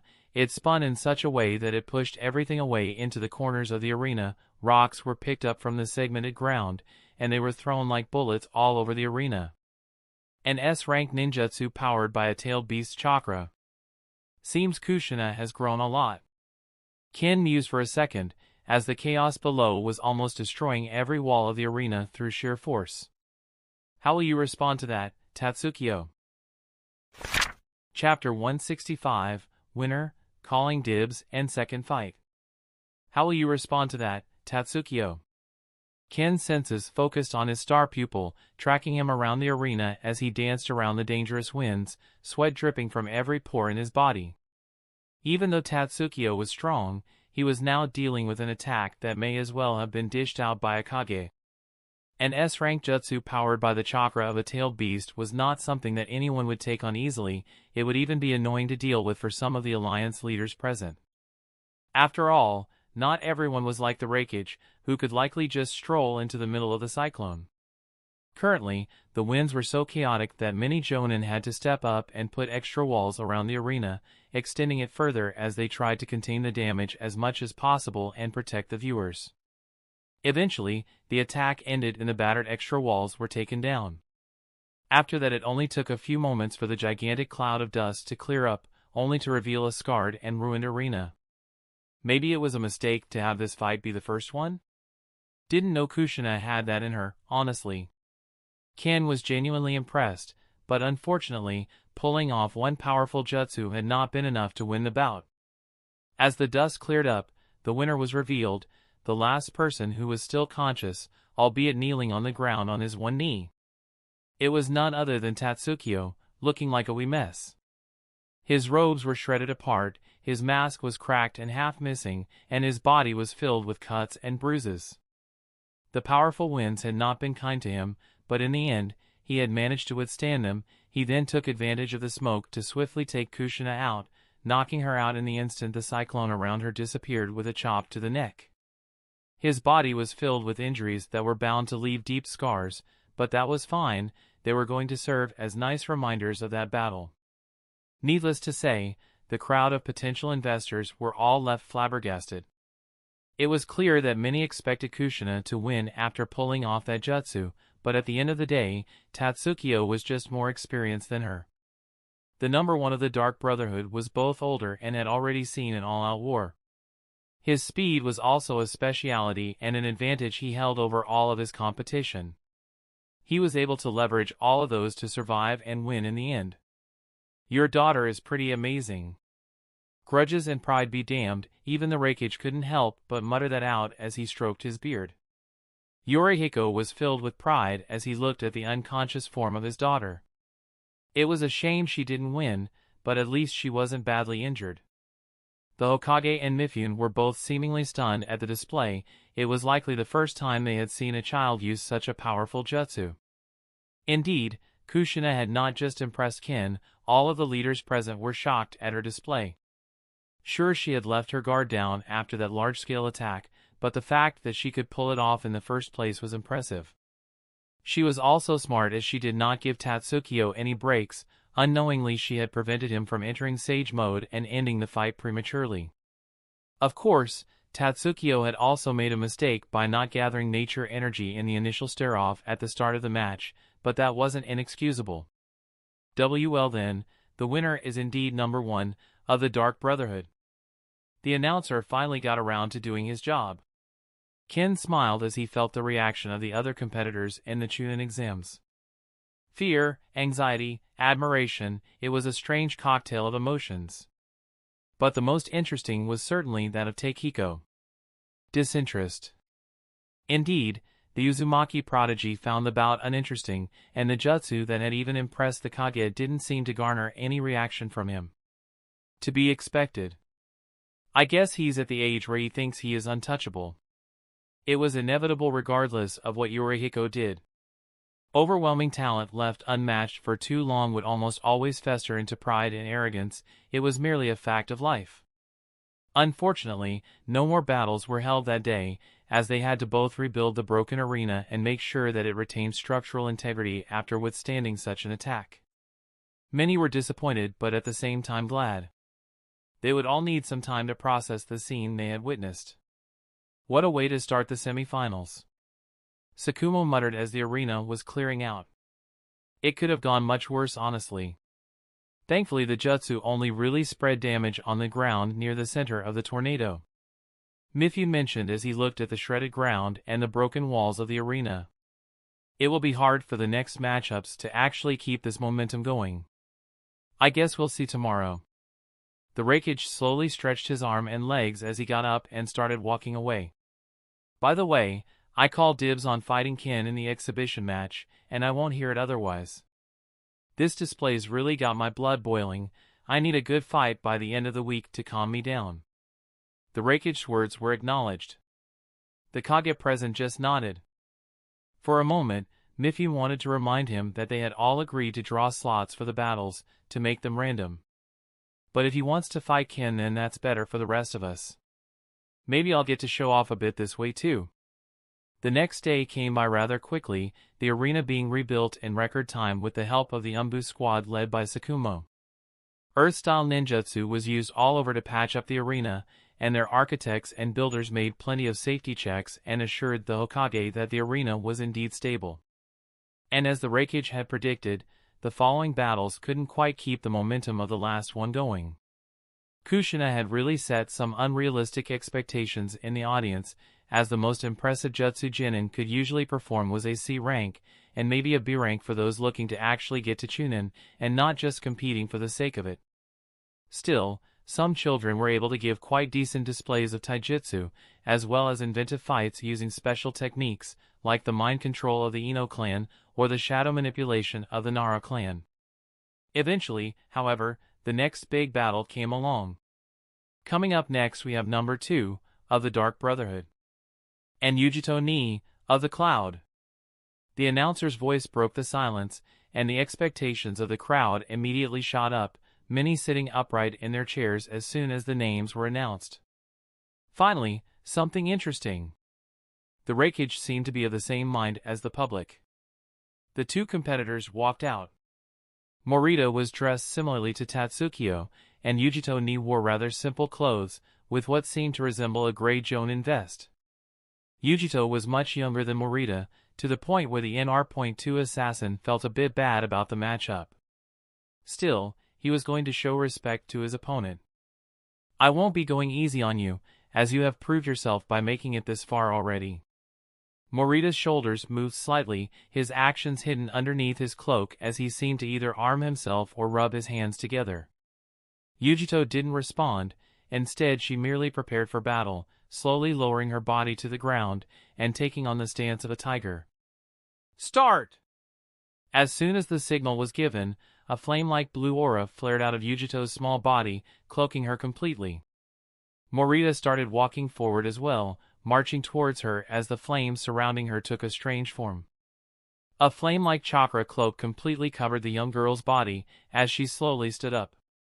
Two feline-looking ears adorned the coat, and two solid, fiery tails sprouted out of her back. The scene managed to confuse all of the Katya present. She can unleash all of her tailed beast's chakra without transforming into it? Chapter 166, Jinchuriki's Powers, Close Bout and Fatherly Instincts. She can unleash all of her tailed beast's chakra without transforming into it? Ken observed the young Jinchuriki with a surprised smile underneath his mask. He hadn't quite met a Jinchuriki able to take on such a form. He also clearly felt that the tailed beast had given all of its churka to Yujito. Is this what a full partnership looks like? But, if I remember correctly, Killer Bee was also a perfect Jinchuriki. The blind assassin couldn't quite put his finger on what made the little girl special for her vessel to be able to use such a great amount of chakra without adapting any foreign features. It might have just been because the difference in chakra between the 8th and the 2nd tailed beasts was monumental, so their forms differed, but Ken hadn't done much research on them to know anything for sure.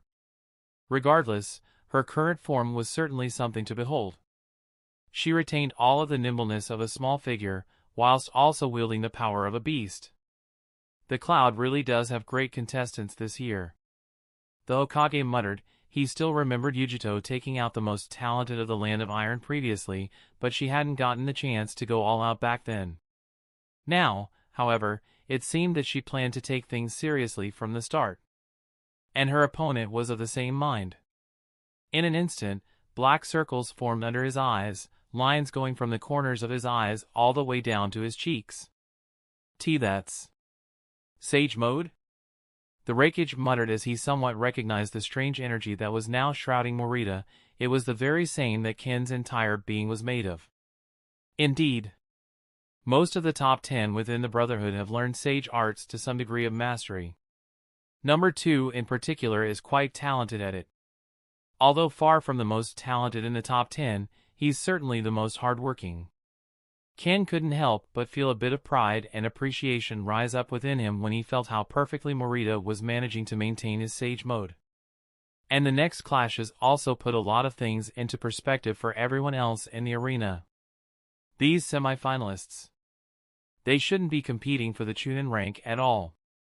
Both Yujito and Morita dashed towards one another, meeting in the middle where Morita's twin blades clashed against Yujito's fiery chakra claws. Morita's blades also flared up in flames of his own as he infused them with his own fire nature chakra, and the temperatures around the two of them rose exponentially. In a split second, both of them jumped backwards, regaining some distance, as they both fired off some ranged techniques. Fire style, blue flame bombs. Yujito's chest expanded just as her chakra-coated feet touched the ground. In an instant she breathed out dozens upon dozens of dark blue fireballs, all homing in Morita's general direction. The number 2 of the Dark Brotherhood was also not about to let himself get outshined so easily. Fire style, bleak sword dance. Morita's figure disappeared and reappeared all around his surroundings, as he moved in a strange pattern. With each appearance he sent out flaming flying slashes towards his opponent. The two attacks collided in the middle, and the explosion that rang out was quite deafening for the civilians present. The cloud of smoke that arose from the attack was exactly what Morita was expecting, as he took that opportunity to rush forward, taking advantage of it as well as his stealth skills to get closer. What he didn't expect was for Yujito to randomly swipe her claws behind her at full strength just as he prepared to land a decisive blow. He barely managed to block the claws, but the sheer blunt force of them sent him flying like a bullet straight into one of the walls of the arena. Such force! It would have more certainly broken a few bones if not for Sage Mode. Morita's gaze was quite serious, his eyes now revealed from his cracked mask. The young assassin brought his hands together, moving them at hard-to-follow speeds in order to form a rather intricate jutsu. Lighting style, lightning clone jutsu. In an instant, a cloud of smoke burst out of his body, covering that small part of the arena. And when it lifted, where there was previously only one, there were now 4 Moritas for Yujito to handle. Even worse was that she couldn't quite tell which one was the real one. Morita had split up his chakra pool and nature energy evenly across his clones and himself, a move that required quite a bit of fine control. Of course, the young Jinchuriki had the perfect solution for that. If finding the real one is hard, then I'll just kill all of them. Tailed beast bomb, fire bullets. Her chest expanded to even greater proportions, as this time she spat out sharper, more solid blobs of dark blue, fire-like chakra. The shots rang out, whistling in the wind as they broke the sound barrier and headed like a hail of bullets towards Morita and his 3 clones. They immediately split up, going in 4 different directions as they tried to avoid the hail of bullets. The fire bullets hit the walls of the arena and bloomed into full explosions. The Jinchuriki spun around and shot the fire bullets everywhere, to the point where the walls of the arena were on the verge of collapsing. And they would have, were it not for the Chunin on standby to reinforce them with earth walls. Within that chaos, ashes and dust, all of Morita's clones appeared to have died, and his body was filled with slight burns. Ha! Earth-style, swamp of the underworld. In an instant, his palm dug into the ground, and the earth underneath Yujito became a sinking pit of sticky quicksand. Yujito simply inhaled a bit, and breathed out a mouthful of fire on the ground, burning and solidifying it. For a moment, her instinct screamed at her to duck, and she did just that, following their lead to narrowly dodge Morita's blade as it passed by her head.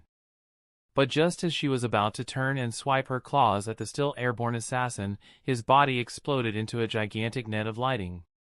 In that instant, her body was paralyzed, and before she could recover her senses, 3 unscathed clones burst out of the still soft ground and all pointed their blades at her neck, forming a triangle around it. It was a good match. The young assassin that had just burst out of the ground patted the dust off his shoulder as he retracted his blade, and his other 2 clones vanished, this time without exploding and electrocuting the young Jinchuriki. That's not fair," Yujito said as she slowly started to move her paralyzed muscles once more. "You are very skilled for your age, you should be proud." Morita's voice sounded cheerful, not at all condescending. After all, he had gained quite a bit of respect for the small girl after seeing her put him on the ropes to such an extent. Winner. Number 2 of the Dark Brotherhood. The announcer had also finally caught up to the situation. Off to the side, Ken smirked a bit. He had observed Morita's strategy from the moment he had deployed that smoke screen. He had used the hiding like a mole technique to dig himself and 2 other clones into the ground, whilst the other 4 played the distractions. At the end, he instructed his clone to use the swamp of the underworld to soften up the ground around Yujito in order to make it harder for her to notice the movement under her feet as Morita's actual body and his other clones closed in on her position. It was all skillfully executed and nicely planned out. Of course, it was not perfect. If at any point the clones above failed to keep her attention, and she decided to unleash a tailed beast bomb at the ground, then Morita would have most definitely died. It was a high-risk, high-reward strategy, but it had paid out. The Raikage and the rest of the leaders had also noticed the entire situation from a vantage point. It seems that our second Jinchuriki also lost due to a lack of experience. But she was very skillful as well. Ken spoke out as he scanned the ruined arena. "Yeah. Good thing the walls of this place aren't flammable, otherwise this entire place would have collapsed already." Yorihiko muttered as he also studied the extensive damage done to the arena. "Well, I'm a bit mad that Yujito lost, but at least the battle was hard fought." The Raikage shrugged, also appreciating the display of power from both sides. After all, regardless of the result, his Cloud Village looked very positive in the eyes of the investors thanks to the young Jinchuriki's performance. Still, the young Kuniochi appeared disheartened. With a disappointed and ashamed gaze, she looked up at the leaders, meeting the Raikage's gaze. Now, the Raikage had been strict his entire life to everyone around him. But after losing so much, he had mellowed out greatly. "I'll make sure to get that child some cake when we get back to the Land of Lightning." The Raikage nodded appreciatively at Yujito, giving her a wide-proud smile and a huge thumbs up. Immediately, a small smile rose on the young girl's face, making her shake her fists slightly and leave the arena in a decent mood. Ken and the others all observed the interaction with smiles on their faces. It seemed that, Despite losing a son, the Rakich's fatherly instincts were still standing strong. Now then, I guess it's time for the last fight. Good luck, little you and me. Chapter 167, Debt, Underdog and Trump Card. Okay, no reason to get psyched out now, you and me. You've got this. The little girl thought to herself as she walked forward into the arena. Even among her peers she was exceptional, possessing a talent and will that allowed her to be sent into supervised missions earlier than others. Her overwhelming talent with Sage Mode and the ease with which she mastered it also made Ken trust her to take care of herself regardless of the situation. At the end of the day, most of the big players in the world were on the Brotherhood side of the war table, so you and me could technically travel the world unrestricted with her strength. Although Ken was still only really allowing her to go on supervised missions within the Land of Fire. She was still far too young to go into the world on her own in his lack of eyes. But despite her youth, her will and character were far beyond her age. It was all due to her upbringing, brutally losing her parents right in front of her eyes during her formative years, then being passed around from foster home to foster home when they realized she was not normal. Thankfully, that pattern didn't repeat too many times, as Tasho managed to notice her talents during one of his recruitment runs. She was very young at the time, but Ken had never put an age cap on how young the children they recruited should be. The only real stipulation was for them to not be in diapers, as hiring a full-time nanny at the time was not something they could afford. It was thanks to the Brotherhood that Yumi developed into a nice young girl. She met many like-minded people, others who went through what she did, and people who could understand her fully. And it was all within a positive environment which turned their friendly ties into familial bonds over time. Thanks to the wide support network she had gained in the form of her siblings, she turned out very well compared to what she could have become. And now, it was her chance to repay the slightest fraction of that indebted feeling she had towards Ken, their very own and real support pillar. Although young, he was the man who had decided to shoulder the weight of it all and create the Brotherhood. It was their eyeless father who had nurtured the Brotherhood, going out on dangerous escapades to help it grow, to provide them all with a good environment, to make sure they lacked nothing and had nothing to worry about aside from their very own competitive spirits. When put into perspective, the work that Ken had done over the years was monumental, especially in the eyes of the children. They couldn't help but feel indebted to him, even if that feeling was something that the Brotherhood actively discouraged. There are no such things as debts among family. But how could Yumi turn down the chance to make their father happy? Father said that I don't need to win this, that I just need to knock him down a few pegs. But I'll do my best to do much more than that. I will prove to everyone that the Brotherhood is the best, and make Father proud. She stepped into the arena with a proud smile on her lips, steeling her resolve. Even if she couldn't win, she was going to do her damn best. Meanwhile, on the other side of the arena, Uzumaki Takehiko's demeanor was not quite as relaxed as before. Two members of the Dark Brotherhood had competed previously. Both of them were able to win against the tailed beast vessels. Even if the Uzumaki prodigy believed himself to be above anyone in his generation, he still wanted to be a bit cautious, especially after seeing just how powerful Kushina and Yujito Ni both were. Still, if I remember correctly, the one I am facing is a higher number, which must mean that she is weaker. Hell, she should technically be weaker than the Dark Brotherhood assassin I took out in the preliminaries. She just got lucky to get to this point. The announcer immediately spoke up as the two contestants took their positions in the arena. Number 7 of the Dark Brotherhood will now face off against the prodigy of the Uzumaki clan, Takehiko. And only a few seconds after that, the round started. And this time, there was no deliberation or waiting. Takehiko's hands immediately moved, forming hand signs at quite impressive speeds as he finished by slapping both of his hands onto the ground. Earth release, great burial technique. In an instant, two slabs of stone closed in on Yumi from both sides, crushing her just as quickly as the match began. And to finish it off, another wall was raised high towards the sky and broke off to fall directly into the congealed rocks. It was clear that Takehiko was aiming to crush anything that was left of his opponents. What he didn't expect was for his spine to gain a strange chill as his instincts flared up. In that same moment, he felt some movements from the ground underneath him, and immediately took to the air, jumping up towards the sky. The moment his feet left the ground, a thin and pointed tail-like appendage pierced through the ground and where his heart would have been had he not jumped off. The tail had such a straight accuracy and speed that it managed to slightly change its course and wrap around the Uzumaki's leg, immediately grasping it tightly as the rest of Yumi also burst out of the ground. Her coat unveiled to reveal a scaly claw pointed directly at Takehiko's torso. At that moment, the Uzumaki prodigy still remained calm. Instead of panicking, he decided to do the only real thing he could in that situation. Adamantite sealing chains. The overwhelmingly powerful golden chains burst out from all over his back, instantly entangling Yumi completely and stopping her in her tracks. The chains had such a powerful effect on her that they caused her grip on his leg to even loosen, as he was now able to kick at her head, which Yumi blocked with a simple hand raise. The kick made full contact with her scaled wrist, and the ground underneath Yumi's feet cracked. Bones were heard breaking as well, but it was hard to tell whose bones were breaking, as both contestants were flaring in pain.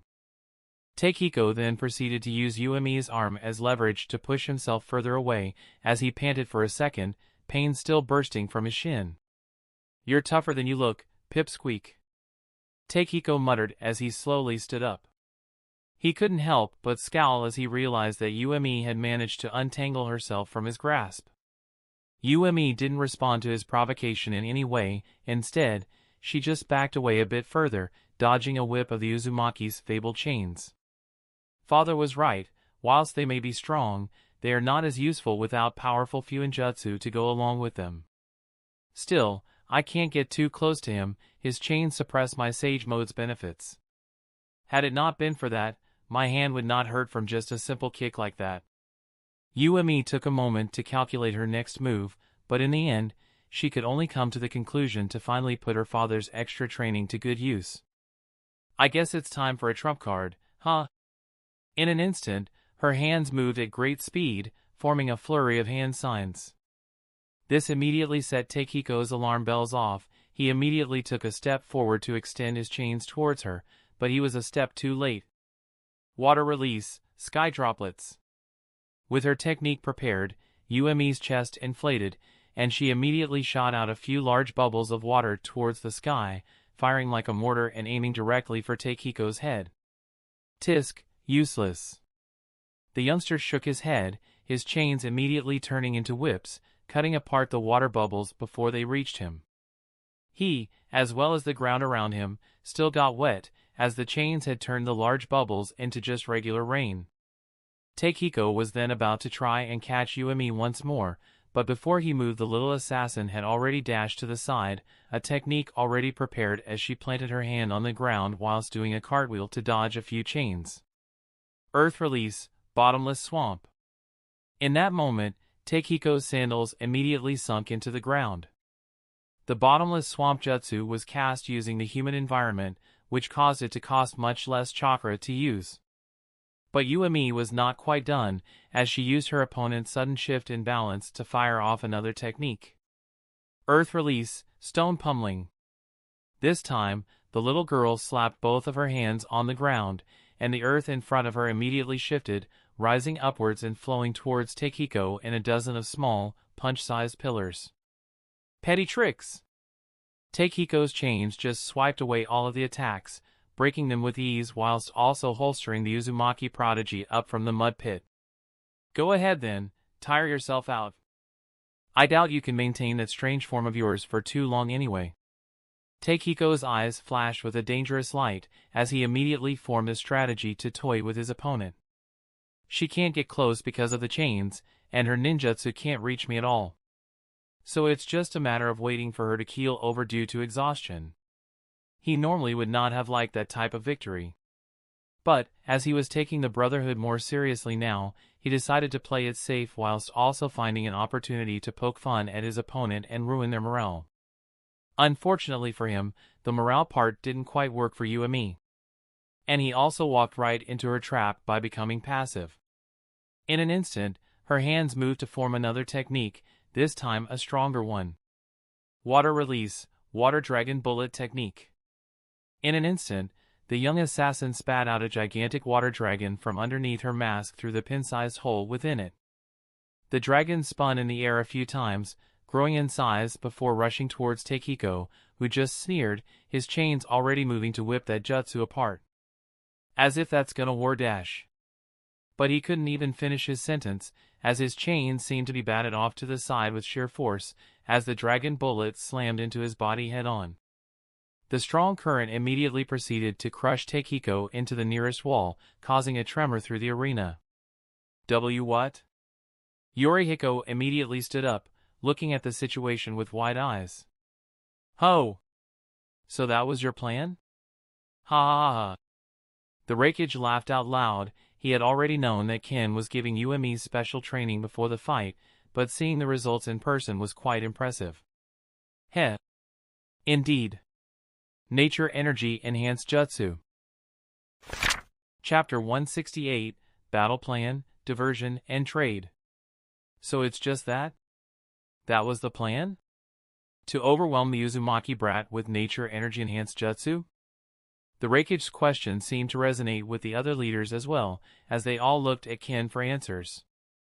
Well, I'd say it's better for you to turn your gazes back to the arena. Just using nature energy regularly won't win the fight in this case, so my pupil will have to get creative. Enhancing an attack with nature energy was never going to be a big deal for someone who was already considered a perfect sage. But the actually effective strategy was to overwhelm the Uzumaki prodigy with easy-to-defend attacks, followed by one enhanced with nature energy. It would be hard to tell the attacks apart for anyone who didn't practice Senjutsu. And Takehiko specifically had zero training fighting against sages. How could he? Senjutsu users were almost non-existent in the shinobi world. Hell, the Uzumaki didn't even have one. But a simple water dragon bullet wasn't going to be able to take down a Uzumaki. Takehiko walked out of the broken wall of the arena with a slight limp and a mad look on his wet face. His soaked clothes and bruises were enough to indicate that he had completely failed to judge his opponent properly. That won't work twice. The prodigy's voice now sounded darker, a dangerous tone seeped into it as his gaze promised to take down Ume, his younger opponent. Ume didn't respond, instead she pointed a hand sign to the sky. Hiding in mist technique. In an instant, the entire arena was covered in a thick mist, making the viewing experience a lot worse for the regular folk present. The leaders could still track the children's movements within the mist, however. Some had a bit of difficulty, but Ken specifically didn't really have a problem with the mist. Not much of a gaze to obscure for him after all. Surprisingly, despite being passive most of the fight, the first one to move now was Takehiko. Wind release, great breakthrough. In an instant, all of the mist was blown away by a powerful gust of wind which left Takehiko's mouth as soon as his jutsu was finished. In front of him were now 3 assassins instead of just one, and they were all rushing towards him. Fire style, great fireball technique. Wind release, gale palm. 2 of the clones formed a cooperative attack, one spitting out a gigantic fireball towards Takehiko, whilst the other pointed its palm towards the fireball and fanned the flames to a dangerous degree. The other did not use a technique, instead pulling out a scroll and jumping towards the sky, tracking out a multitude of different weapons and chucking them towards Takehiko from different angles using chakra threads. Both techniques that the other 2 clones used were enhanced with nature energy, so it wouldn't be that easy to bat them away. But Takehiko didn't even try this time. Earth release, earth-style wall. The Uzumaki prodigy spat out a monumental quantity of mud towards the ground, erecting a gigantic wall in front of him which immediately solidified and started cracking underneath the strength of the fireball. Despite being a rather basic jutsu, Takehiko had filled it with a lot more chakra than normal, making it both sturdier and bigger in general. Some hidden weapons were also blocked by the wall, but the ones coming from odd angles still managed to reach Takehiko. But they were just as easily batted away by the adamantite chains that were still bursting out of his back. The hundreds of hidden weapons were now scattered all around the Uzumaki prodigy as he created a circle-like perimeter which no weapon crossed. As soon as the flames on the other side of the wall died down a bit, his chains flared up, smashing into the wall in front of him with great force and sending the burning debris flying towards the clones behind the wall. Like soldiers stepping on a landmine, the two clones were shredded apart by the sharpened rocks. Takehiko then smiled, seemingly remembering something. Doing that trick won't work here. Immediately, all of his chains plunged into the ground underneath him, and the arena's earth floor started to crack as his chains slithered and whipped around underneath the earth. Yumi sweated a bit as all of the clones she had placed underground got crushed and were forced to dissipate. The leaders above also felt that, having paid attention to the ground as well after the last fight had occurred. It was hard not to after all. Unfortunately for Yumi, Takehiko had also been paying attention despite never looking quite engaged or interested during the fights. With the clones underground dead, there was only one assassin left in the arena. So that's the real one. Takehiko smiled as he looked towards the one that was still in midair, trying to throw hidden weapons towards him. Unsightly. With a wave of his hand, a chain shot up at breakneck speeds and pierced the little assassin right through the stomach. The assassin spat out blood, then her body immediately disappeared in a fiery explosion. What? That's not the real one? Takehiko immediately became on guard, his chains entering the ground once more and fragmenting it even further. Without realizing, he had also caused many of the hidden weapons that had been thrown at him to shift their position slightly closer to his bubble, to the point where some of them were within it. As soon as that happened, two weapons vanished in a puff of smoke at opposite ends of the bubble, both rushing towards the middle with swords stabbed forward. Takehiko didn't have much time to react. It was damn near impossible for him to tell which one was real, so he used his remaining energy to muster up two more chains, moving to pierce both. One chain passed right through, not feeling like it hit anything as the clone dispersed into an illusionary cloud of smoke, whilst the other felt like, and actually did hit flesh, as it pierced into Yumi's side and passed right through. The assassin was not deterred though, driven to strike back. Her arm immediately got covered in scales, and her claw extended to rip out a chunk of her opponent's torso. Takehiko hissed in pain as he whipped his chain with Yumi still attached to it, effectively throwing her a great distance away and sending her crashing into the wall of the arena. He then followed that up by entangling her in all of his chains, pulling on her every limb and seemingly almost wanting to rip her apart then and there out of anger. Takehiko of the Uzumaki clan advances forward. The fight got called at that moment, but the prodigy's chains lingered for another moment, wondering whether or not to choke the assassin a bit, as a parting gift for all of the humiliation. But before he could even seriously consider that, he felt a cold gaze on his back, one that made all of the hairs on his back stand straight. Looking up, it was none other than the gaze of his mentor. The look his teacher's eyes gave was quite clear. If you do not put her down, I will make sure you suffer. It didn't matter how much Yorihiko cared for Takehiko. If the prodigy was not smart enough to understand that antagonizing the Dark Brotherhood was a bad idea, then training him was already a waste of resources and time. But Takehiko proved that he was at least smarter than a rock, as he placed Yumi on the ground this time instead of outright dropping her. He then limped off, going back to his corner to tend to both his physical injuries and his hurt ego. The final exchange was something that everyone found impressive. It was clear to everyone that Yumi/number 7 was outmatched, but it was also clear that she had put up a valiant effort. The sheer grit it took to run towards your opponent whilst grinding your own insides whilst caught in their move was not something many could claim to have, let alone a child Yumi's age. Regardless, the finalists of the Chunin exams were now decided. And the following fights were going to be even more competitive. Let's see. The matchups are... It seems like Tatsukyo and Morita will be going at each other first. Takehiko will be sitting this one out. Ken slowly stood up, his ears perking up before he stood up from his chair. Now then. To check on Yumi. Chapter 169, Monstrous Heart, Humanity and Vision. Yumi dragged herself out of the arena, a disappointed look in her eyes as she gave her father one last look before finally leaving. It was clear that she needed someone to talk to, so the blind swordsman finally stood up. Comforting people has never been my strong point. Throughout both of his lives, he had not been put in that position many times. His family seemed to be able to take him out of his comfort zone and broaden his horizons quite often. Hell, not so long ago he had even ended up comforting Mifune, who he considered a close associate. But even so, Ken felt quite strange himself emotionally. Even when he was comforting Mifune and dealing with Yu's situation, he felt a bit detached. At most, he had been there to help Mifune vent his frustrations, and he had been there to listen to him. Was he really human enough to properly comfort someone? Each day that passed, humanity escaped him more and more. He had not slept in quite some time once more. The previously comforting and necessary escape from reality into dreams was now nothing more than an afterthought, a near-forgotten memory. He was so far gone that even finding out his real lineage didn't help him much. Just two random nobodies form a disconnected clan. He had yet to look into that thread, but maybe he would soon. Maybe that place would help him regain even a strand of humanity. For now, the only real anchor he had was the Brotherhood, which was once an organization meant to serve as his eyes in the world, was now the only thing that made him feel human.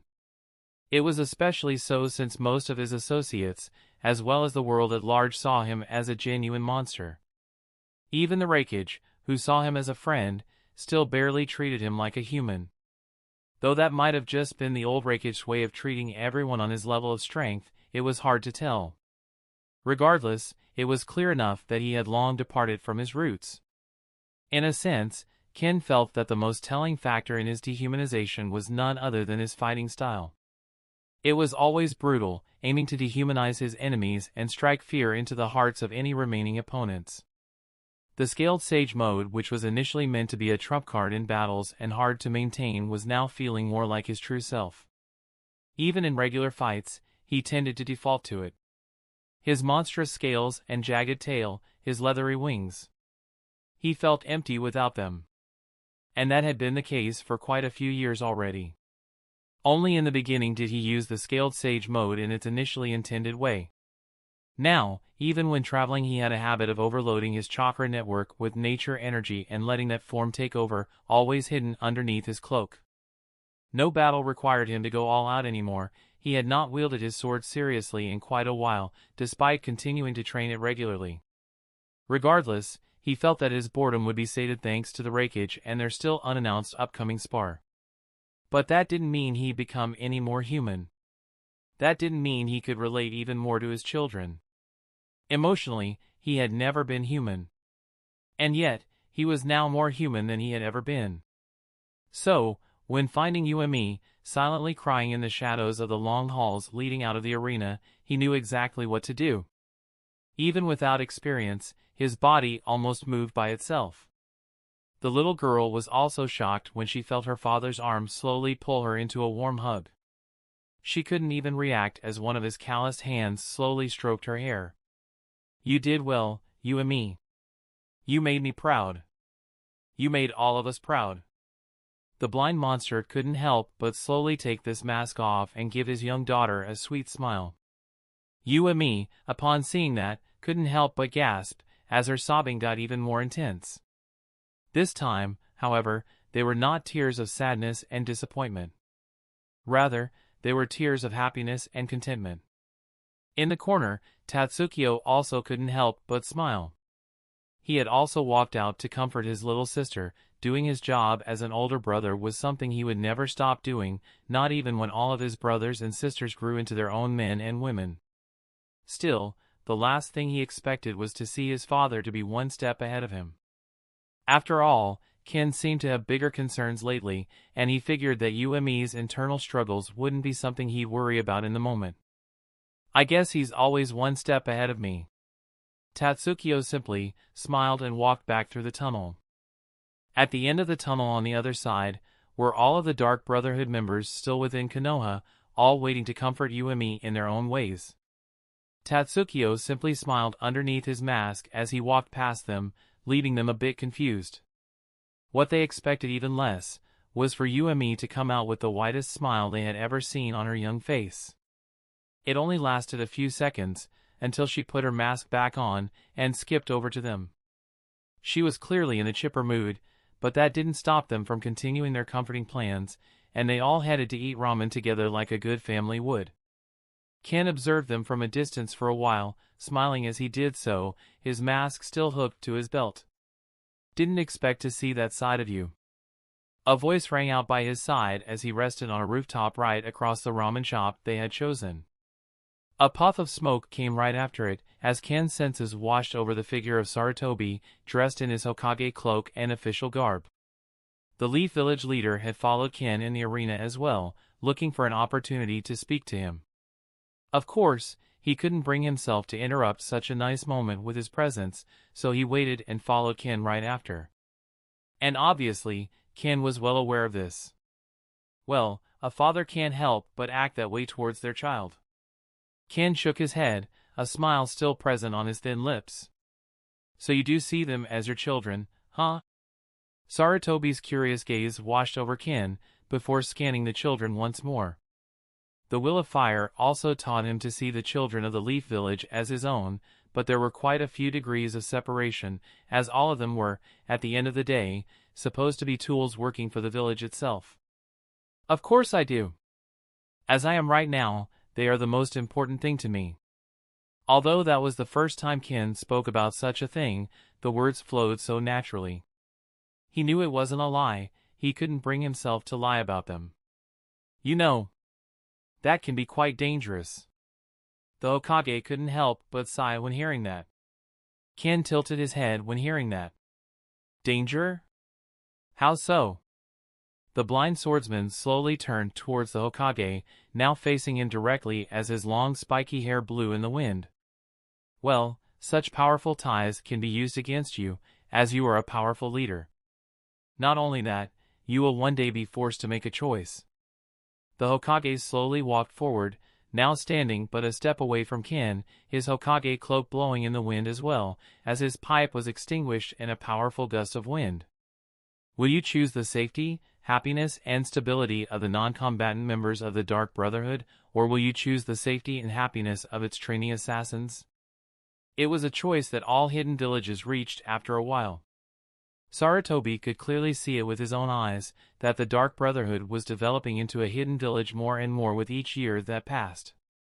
Even without Ken, they are bound to be able to compete against the 5 hidden villages within 10 years. That type of growth will lead to difficult choices, it always does. I like to believe that I am strong enough to be able to forsake such a choice. But if the day is to come when I have to make such a choice, then I will likely look for a different option. The Hokage blinked a few times, not expecting that type of answer from Ken. He didn't need to ask again for Ken to further elaborate, thankfully. There will always be a way, an in-between. After all, there is no such thing as true happiness and stability if its cost is the well-being and happiness of others within the same family. Just some food for thought, I guess. The blind assassin couldn't help but give the still flabbergasted Sarutobi a wide smile. In an instant, the Leaf Village leader felt inadequate, standing in front of Ken, a man much younger than him. For a moment, he wanted to refute the young man's logic. To argue that Ken was still inexperienced and that his views would change with time. But was that truly the case, or was he just lying to himself to justify all of the things he had done in the name of the village? No. He is indeed young, but his experience and wisdom are undeniable. Maybe he is right. Ha ha, it seems that the world needs someone like him. A fresh perspective.